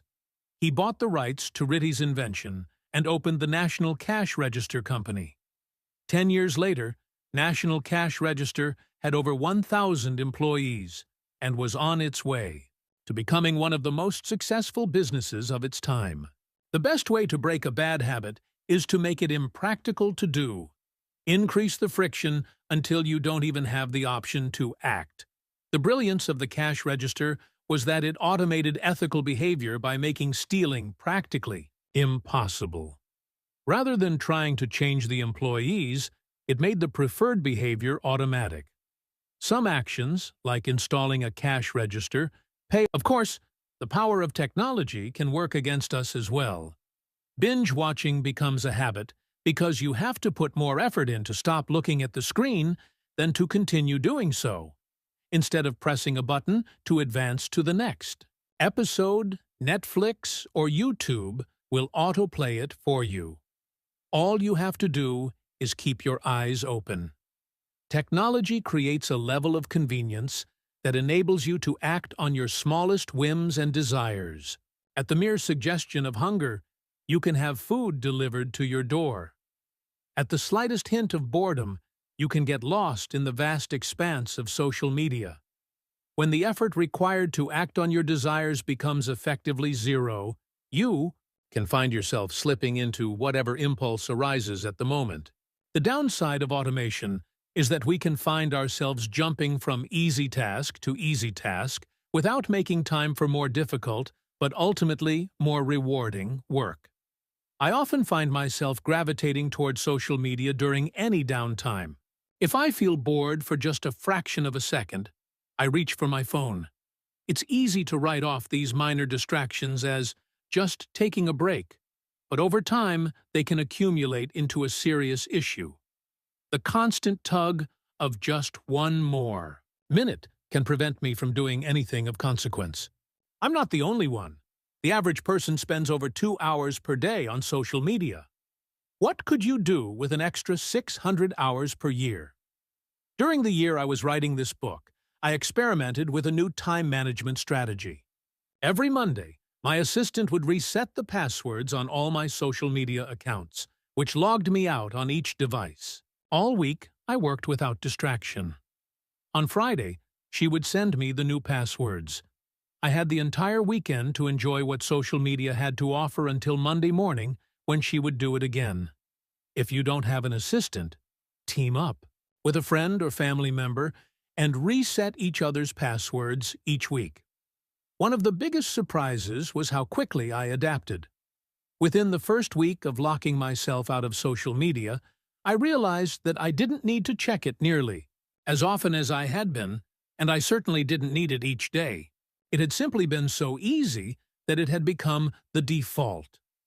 Once my bad habit became impossible, I discovered that I did actually have the motivation to work on more meaningful tasks. After I removed the mental candy from the cardinal rule of behavior. Change in the late 1990s, a public health worker named Stephen Luby left his hometown of Omaha, Nebraska, and bought a one-way ticket to Karachi, Pakistan. Karachi was one of the most populous cities in the world. By 1998, over 9 million people called it home. It was the economic center of Pakistan and a transportation hub, with some of the most active airports and seaports in the region. In the commercial parts of town, you could find all of the standard urban amenities and bustling downtown streets. But Karachi was also one of the least livable cities in the world. Over 60% of Karachi's residents lived in squatter settlements and slums. These densely packed neighborhoods were filled with makeshift houses cobbled together from old boards, cinder blocks, and other discarded materials. There was no waste removal system, no electricity grid, no clean water supply. When dry, the streets were a combination of dust and trash. When wet, they became a muddy pit of sewage. Mosquito colonies thrived in pools of stagnant water, and children played among the garbage. The unsanitary conditions lead to widespread illness and disease. Contaminated water sources caused epidemics of diarrhea, vomiting, and abdominal pain. Nearly one-third of the children living there were malnourished. With so many people crammed into such a small space, viruses and bacterial infections spread rapidly. It was this public health crisis that had brought Stephen Luby to Pakistan. Luby and his team realized that in an environment with poor sanitation, the simple habit of washing your hands could make a real difference in the health of the residents. But they soon discovered that many people were already aware that hand-washing was important. And yet, despite this knowledge, many residents were washing their hands in a haphazard fashion. Some people would just run their hands under the water quickly. Others would only wash one hand. Many would simply forget to wash their hands before preparing food. Everyone said hand-washing was important, but few people made a habit out of it. The problem wasn't knowledge. The problem was consistency. That was when Luby and his team partnered with Procter & Gamble to supply the neighborhood with Safeguard soap. Compared to your standard bar of soap, using Safeguard was a more enjoyable experience. In Pakistan, Safeguard was a premium soap, Luby told me. The study participants commonly mentioned how much they liked it. The soap foamed easily, and people were able to lather their hands with suds. It smelled great. Instantly, hand-washing became slightly more pleasurable. I see the goal of hand-washing promotion not as behavior change, but as habit adoption, Luby said. It is a lot easier for people to adopt a product that provides a strong, positive sensory signal, for example, the mint taste of toothpaste, than it is to adopt a habit that does not provide pleasurable sensory feedback, like flossing one's teeth. The marketing team at Procter & Gamble talked about trying to create a positive hand-washing experience. Within months, the researchers saw a rapid shift in the health of children in the neighborhood. The rate of diarrhea fell by 52%, pneumonia by 48%, and impetigo, a bacterial skin infection, by 35%. The long-term effects were even better. We went back to some of the households in Karachi 6 years after, Luby told me. Over 95% of households who had been given the soap for free and encouraged to wash their hands had a hand-washing station with soap and water available when our study team visited. We had not given any soap to the intervention group for over 5 years, but during the trial, they had become so habituated to wash their hands that they had maintained the practice. It was a powerful example of the fourth and final law of behavior change. Make it satisfying. We are more likely to repeat a behavior when the experience is satisfying. This is entirely logical. Feelings of pleasure, even minor ones like washing your hands with soap that smells nice and lathers well, are signals that tell the brain, "This feels good. Do this again, next time." Pleasure teaches your brain that a behavior is worth remembering and repeating. Take the story of chewing gum. Chewing gum had been sold commercially throughout the 1800s, but it wasn't until Wrigley launched in 1891 that it became a worldwide habit. Early versions were made from relatively bland resins, chewy but not tasty. Wrigley revolutionized the industry by adding flavors like spearmint and juicy fruit, which made the product flavorful and fun to use. Then they went a step further and began pushing chewing gum as the cardinal rule of behavior. Change in the late 1990s, a public health worker named Stephen Luby left his hometown of Omaha, Nebraska, and bought a one-way ticket to Karachi, Pakistan. Karachi was one of the most populous cities in the world. By 1998, over 9 million people called it home. It was the economic center of Pakistan and a transportation hub, with some of the most active airports and seaports in the region. In the commercial parts of town, you could find all of the standard urban amenities and bustling downtown streets. Pathway to a clean mouth. Advertisements told readers to refresh your taste. Tasty flavors and the feeling of a fresh mouth provided little bits of immediate reinforcement and made the product satisfying to use. Consumption skyrocketed, and Wrigley became the largest chewing gum company in the world. Toothpaste had a similar trajectory. Manufacturers enjoyed great success when they added flavors like spearmint, peppermint, and cinnamon to their products. These flavors don't improve the effectiveness of toothpaste.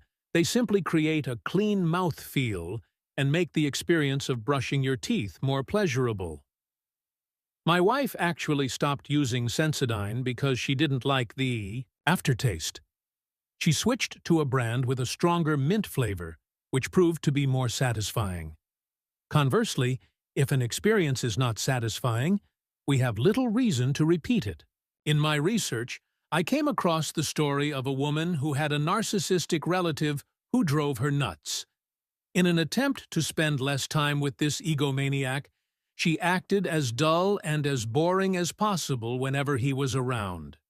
Within a few encounters, he started avoiding her because he found her so uninteresting. Stories like these are evidence of the cardinal rule of behavior change. What is rewarded is repeated. What is punished is avoided. You learn what to do in the future based on what you were rewarded for doing or punished for doing in the past. Positive emotions cultivate habits. Negative emotions destroy them. The first three laws of behavior change, make it obvious, make it attractive, and make it easy, increase the odds that a behavior will be performed this time.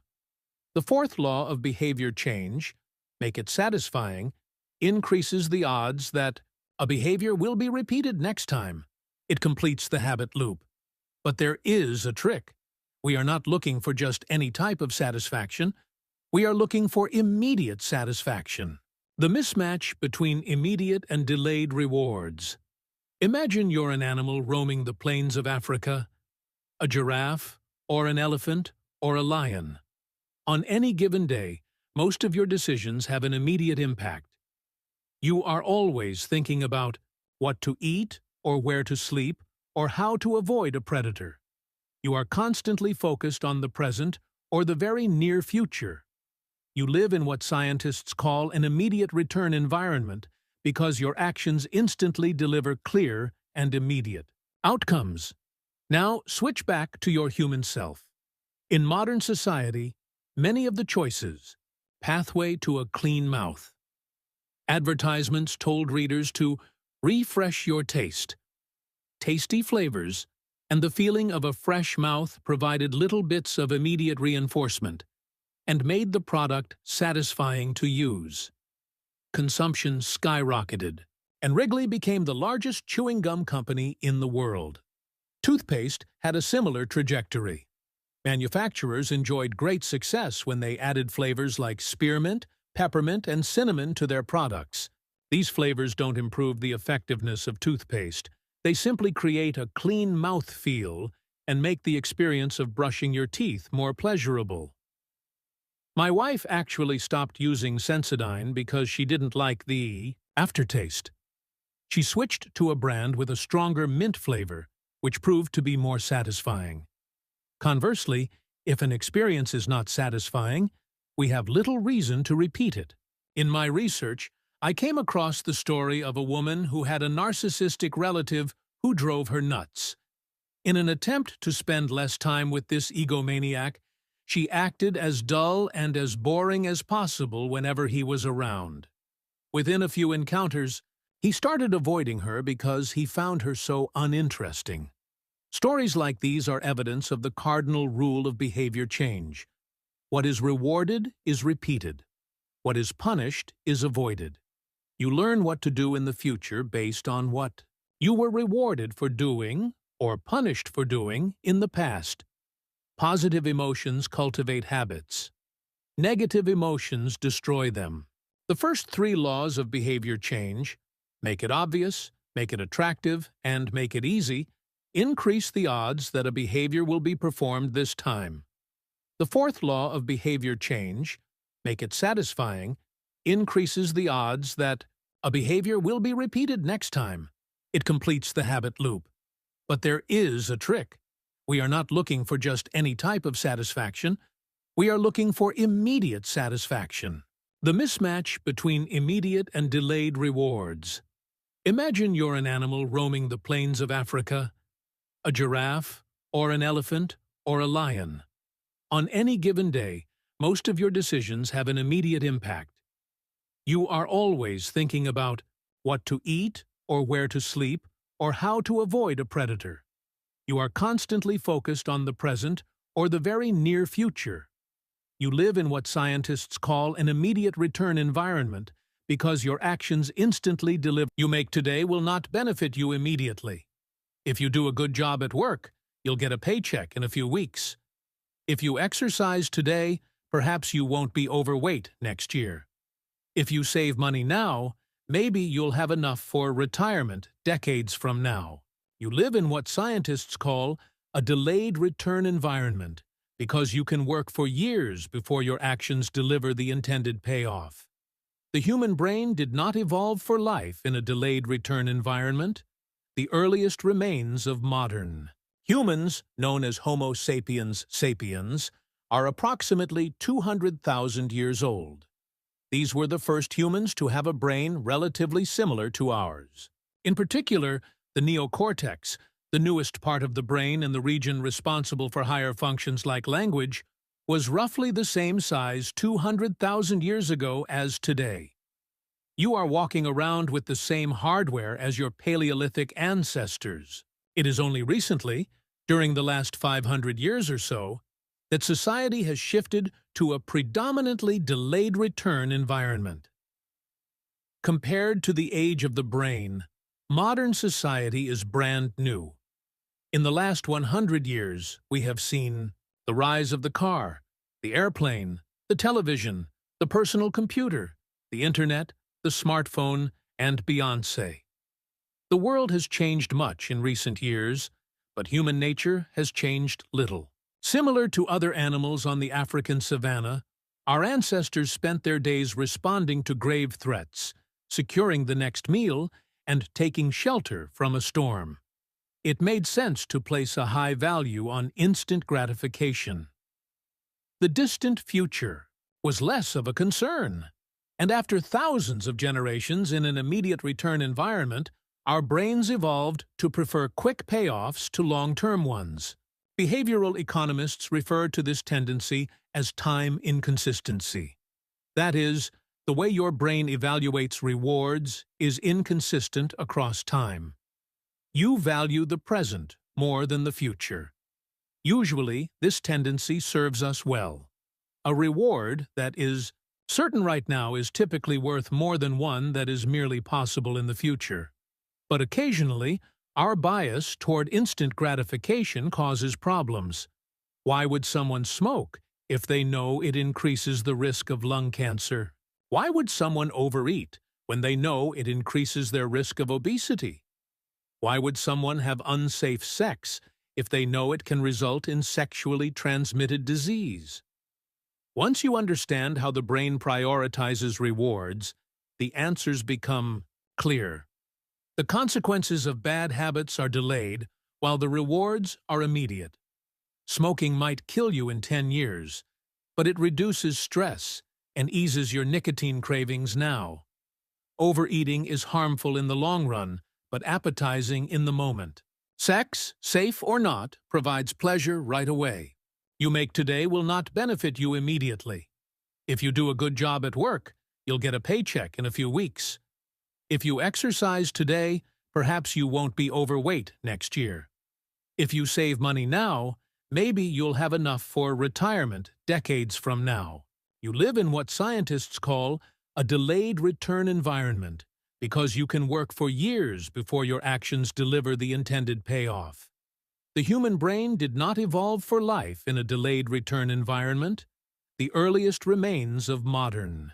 Humans, known as Homo sapiens sapiens, are approximately 200,000 years old. These were the first humans to have a brain relatively similar to ours. In particular, the neocortex, the newest part of the brain and the region responsible for higher functions like language, was roughly the same size 200,000 years ago as today. You are walking around with the same hardware as your Paleolithic ancestors. It is only recently, during the last 500 years or so, that society has shifted to a predominantly delayed return environment.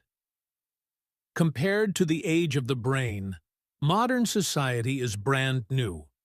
In the last 100 years, we have seen the rise of the car, the airplane, the television, the personal computer, the internet, the smartphone, and Beyoncé. The world has changed much in recent years, but human nature has changed little. Similar to other disease and infection won't show up for days or weeks, even years. Every habit produces multiple outcomes across time. Unfortunately, these outcomes are often misaligned. With our bad habits, the immediate outcome usually feels good, but the ultimate outcome feels bad. With good habits, it is the reverse. The immediate outcome is unenjoyable, but the ultimate outcome feels good. The French economist Frédéric Bastiat explained the problem clearly when he wrote, "It almost always happens that when the immediate consequence is favorable, the later consequences are disastrous and vice versa.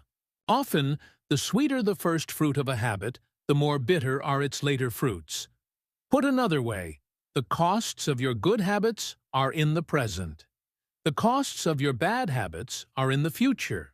The brain's tendency to prioritize the present moment means you can't rely on good intentions. When you make a plan to lose weight, write a book, or learn a language, you are actually making plans for your future self. And when you envision what you want your life to be like, it is easy to see the value in taking actions with long-term benefits. We all want better lives for our future selves. However, when the moment of decision arrives, instant gratification usually wins. You are no longer making a choice for future you, who dreams of being fitter or wealthier or happier. You are choosing for present you, who wants to be full, pampered, and entertained. As a general rule, the more immediate pleasure you get from an action, the more strongly you should question whether it aligns with your long-term goals. With a fuller understanding of what causes our brain to repeat some behaviors and avoid others, let's update the cardinal rule of behavior change. What is immediately rewarded is repeated. What is immediately punished is avoided. Our preference for instant gratification reveals an important truth about success. Because of how we are wired, most people will spend all day chasing quick hits of satisfaction. The road less traveled is the road of delayed gratification. You're willing to wait for the rewards, you'll face less competition and often get a bigger payoff. As the saying goes, the last mile is always the least crowded. This is precisely what research has shown. People who are better at delaying gratification have higher SAT scores, lower levels of substance abuse, lower likelihood of obesity, better responses to stress, and superior social skills. We've all seen this play out in our own lives. If you delay watching television and get your homework done, you'll generally learn more and get better grades. If you don't buy desserts and chips at the store, you'll often eat healthier food when you get home. At some point, success in nearly every field requires you to ignore an immediate reward in favor of a delayed reward. Disease and infection won't show up for days or weeks, even years. Every habit produces multiple outcomes across time. Unfortunately, these outcomes are often misaligned. With our bad habits, the immediate outcome usually feels good, but the ultimate outcome feels bad. With good habits, it is the reverse. The immediate outcome is unenjoyable, but the ultimate outcome feels good.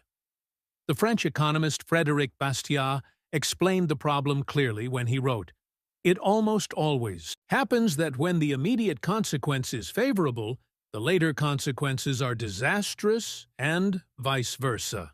Often, the sweeter the first fruit of a habit, the more bitter are its later fruits. Put another way, the costs of your good habits are in the present. The costs of your bad habits are in the future. The brain's tendency to prioritize the present moment means you can't rely on good intentions. When you make a plan to lose weight, write a book, or learn a language, you are actually making plans for your future self. And when you envision what you want your life to be like, it is easy to see the value in taking actions with long-term benefits. We all want better lives for our future selves. However, when the moment of decision arrives, instant gratification usually wins. You are no longer making a choice for future you, who dreams of being fitter or wealthier or happier. You are choosing for present. Here's the problem. Most people know that delaying gratification is the wise approach. They want the benefits of good habits, to be healthy, productive, at peace. But these outcomes are seldom top of mind at the decisive moment. Thankfully, it's possible to train yourself to delay gratification, but you need to work with the grain of human nature, not against it. The best way to do this is to add a little bit of immediate pleasure to the habits that pay off in the long run, and a little bit of immediate pain to ones that don't. How to turn instant gratification to your advantage. The vital thing in getting a habit to stick is to feel successful, even if it's in a small way. The feeling of success is a signal that your habit paid off and that the work was worth the effort. In a perfect world, the reward for a good habit is the habit itself. In the real world, good habits tend to feel worthwhile only after they have provided you with something. Early on, it's all sacrifice. You've gone to the gym a few times, but you're not stronger or fitter or faster. At least, leather jacket. Whenever you pass on a purchase, put the same amount of money in the account. Skip your morning latte? Transfer $5? Pass on another month of Netflix? Move $10 over. It's like creating a loyalty program for yourself. The NARS. Immediate reward of seeing yourself save money toward the leather jacket feels a lot better than being deprived. You are making it satisfying to do nothing. One of my readers and his wife used a similar setup. They wanted to stop eating out so much and start cooking together more. They labeled their savings account "Trip to Europe."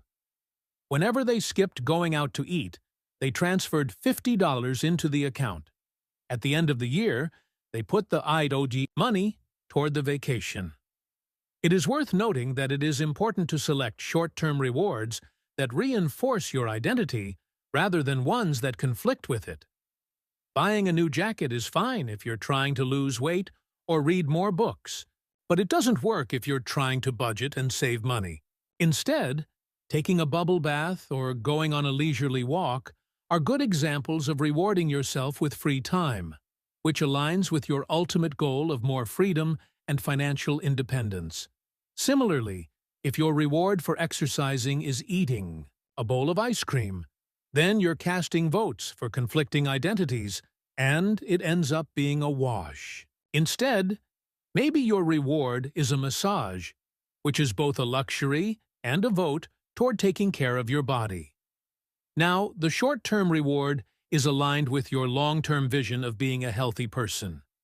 Eventually, as intrinsic rewards, like a better mood, more energy, and reduced stress kick in, you'll become less concerned with chasing the secondary reward. The identity itself becomes the reinforcer. You do it because it's who you are, and it feels good to be you. The more a habit becomes part of your life, the less you need outside encouragement to follow through. Incentives can start a habit. Identity sustains a habit. That said, it takes time for the evidence to accumulate and a new identity to emerge. Immediate reinforcement helps maintain motivation in the short term while you're waiting for the long-term rewards to arrive. Summary: a habit needs to be enjoyable for it to last. Simple bits of reinforcement, like soap that smells great, or toothpaste that has a refreshing mint flavor, or seeing $50 hit your savings account, can offer the immediate pleasure you need to enjoy a habit. And change is easy when it is enjoyable. Chapter Summary. The fourth law of behavior change is make it satisfying. We are more likely to repeat a behavior when the experience is satisfying. The human brain evolved to prioritize immediate rewards over delayed rewards. The cardinal rule of behavior: change. What is immediately rewarded is repeated. What is immediately punished is avoided. To get a habit to stick, you need to feel immediately successful, even if it's in a small way. The first three laws of behavior change: make it obvious, make it attractive, and make it easy. Increase the odds that a behavior will be performed this time.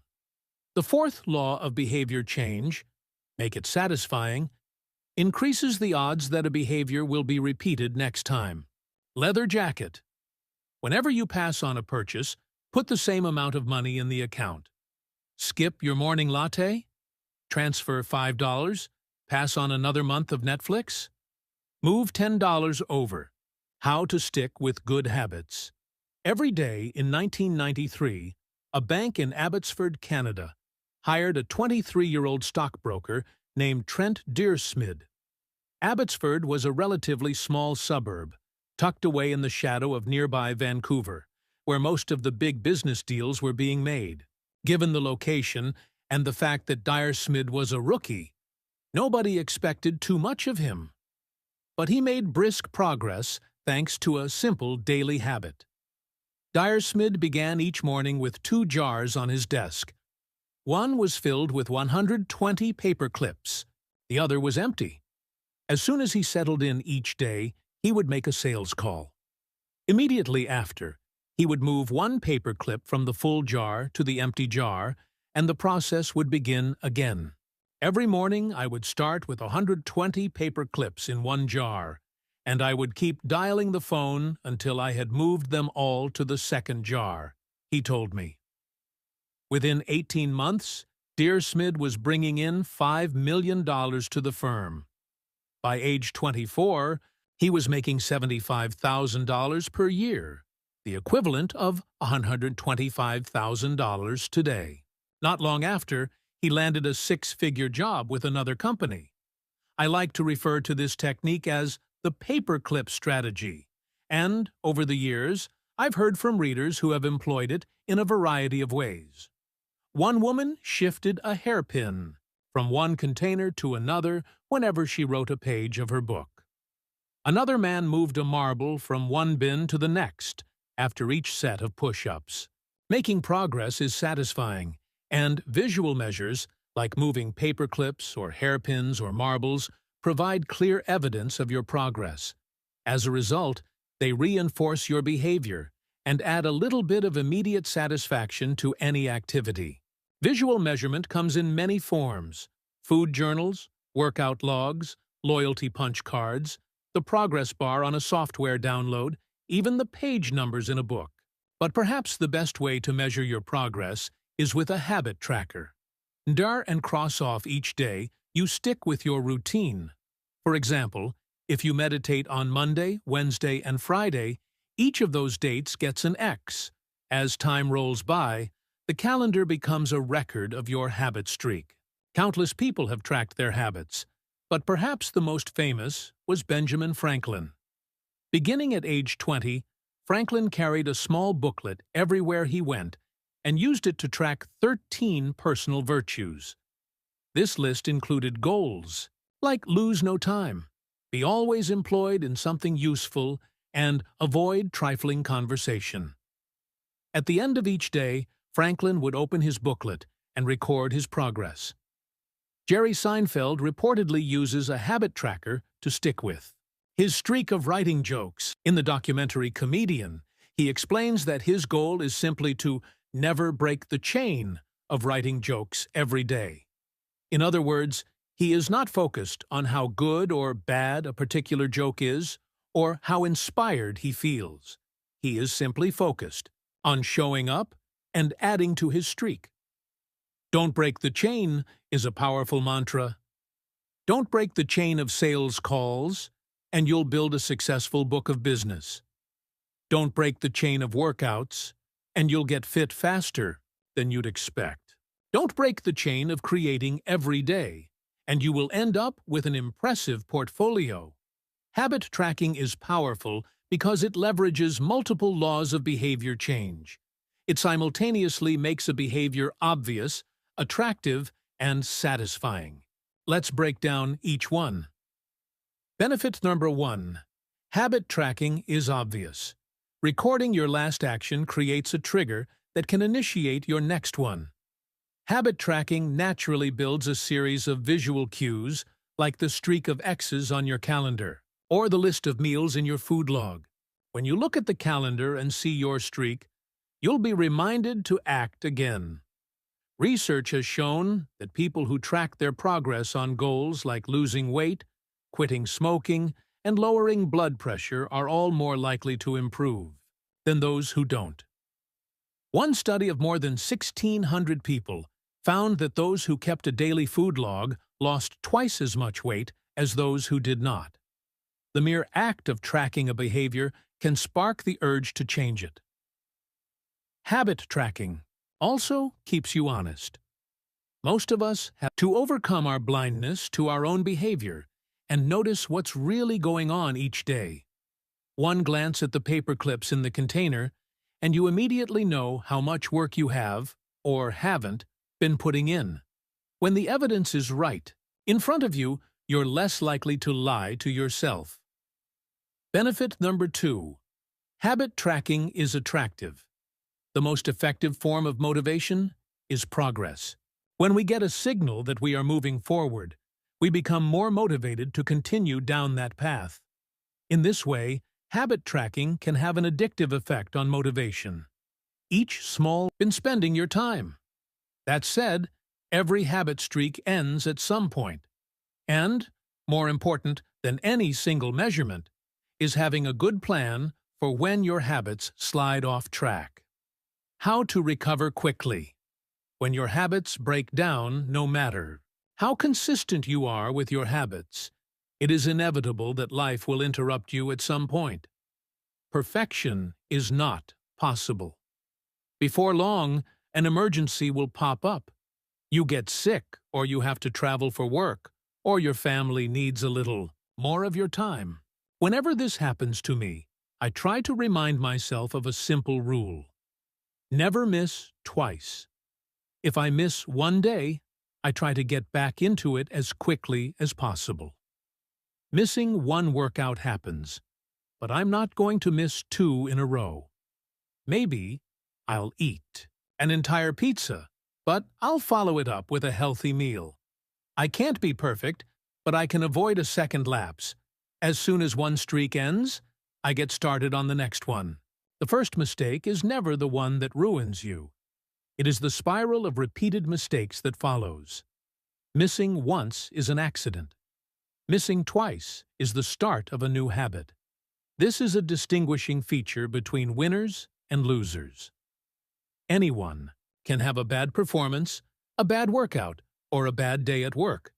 But when successful people fail, they rebound quickly. The breaking of a habit doesn't matter if the reclaiming of it is fast. I think this principle is so important that I'll stick to it even if I can't do a habit as well or as completely as I would like. Too often, we fall into an all-or-nothing cycle with our habits.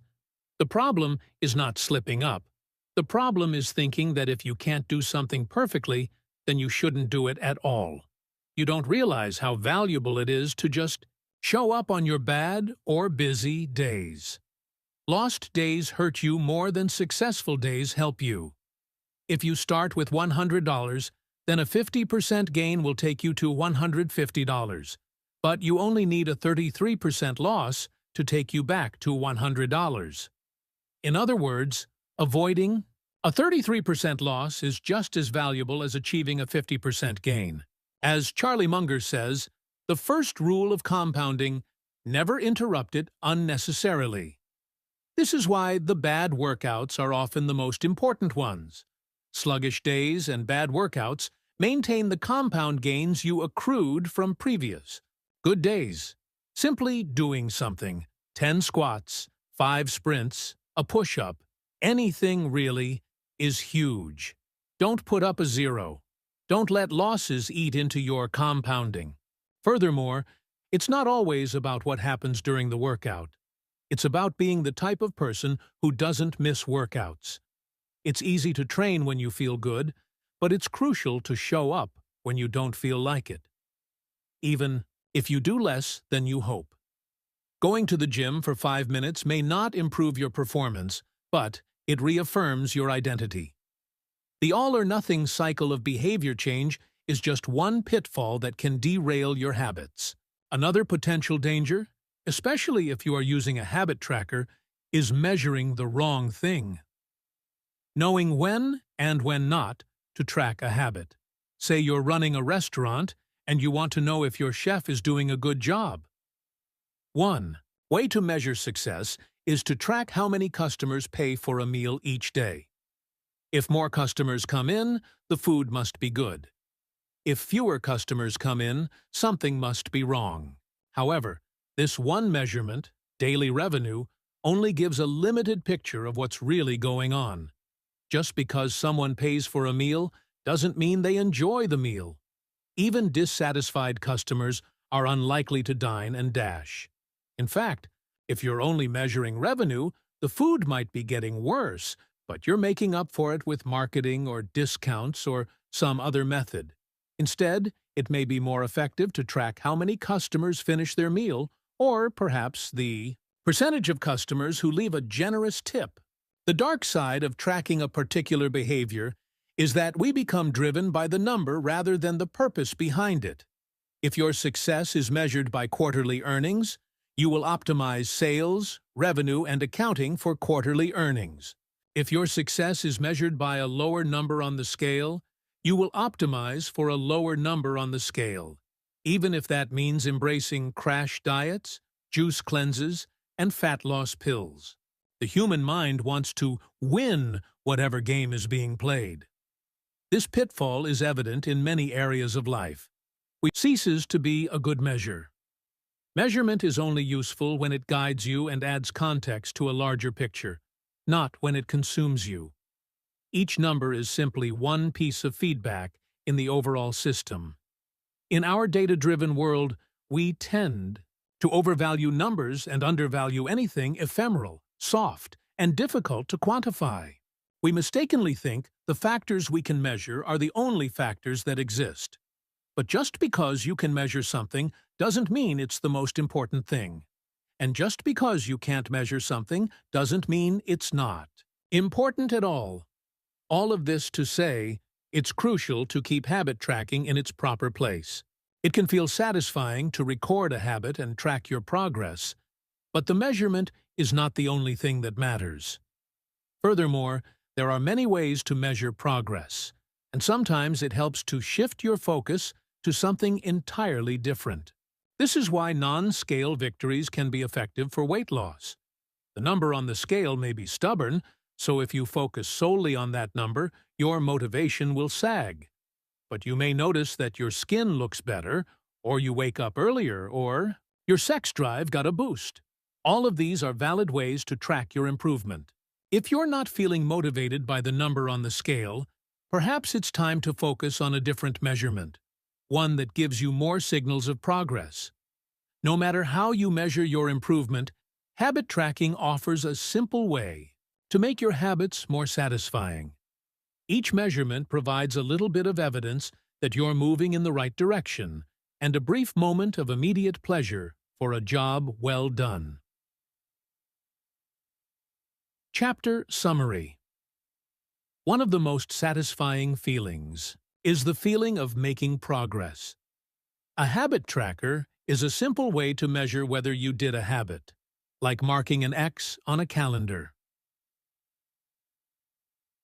Habit trackers and other visual forms of measurement can make your habits satisfying by providing clear evidence of your progress.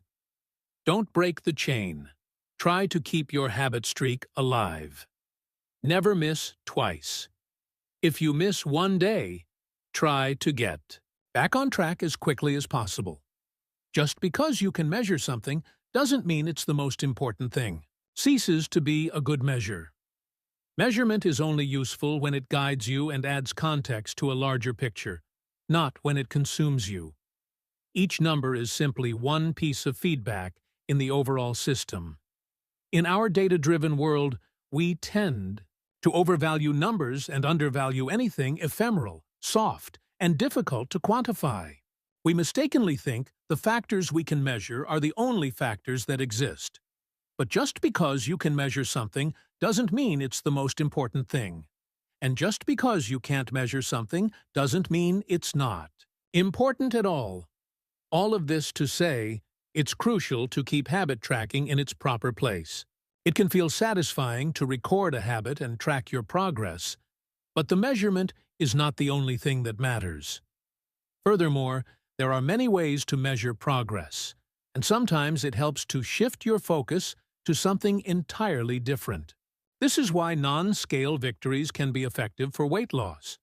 The number on the scale may be stubborn, so if you focus solely on that number, your motivation will sag. But you may notice that your skin looks better, or you wake up earlier, or your sex drive got a boost. All of these are valid ways to track your improvement. If you're not feeling motivated by the number on the scale, perhaps it's time to focus on a different measurement, one that gives you more signals of progress. No matter how you measure your improvement, habit tracking offers a simple way to how an accountability partner can change everything. After serving as a pilot in World War II, Roger Fisher attended Harvard Law School and spent 34 years specializing in negotiation and conflict management. He founded the Harvard Negotiations Project and worked with numerous countries and world leaders on peace resolutions, hostage crises, and diplomatic compromises. But it was in the 1970s and 1980s, as the threat of nuclear war escalated, that Fisher developed perhaps his most interesting idea. At the time, Fisher was focused on designing strategies that could prevent nuclear war, and he had noticed a troubling fact. Any sitting president would have access to launch codes that could kill millions of people, but would never actually see anyone die because he would always be thousands of miles away. My suggestion was quite simple, he wrote in 1981. Put that nuclear code number in a little capsule, and then implant that capsule right next to the heart of a volunteer. The volunteer would carry with him a big, heavy butcher knife as he accompanied the president. If ever the president wanted to fire nuclear weapons, the only way he could do so would be for him first, with his own hands, to kill one human being. The president says, "George, I'm sorry, but tens of millions must die." He has to look at someone and realize what death is, what an innocent death is. Blood on the White House carpet. It's reality brought home. When I suggested this to friends in the Pentagon, they said, "My God, that's terrible. Having to kill someone would distort the president's judgment. He might never push the button." Throughout our discussion of the fourth law of behavior change, we have covered the importance of making good habits immediately satisfying. Fisher's proposal is an inversion of the fourth law. Make it immediately unsatisfying. Just as we are more likely to repeat an experience when the ending is satisfying, we are also more likely to avoid an experience when the ending is painful. Pain is an effective teacher. If a failure is painful, it gets fixed. If a failure is relatively painful, seatbelt is enforceable by law in 49 of the 50 states. And it's not just the legislation. The number of people wearing seatbelts has changed dramatically as well. In 2016, over 88% of Americans buckled up each time they got in a car. In just over 30 years, there was a complete reversal in the habits of millions of people. Laws and regulations are an example of how government can change our habits by creating a social contract. As a society, we collectively agree to abide by certain rules and then enforce them as a group. Whenever a new piece of legislation impacts behavior, seat belt laws, banning smoking inside restaurants, mandatory recycling, it is an example of a social contract shaping our habits. The group agrees to act in a certain way, and if you don't follow along, you'll be punished. Just as governments use laws to hold citizens accountable, you can create a habit contract to hold yourself accountable. A habit contract is a verbal or written agreement in which you state your commitment to a particular habit and the punishment that will occur if you don't follow through. Then you find one or two people to act as your accountability partners and sign off on the contract with you. Brian Harris, an entrepreneur from Nashville, Tennessee, was the first person I saw put this strategy into action. Shortly after the birth of his son, Harris realized he wanted to shed a few pounds. He wrote up a habit contract between himself, his wife, and his personal trainer. The first version read, Brian's #1 objective for Q1 of 2017 is to start eating correctly again, so he feels better, looks better, and is able to hit his long-term goal of 200 pounds at 10% body fat. Below that statement, Harris laid out a roadmap for achieving his ideal outcome. Phase number 1. Get back to a strict slow-carb diet in Q1. Phase number 2. Start a strict macronutrient tracking program in Q2. Phase number 3. Refine and maintain the details of his diet and workout program in Q3. Finally, he wrote out each of the daily habits that would get him to his goal. For example, write down all food that he consumes each day and weigh himself each day. And then he listed the punishment if he failed. If Brian doesn't do these 2 items, then the following consequence will be enforced. He will have to dress up each workday and each Sunday morning for the rest of the quarter. Dress up is defined as not wearing jeans, t-shirts, hoodies, or shorts.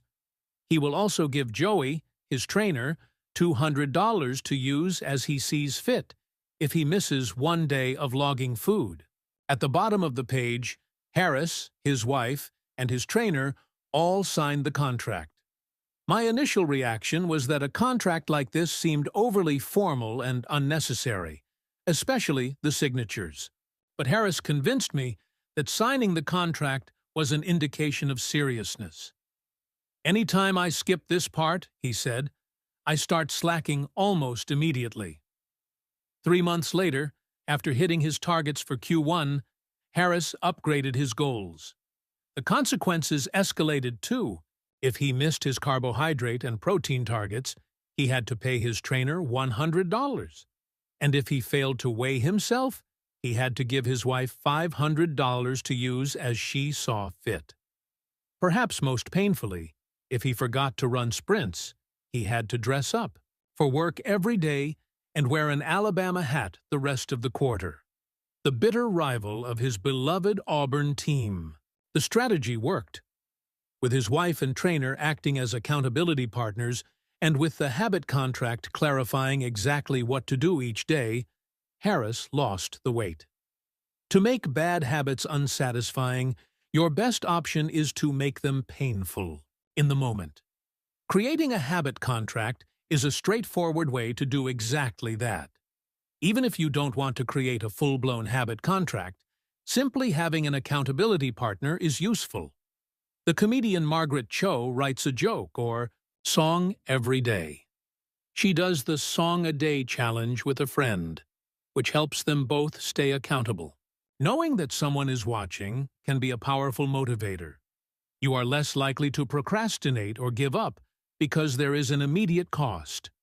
If you don't follow through, perhaps they'll see you as untrustworthy or lazy. Suddenly, you are not only failing to uphold your promises to yourself, but also failing to uphold your promises to others. You can even automate this process.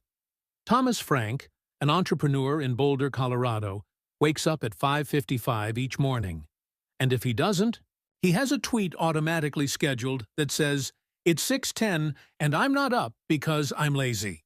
Reply to this for $5 via PayPal. Limit 5, assuming my alarm didn't malfunction. We are always trying to present our best selves to the world. We comb our hair and brush our teeth and dress ourselves carefully because we know these habits are likely to get a positive reaction. We want to get good grades and graduate from top schools to impress potential employers and mates and our friends and family. We care about the opinions of those around us because it helps if others like us. This is precisely why getting an accountability partner or signing a habit contract can work so well. Chapter Summary. The inversion of the fourth law of behavior. Change is make it unsatisfying. We are less likely to repeat a bad habit if it is painful or unsatisfying.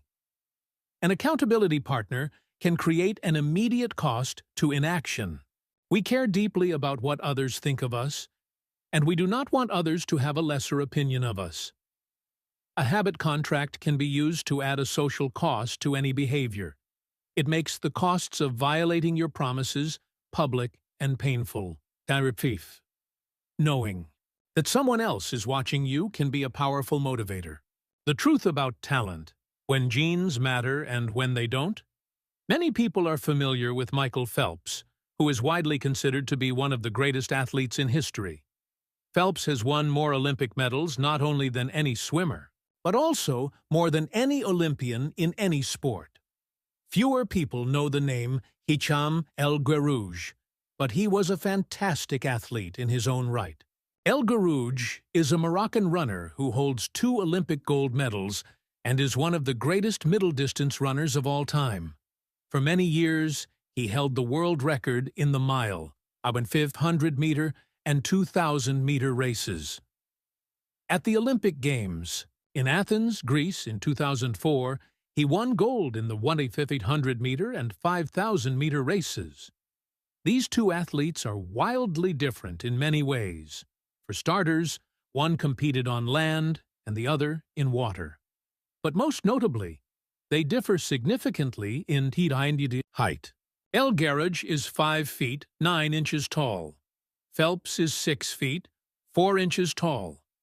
Despite this 7-inch difference in height, the two men are identical in one respect.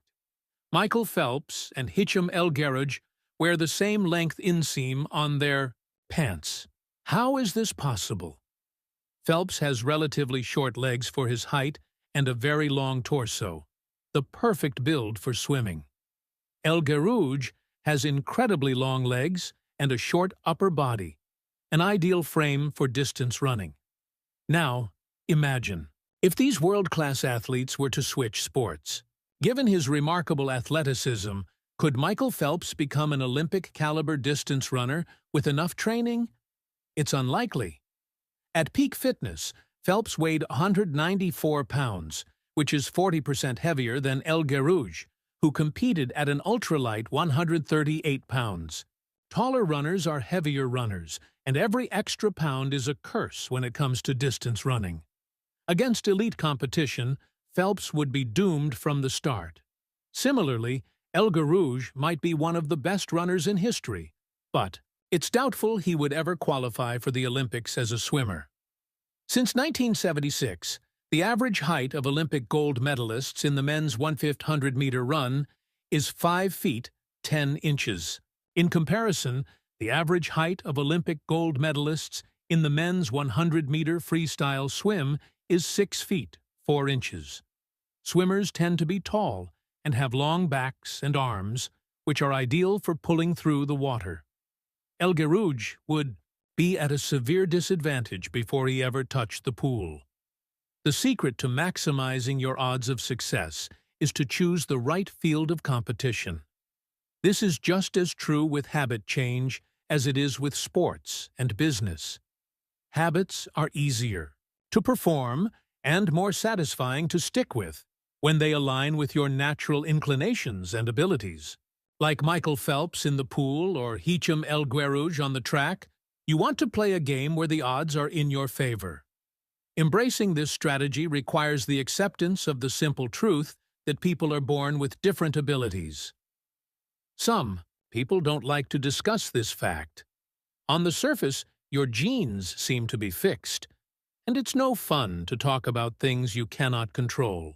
Plus, phrases like biological determinism makes it sound like certain individuals are destined for success and others doomed to failure.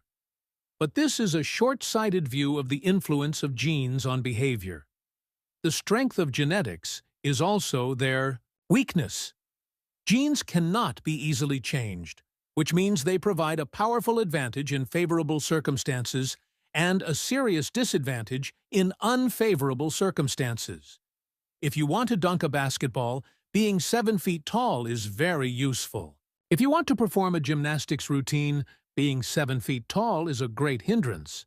Our environment determines the suitability of our genes and the utility of our natural talents.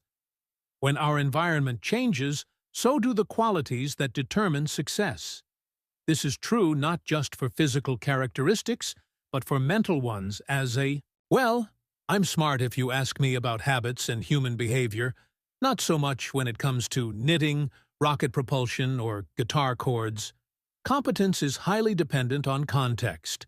The people at the top of any competitive field are not only well-trained, they are also well-suited to the task. And this is why, if you want to be truly great, selecting the right place to focus is crucial. In short, genes do not determine your destiny. They determine your areas of opportunity. As physician Gabor Mate notes, genes can predispose, but they don't predetermine. The areas where you are genetically predisposed to success are the areas where habits are more likely to be satisfying. The key is to direct your effort toward areas that both excite you and match your natural skills, to align your ambition with your ability. The obvious question is, how do I figure out where the odds are in my favor? How do I identify the opportunities and habits that are right for me? The first place we will look for an answer is by understanding your personality. How your personality influences your habits. Your genes are operating beneath the surface of every habit. Indeed, beneath the surface of every behavior. Genes have been shown to influence everything from the number of hours you spend watching television, to your likelihood to marry or divorce, to your tendency to get addicted to drugs, alcohol, or nicotine. There's a strong genetic component to how obedient or rebellious you are when facing authority, how vulnerable or resistant you are to stressful events, how proactive or reactive you tend to be, and even how captivated or bored you feel during sensory experiences like attending a concert. As Robert Plomin, a behavioral geneticist at King's College in London, told me, it is now at the point where we have stopped testing to see if traits have a genetic component because we literally can't find a single one that isn't influenced by our genes. Bundled together, your unique cluster of genetic traits predispose you to a particular personality. Your personality is the set of characteristics that is consistent from situation to situation. The most proven scientific analysis of personality traits is known as the Big Five, which breaks them down into 5 spectrums of behavior. 1. Openness to experience. From curious and inventive on one end to cautious and consistent on the other. 2. Conscientiousness. Organized and efficient to easygoing and spontaneous. 3. Extroversion. Outgoing and energetic to solitary and reserved. You likely know them as extroverts versus introverts. 4. Agreeableness. Friendly and compassionate to challenging and detached. 5. Neuroticism. Anxious and sensitive to confident, calm, and stable. All 5 characteristics have biological underpinnings. Extroversion, for instance, can be tracked from birth. If scientists play a loud noise in the nursing ward, some babies turn toward it while others turn away. When the researchers tracked these children through life, They found that the babies who turned toward the noise were more likely to grow up to be extroverts. Those who turned away were more likely to become introverts. People who are high in agreeableness are kind, considerate, and warm. They also tend to have higher natural oxytocin levels, a hormone that plays an important role in social bonding, increases feelings of trust, and can act as a natural antidepressant.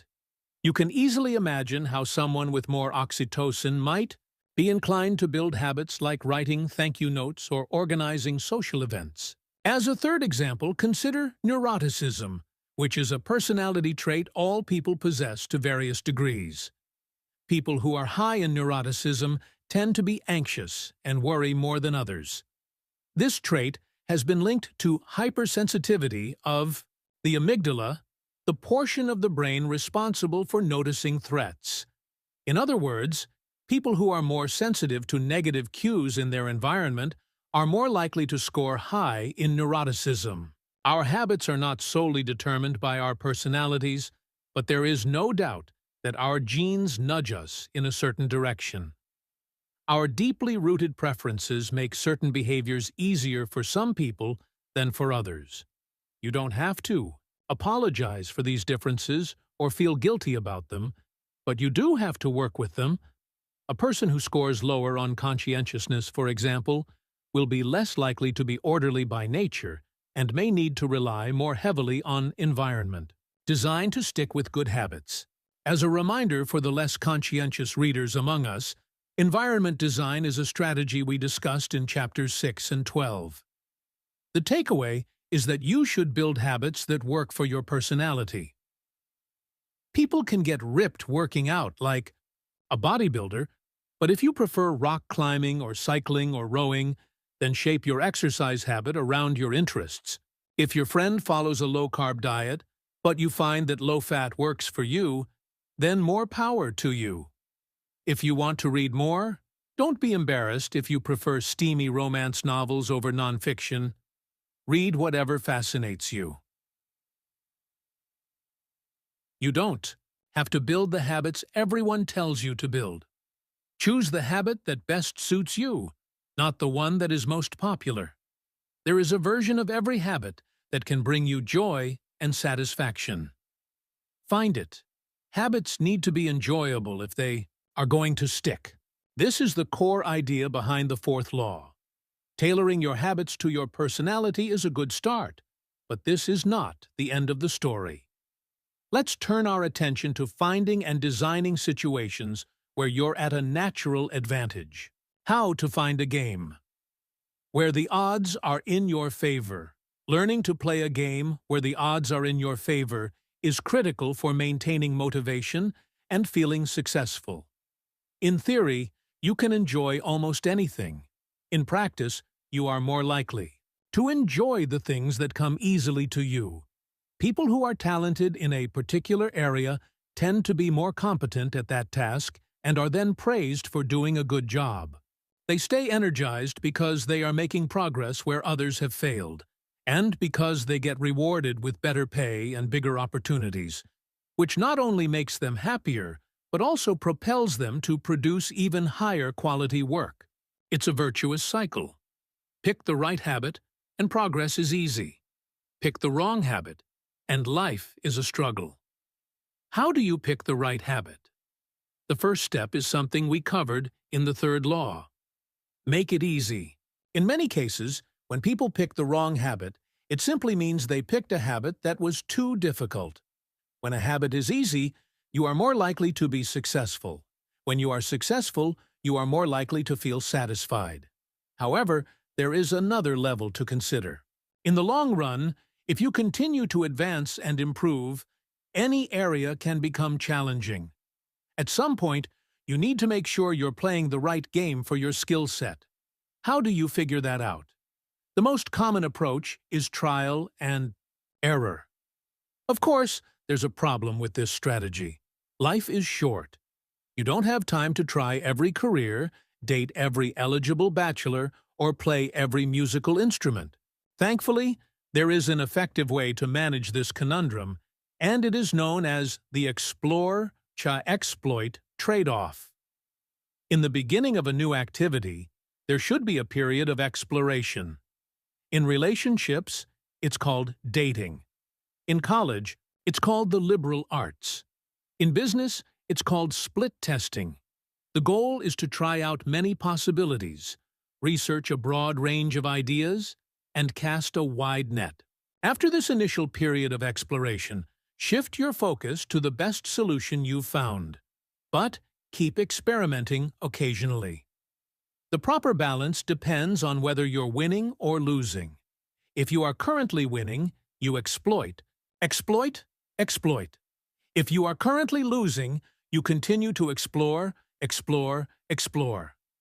In the long run, it is probably most effective to work on the strategy that seems to deliver the best results about 80 to 90% of the time and keep exploring with the remaining 10 to 20%. Google famously asks employees to spend 80% of the work week on their official job and 20% on projects of their choice, which has led to the creation of blockbuster products like AdWords and Gmail. The optimal approach also depends on how much time you have. If you have a lot of time, like someone at the beginning of their career, it makes more sense to explore because once you find the right thing, you still have a good amount of time to exploit it. If you're pressed for time, say, as you come, up on the deadline for a project, you should implement the best solution you found so far and get some results. As you explore different options, there are a series of questions you can ask yourself to continually narrow in on the habits and areas that will be most satisfying to you. What feels like fun to me, but work to others? The mark of whether you are made for a task is not whether you love it, but whether you can handle the pain of the task easier than most people. When are you enjoying yourself while other people are complaining? The work that hurts you less than it hurts others is the work you were made to do. What makes me lose track of time? Flow is the mental state you enter when you are so focused on the task at hand that the rest of the world fades away. This blend of happiness and peak performance is what athletes and performers experience when they are in the zone. It is nearly impossible to experience a flow state and not find the task satisfying, at least to some degree. Where do I get greater returns than the average person? We are continually comparing ourselves to those around us, and a behavior is more likely to be satisfying when the comparison is in our favor. When I started writing at jamesclear.com, my email list grew very quickly. I wasn't quite sure what I was doing well, but I knew that results seemed to be coming faster for me than for some of my colleagues, which motivated me to keep writing. What comes naturally to me? For just a moment, ignore what you have been taught. Ignore what society has told you. Ignore what others expect of you. Look inside yourself and ask, what feels natural to me? When have I felt alive? When have I felt like the real me? No internal judgments or people-pleasing. No second-guessing or self-criticism, just feelings of engagement and enjoyment. Whenever you feel authentic and genuine, you are headed in the right direction. To be honest, some of this process is just luck. Michael Phelps and Hicham El Guerrouj were lucky to be born with a rare set of abilities that are highly valued by society and to be placed in the ideal environment for those abilities. We all have limited time on this planet, and the truly great among us are the ones who not only work hard, but also have the good fortune to be exposed to opportunities that favor us. But what if you don't want to leave it up to luck? If you can't find a game where the odds are stacked in your favor, create one. Scott Adams, the cartoonist behind Dilbert, says, "Everyone has at least a few areas in which they could be in the top 25% with some effort. In my case, I can draw better than most people, but I'm hardly an artist. And I'm not any funnier than the average stand-up comedian who never makes it big, but I'm funnier than most people. The magic is that few people can draw well and write jokes, It's the combination of the two that makes what I do so rare. And when you add in my business background, suddenly I had a topic that few cartoonists could hope to understand without living it. When you can't win by being better, you can win by being different. By combining your skills, you reduce the level of competition, which makes it easier to stand out. You can shortcut the need for a genetic advantage, or for years of practice, by rewriting the rules. A good player works hard to win the game everyone else is playing. A great player creates a new game that favors their strengths and avoids their weaknesses. In college, I designed my own major, biomechanics, which was a combination of physics, chemistry, biology, and anatomy. I wasn't smart enough to stand out among the top physics or biology majors, so I created my own game. And because it suited me, I was only taking the courses I was interested in. Studying felt like less of a chore. It was also easier to avoid the trap of comparing myself to everyone else. After all, nobody else was taking the same combination of classes, so who could say if they were better or worse? Specialization is a powerful way to overcome the accident of bad genetics. The more you master a specific skill, the harder it becomes for others to compete with you. Many bodybuilders are stronger than the average arm wrestler, but even a massive bodybuilder may lose at arm wrestling because the arm wrestling champ has very specific strength. Even if you're not the most naturally gifted, you can often win by being the best in a very narrow category. Boiling water will soften a potato, but harden an egg. You can't control whether you're a potato or an egg, but you can decide to play a game where it's better to be hard or soft. If you can find a more favorable environment, you can transform the situation from one where the odds are against you to one where they are in your favor. How to get the most out of your genes. Our genes do not eliminate the need for hard work. They clarify it. They tell us what to work hard on. Once we realize our strengths, we know where to spend our time and energy. We know which types of opportunities to look for and which types of challenges to avoid. The better we understand our nature, the better our strategy can be. Biological differences matter. Even so, it's more productive to focus on whether you are fulfilling your own potential than comparing yourself to someone else. The fact that you have a natural limit to any specific ability has nothing to do with whether you are reaching the ceiling of your capabilities. People get so caught up in the fact that they have limits that they rarely exert the effort required to get close to them. Furthermore, genes can't make you successful if you're not doing the work. Yes, it's possible that the ripped trainer at the gym has better genes, but if you haven't put in the same reps, it's impossible to say if you have been dealt a better or worse genetic hand.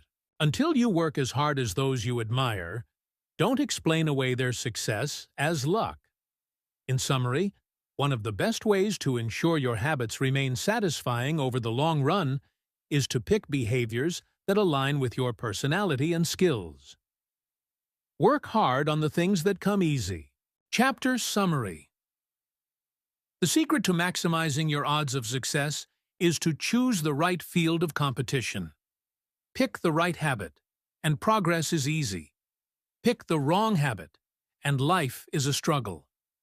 Genes cannot be easily changed, which means they provide a powerful advantage in favorable circumstances and a serious disadvantage in unfavorable circumstances. Habits are easier when they align with your natural abilities. Choose the habits that best suit you. Play a game that favors your strengths. If you can't find a game that favors you, create one. Genes do not eliminate the need for hard work. They clarify it. They tell us what to work hard on. The Goldilocks rule: how to stay motivated in life and work. In 1955, Disneyland had just opened in Anaheim, California, when a 10-year-old boy walked in and asked for a job. Labor laws were loose back then, and the boy managed to land a position, selling guidebooks for $50 apiece. Within a year, he had transitioned to Disney's magic shop, where he learned tricks from the older employees. He experimented with jokes and tried out simple routines on visitors. Soon he discovered that what he loved was not performing magic, but performing in general. He set his sights on becoming a comedian. Beginning in his teenage years, he started performing in little clubs around Los Angeles. The crowds were small, and his act was short. He was rarely on stage for more than 5 minutes. Most of the people in the crowd were too busy drinking or talking with friends to pay attention. One night, he literally delivered his stand-up routine to an empty club. It wasn't glamorous work, but there was no doubt he was getting better. His first routines would only last 1 or 2 minutes. By high school, his material had expanded to include a 5-minute act and, a few years later, a 10-minute show. At 19, he was performing weekly for 20 minutes at a time. He had to read 3 poems during the show just to make the routine long enough, but his skills continued to progress. He spent another decade experimenting, adjusting, and practicing. He took a job as a television writer and, gradually, he was able to land his own appearances on talk shows. By the mid-1970s, he had worked his way into being a regular guest on The Tonight Show and Saturday Night Live. Finally, after nearly 15 years of work, the young man rose to fame. He toured 60 cities in 63 days, then 72 cities in 80 days, then 85 cities in 90 days. He had 18,695 people attend one show in Ohio. Another 45,000 tickets were sold for his 3-day show in New York. He catapulted to the top of his genre and became one of the most successful comedians of his time. His name is Steve Martin. Martin's story offers a fascinating perspective on what it takes to stick with habits for the long run. Comedy is not for the timid.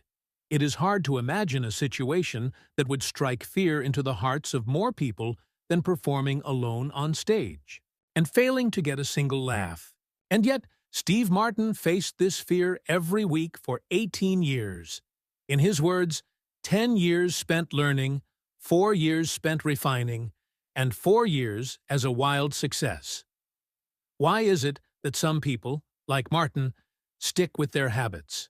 Whether practicing jokes, or drawing cartoons, or playing guitar, while most of us struggle to stay motivated? How do we design habits that pull us in, rather than ones that fade away? Scientists have been studying this question for many years. While there is still much to learn, one of the most consistent findings is that the way to maintain motivation and achieve peak levels of desire is to work on tasks of just manageable difficulty. The human brain loves a challenge, but only if it is within an optimal zone of difficulty. If you love tennis and try to play a serious match against a 4-year-old, you will quickly become bored. It's too easy. You'll win every point. In contrast, if you play a professional tennis player like Roger Federer or Serena Williams, you will quickly lose motivation because the match is too difficult. Now consider playing tennis against someone who is your equal. As the game progresses, you win a few points and you lose a few. You have a good chance of winning, but only if you really try. Your focus narrows, distractions fade away, and you find yourself fully invested in the task at hand. This is a challenge of just manageable difficulty, and it is a prime example of the Goldilocks rule. The Goldilocks rule states that humans experience peak motivation when working on tasks that are right on the edge of their current abilities. Not too hard, not too easy, just right. Martin's comedy career is an excellent example of the Goldilocks rule in practice. Each year, he expanded his comedy routine, but only by a minute or two. He was always adding new material, but he also kept a few jokes that were guaranteed to get laughs. There were just enough victories to keep him motivated, and just enough mistakes to keep him working hard. When you're starting a new habit, it's important to keep the behavior as easy as possible so you can stick with it even when conditions aren't perfect. This is an idea we covered in detail while discussing the third law of behavior change. Once a habit has been established, however, it's important to continue to advance in small ways. These little improvements and new challenges keep you engaged. And if you hit the Goldilocks zone just right, you can achieve a flow state. A flow state is the experience of being in the zone and fully immersed in an activity. Scientists have tried to quantify this feeling. They found that, to achieve a state of flow, a task must be roughly 4% beyond your current ability. In real life, it's typically not feasible to quantify the difficulty of an action in this way, but the core idea of the Goldilocks rule remains. Working on challenges of just manageable difficulty, something on the perimeter of your ability, seems crucial for maintaining motivation. Improvement requires a delicate balance. You need to regularly search for challenges that push you to your edge while continuing to make enough progress to stay motivated. Behaviors need to remain novel in order for them to stay attractive and satisfying. Without variety, we get bored. And boredom is perhaps the greatest villain on the quest for self-improvement. How to stay focused when you get bored working on your goals. After my baseball career ended, I was looking for a new sport. I joined a weightlifting team, and one day, an elite coach visited our gym. He had worked with thousands of athletes during his long career, including a few Olympians. I introduced myself, and we began talking about the process of improvement. "What's the difference between the best athletes and everyone else?" I asked. "What do the really successful people do that most don't?"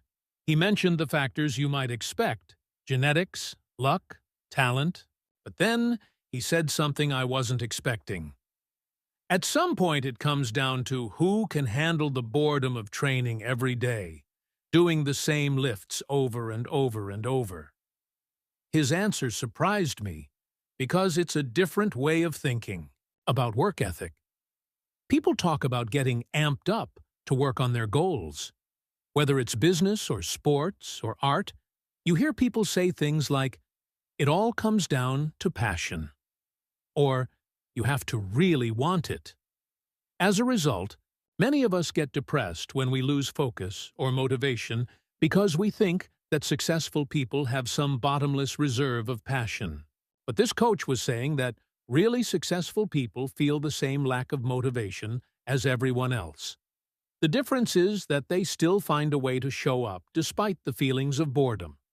Mastery requires practice, but the more you practice something, the more boring and routine it becomes. Once the beginner gains have been made and we learn what to expect, our interest starts to fade. Sometimes it happens even faster than that.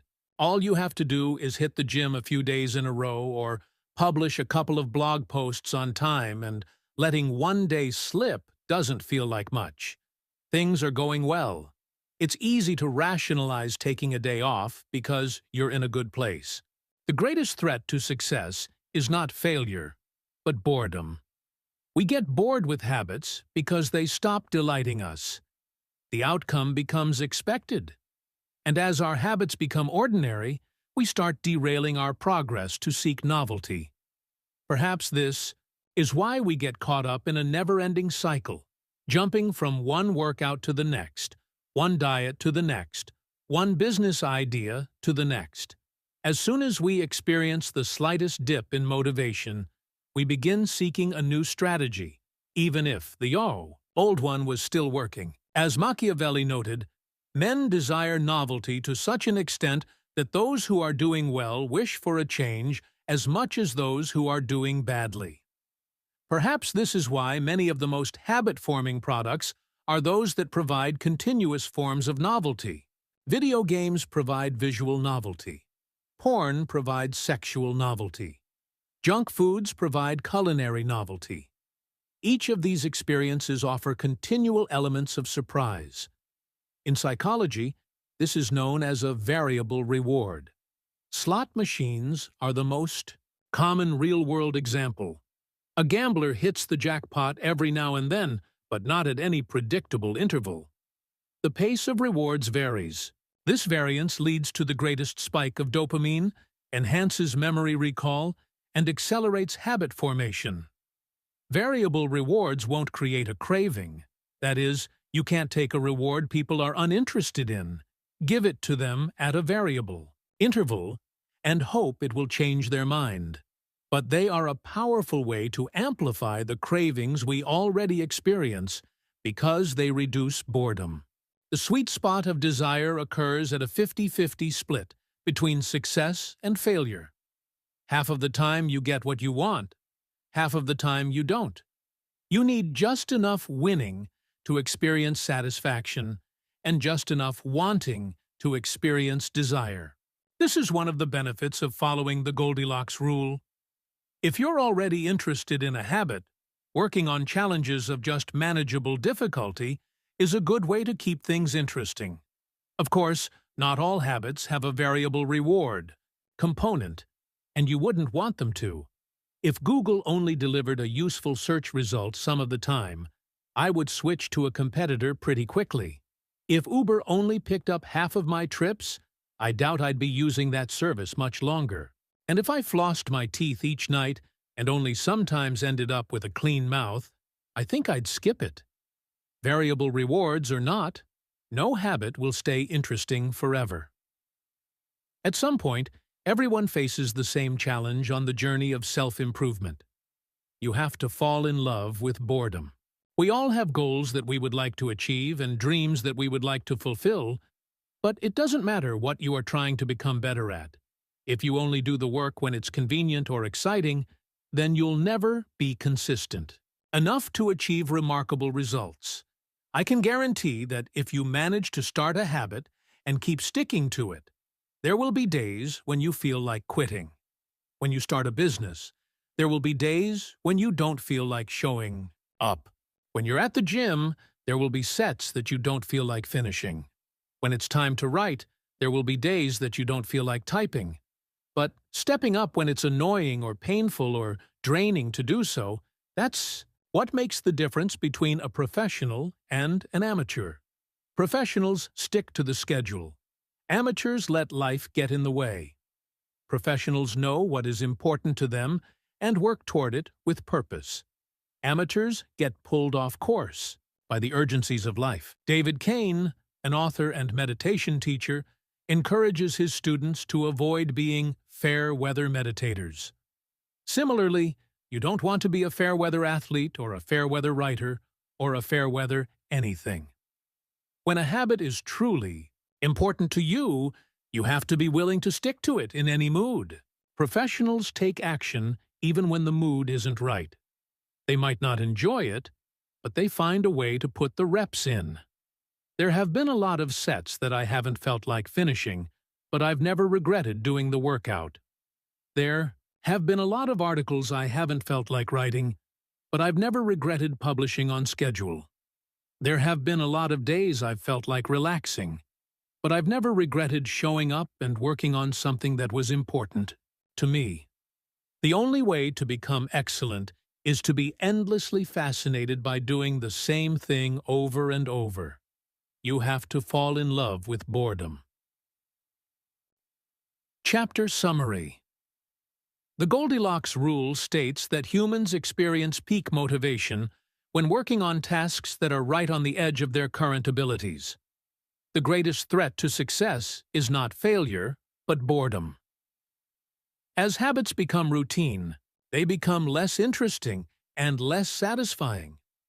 We get bored. Anyone can work hard when they feel motivated. It's the ability to keep going when work isn't exciting that makes the difference. Professionals stick to the schedule. Amateurs let life get in the way. The downside of creating good habits. Habits create the foundation for mastery. In chess, it is only after the basic movements of the pieces have become automatic that a player can focus on the next level of the game. Each chunk of information that is memorized opens up the mental space for more effortful thinking.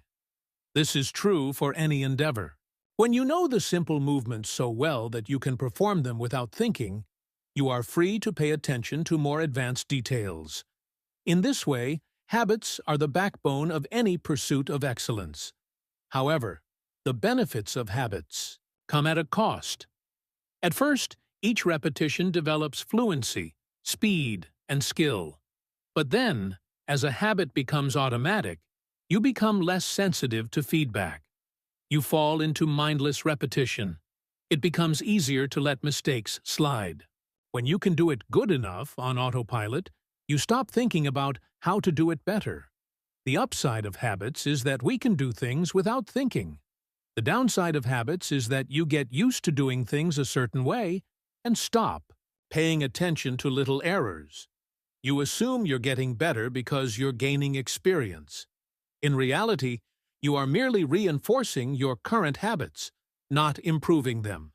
In fact, some research has shown that once a skill has been mastered, there is usually a slight decline in performance over time. Usually, this minor dip in performance is no cause for worry. You don't need a system to continuously improve how well you brush your teeth, or tie your shoes, or make your morning cup of tea. With habits like these, good enough is usually good enough. The less energy you spend on trivial choices, the more you can spend it on what really matters. However, when you want to maximize your potential and achieve elite levels of performance, you need a more nuanced approach. You can't repeat the same things blindly and expect to become exceptional. Habits are necessary, but not sufficient for mastery. What you need is a combination of automatic habits and deliberate practice. Habits. Suits. Deliberate practice. Cheated mastery. To become great, certain skills do need to become automatic. Basketball players need to be able to dribble without thinking before they can move on to mastering layups with their non-dominant hand. Surgeons need to repeat the first incision so many times that they could do it with their eyes closed, so that they can focus on the hundreds of variables that arise during surgery. But after one habit has been mastered, you have to return to the effortful part of the work and begin building the next habit. Mastery is the process of narrowing your focus to a tiny element of success, repeating it until you have internalized the skill, and then using this new habit as the foundation to advance to the next frontier of your development. Old tasks become easier the second time around, but it doesn't get easier overall because now you're pouring your energy into the next challenge. Each habit unlocks the next level of performance. It's an endless cycle. Although habits are powerful, what you need is a way to remain conscious of your performance over time, so you can continue to refine and improve. It is precisely at the moment when you begin to feel like you have mastered a skill, right when things are starting to feel automatic and you are becoming comfortable, that you must avoid slipping into the trap of complacency. The solution? Establish a system for reflection and review. How to review your habits and make adjustments. In 1986, the Los Angeles Lakers had one of the most talented basketball teams ever assembled, but they are rarely remembered that way. The team started the 1985-1986 NBA season with an astounding 29-5 record. The pundits were saying that we might be the best team in the history of basketball, head coach Pat Riley said after the season. Surprisingly, the Lakers stumbled in the 1986 playoffs and suffered a season-ending defeat in the Western Conference Finals. The best team in the history of basketball didn't even play for the NBA championship. After that blow, Riley was tired of hearing about how much talent his players had and about how much promise his team held. He didn't want to see flashes of brilliance followed by a gradual fade in performance. He wanted the Lakers to play up to their potential night after night. In the summer of 1986, he created a plan to do exactly that, a system that he called the Career Best Effort Program, or CBE. When players first joined the Lakers, Riley explained, "We track their basketball statistics all the way back to high school. I call this taking their number. We look for an accurate gauge of what a player can do, then build him into our plan for the team, based on the notion that he will maintain and then improve upon his averages." After determining a player's baseline level of performance, Riley added a key step. He asked each player to improve their output by at least 1% over the course of the season. If they succeeded, it would be a CBE, or Career Best Effort. Similar to the British cycling team that we discussed in Chapter 1, the Lakers sought peak performance by getting slightly better each day. Riley was careful to point out that CBE was not merely about points or statistics, but about giving your best effort spiritually and mentally and physically. Players got credit for allowing an opponent to run into you when you know that a foul will be called against him, diving for loose balls, going after rebounds whether you are likely to get them or not, helping a teammate when the player he's guarding has surged past him, and other unsung hero deeds. As an example, let's say that Magic Johnson, the Lakers' star player at the time, had 11 points, 8 rebounds, 12 assists, 2 steals, and 5 turnovers in a game. Magic also got credit for an unsung hero deed by diving after a loose ball. 'Twas one. Finally, he played a total of 33 minutes in this imaginary game. The positive numbers, 11 plus 8 plus 12 plus 2 plus 1, add up to 34. Then we subtract the 5 turnovers, 34 to 5, to get 29. Finally, we divide 29 by 33 minutes played. 29 to 33, 0.879, Magic's CBE number here would be 879. This number was calculated for all of a player's games, and it was the average CBE that a player was asked to improve by 1% over the season. Riley compared each player's current CBE to not only their past performances, but also those of other players in the league. As Riley put it, we rank team members alongside league opponents who play the same position and have similar role. Definitions. Sports writer Jackie McMullen noted, "Riley trumpeted the top performers in the league in bold lettering on the blackboard each week and measured them against the corresponding players on his own roster. Solid, reliable players generally rated a score in the 600s, while elite players scored at least 800. Magic Johnson, who submitted 138 triple-doubles in his career, often scored over 1,000 haulers." The Lakers also emphasized year-over-year progress by making historical comparisons of CBE data. Riley said, "We stacked the month of November 1986 next to November 1985 and showed the players whether they were doing better or worse than at the same point last season. Then we showed them how their performance figures for December 1986 stacked up against November's. The Lakers rolled out CBE in October 1986. 8 months later, they were NBA champions. The following year, Pat Riley led his team to another title as the Lakers became the first team in 20 years to win back-to-back NBA championships. Afterward, he said, "Sustaining an effort is the most important thing for any enterprise. The way to be successful is to learn how to do things right, then do them the same way every time." The CBE program is a prime example of the power of reflection and review. The Lakers were already talented. CBE helped them get the most out of what they had and made sure their habits improved rather than declined. Reflection and review enables the long-term improvement of all habits because it makes you aware of your mistakes and helps you consider possible paths for improvement. Without reflection, we can make excuses, create rationalizations, and lie to ourselves. We have no process for determining whether we are performing better or worse compared to yesterday. Top performers in all fields engage in various types of reflection and review, and the process doesn't have to be complex. Kenyan runner Eliud Kipchoge is one of the greatest marathoners of all time and an Olympic gold medalist.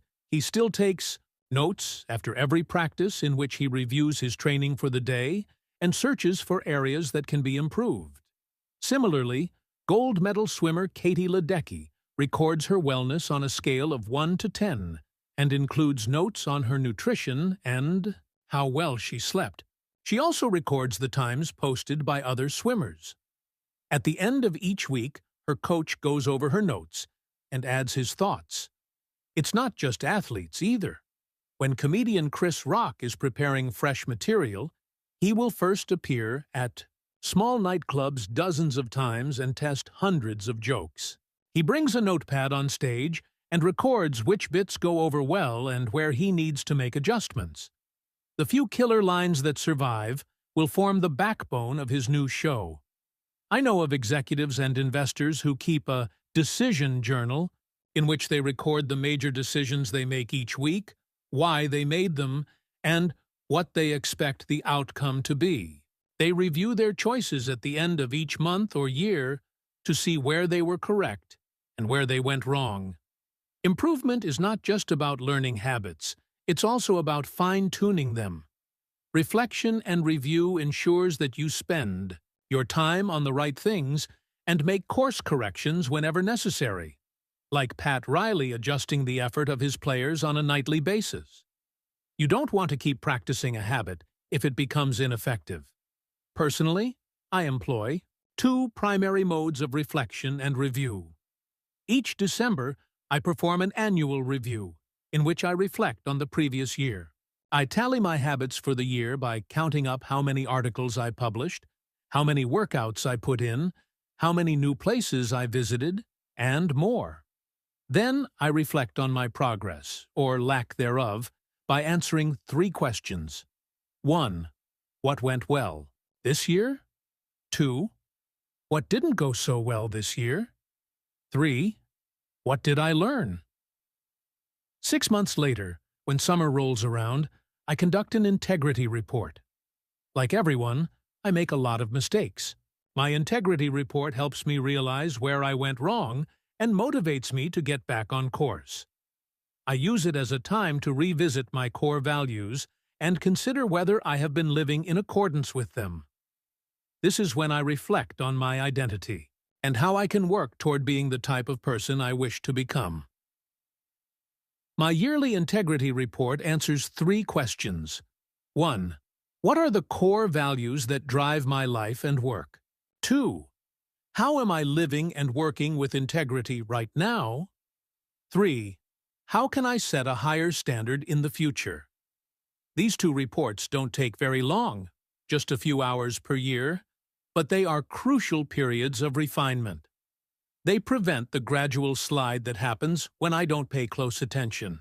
They provide an annual reminder to revisit my desired identity and consider how my habits are helping me become the type of person I wish to be.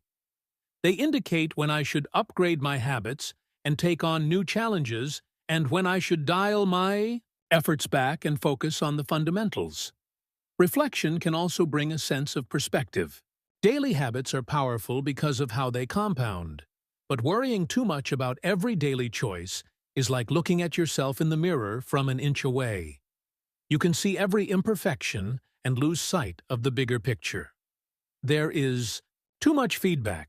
Conversely, never reviewing your habits is like never looking in the mirror.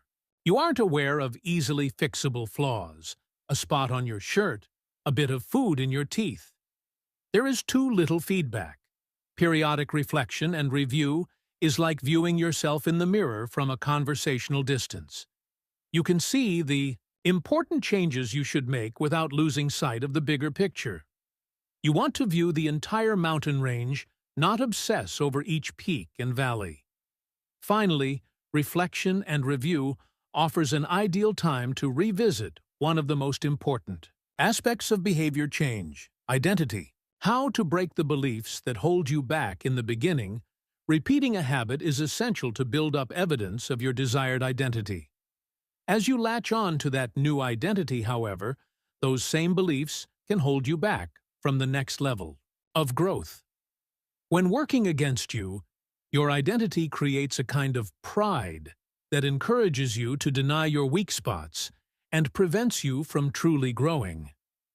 This is one of the greatest downsides of building habits.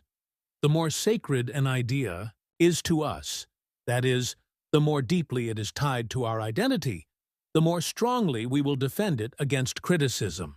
You see this in every industry. The school teacher who ignores innovative teaching methods and sticks with her tried-and-true lesson plans. The veteran manager who is committed to doing things his way. The surgeon who dismisses the ideas of her younger colleagues. The band who produces a mind-blowing first album and then gets stuck in a rut. The tighter we cling to an identity, the harder it becomes to grow beyond it. One solution is to avoid making any single aspect of your identity an overwhelming portion of who you are. In the words of investor Paul Graham, keep your identity small. The more you let a single belief define you, the less capable you are of adapting when life challenges you. If you tie everything up in being the point guard, or the partner at the firm, or whatever else, then the loss of that facet of your life will wreck you. If you're a vegan and then develop a health condition that forces you to change your diet, you'll have an identity crisis on your hands. When you cling too tightly to one identity, you become brittle. Lose that one thing, and you lose yourself. For most of my young life, being an athlete was a major part of my identity. After my baseball career ended, I struggled to find myself. When you spend your whole life defining yourself in one way, and that disappears, who are you now? Military veterans and former entrepreneurs report similar feelings. If your identity is wrapped up in a belief like, "I'm a great soldier," what happens when your period of service ends? For many business owners, their identity is something along the lines of, "I'm the CEO," or "I'm the founder." If you have spent every waking moment working on your business, how will you feel after you sell the company? The key to mitigating these losses of identity is to redefine yourself such that you get to keep important aspects of your identity even if your particular role changes. "I'm an athlete" becomes, "I'm the type of person who is mentally tough and loves a physical challenge." "I'm a great soldier" transforms into, "I'm the type of person who is disciplined, reliable, and great on a team." "I'm the CEO" translates to, "I'm the type of person who builds and creates things." When chosen effectively, an identity can be flexible rather than brittle. Like water flowing around an obstacle, your identity works with the changing circumstances rather than against them. The following quote from the Tao Te Ching encapsulates the ideas perfectly. "Men are born soft and supple. Dead, they are stiff and hard. Plants are born tender and pliant. Dead, they are brittle and dry. Thus, whoever is stiff and inflexible is a disciple of death. Whoever is soft and yielding is a disciple of life.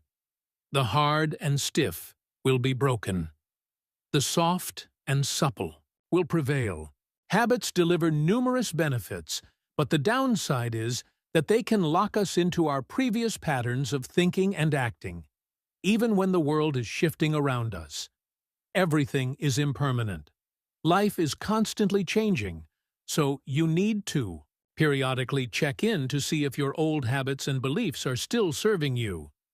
A lack of self-awareness is poison. Reflection and review is the antidote. Chapter Summary. The upside of habits is that we can do things without thinking. The downside is that we stop paying attention to little errors. Habits plus deliberate practice. Mastery. Reflection and review is a process that allows you to remain conscious of your performance over time. The tighter we cling to an identity, the harder it becomes to grow beyond it. Conclusion. The secret to results that last. There is an ancient Greek parable known as the Sorites paradox, which talks about the effect one small action can have when repeated enough times. One formulation of the paradox goes as follows. Can 1 coin make a person rich? If you give a person a pile of 10 coins, you wouldn't claim that he or she is rich. But what if you add another, and another, and another? At some point, you will have to admit that no one can be rich unless 1 coin can make him or her so. We can say the same about atomic habits. Can one tiny change transform your life? It's unlikely you would say so. But what if you made another, and another, and another? At some point, you will have to admit that your life was transformed by one small change. The holy grail of habit change is not a single 1% improvement, but 1,000 of them. It's a bunch of atomic habits stacking up, each one a fundamental unit of the overall system. In the beginning, small improvements can often seem meaningless because they get washed away by the weight of the system. Just as 1 coin won't make you rich, one positive change like meditating for 1 minute or reading 1 page each day is unlikely to deliver a noticeable difference. Gradually, though, as you continue to layer small changes on top of one another, the scales of life start to move. Each improvement is like adding a grain of sand to the positive side of the scale, slowly tilting things in your favor. Eventually, if you stick with it, you hit a tipping point. Suddenly, it feels easier to stick with good habits. The weight of the system is working for you rather than against you. Over the course of this book, we've looked at dozens of stories about top performers. We've heard about Olympic gold medalists, award-winning artists, business leaders, life-saving physicians, and star comedians who have all used the science of small habits to master their craft and vault to the top of their field. Each of the people, teams, and companies we have covered has faced different circumstances but ultimately progressed in the same way, through a commitment to tiny, sustainable, unrelenting improvements. Success is not a goal to reach or a finish line to cross. It is a system to improve, an endless process to refine. In Chapter 1, I said, if you're having trouble changing your habits, the problem isn't you. The problem is your system. Bad habits repeat themselves again and again, not because you don't want to change, but because you have the wrong system for change. As this book draws to a close, I hope the opposite is true. With the 4 laws of behavior change, you have a set of tools and strategies that you can use to build better systems and shape better habits. Sometimes a habit will be hard to remember, and you'll need to make it obvious. Other times you won't feel like starting, and you'll need to make it attractive. In many cases, you may find that a habit will be too difficult, and you'll need to make it easy. And sometimes you won't feel like sticking with it, and you'll need to make it satisfying. This is a continuous process. There is no finish line. There is no permanent solution. Whenever you're looking to improve, you can rotate through the 4 laws of behavior change until you find the next bottleneck. Make it obvious. Make it attractive.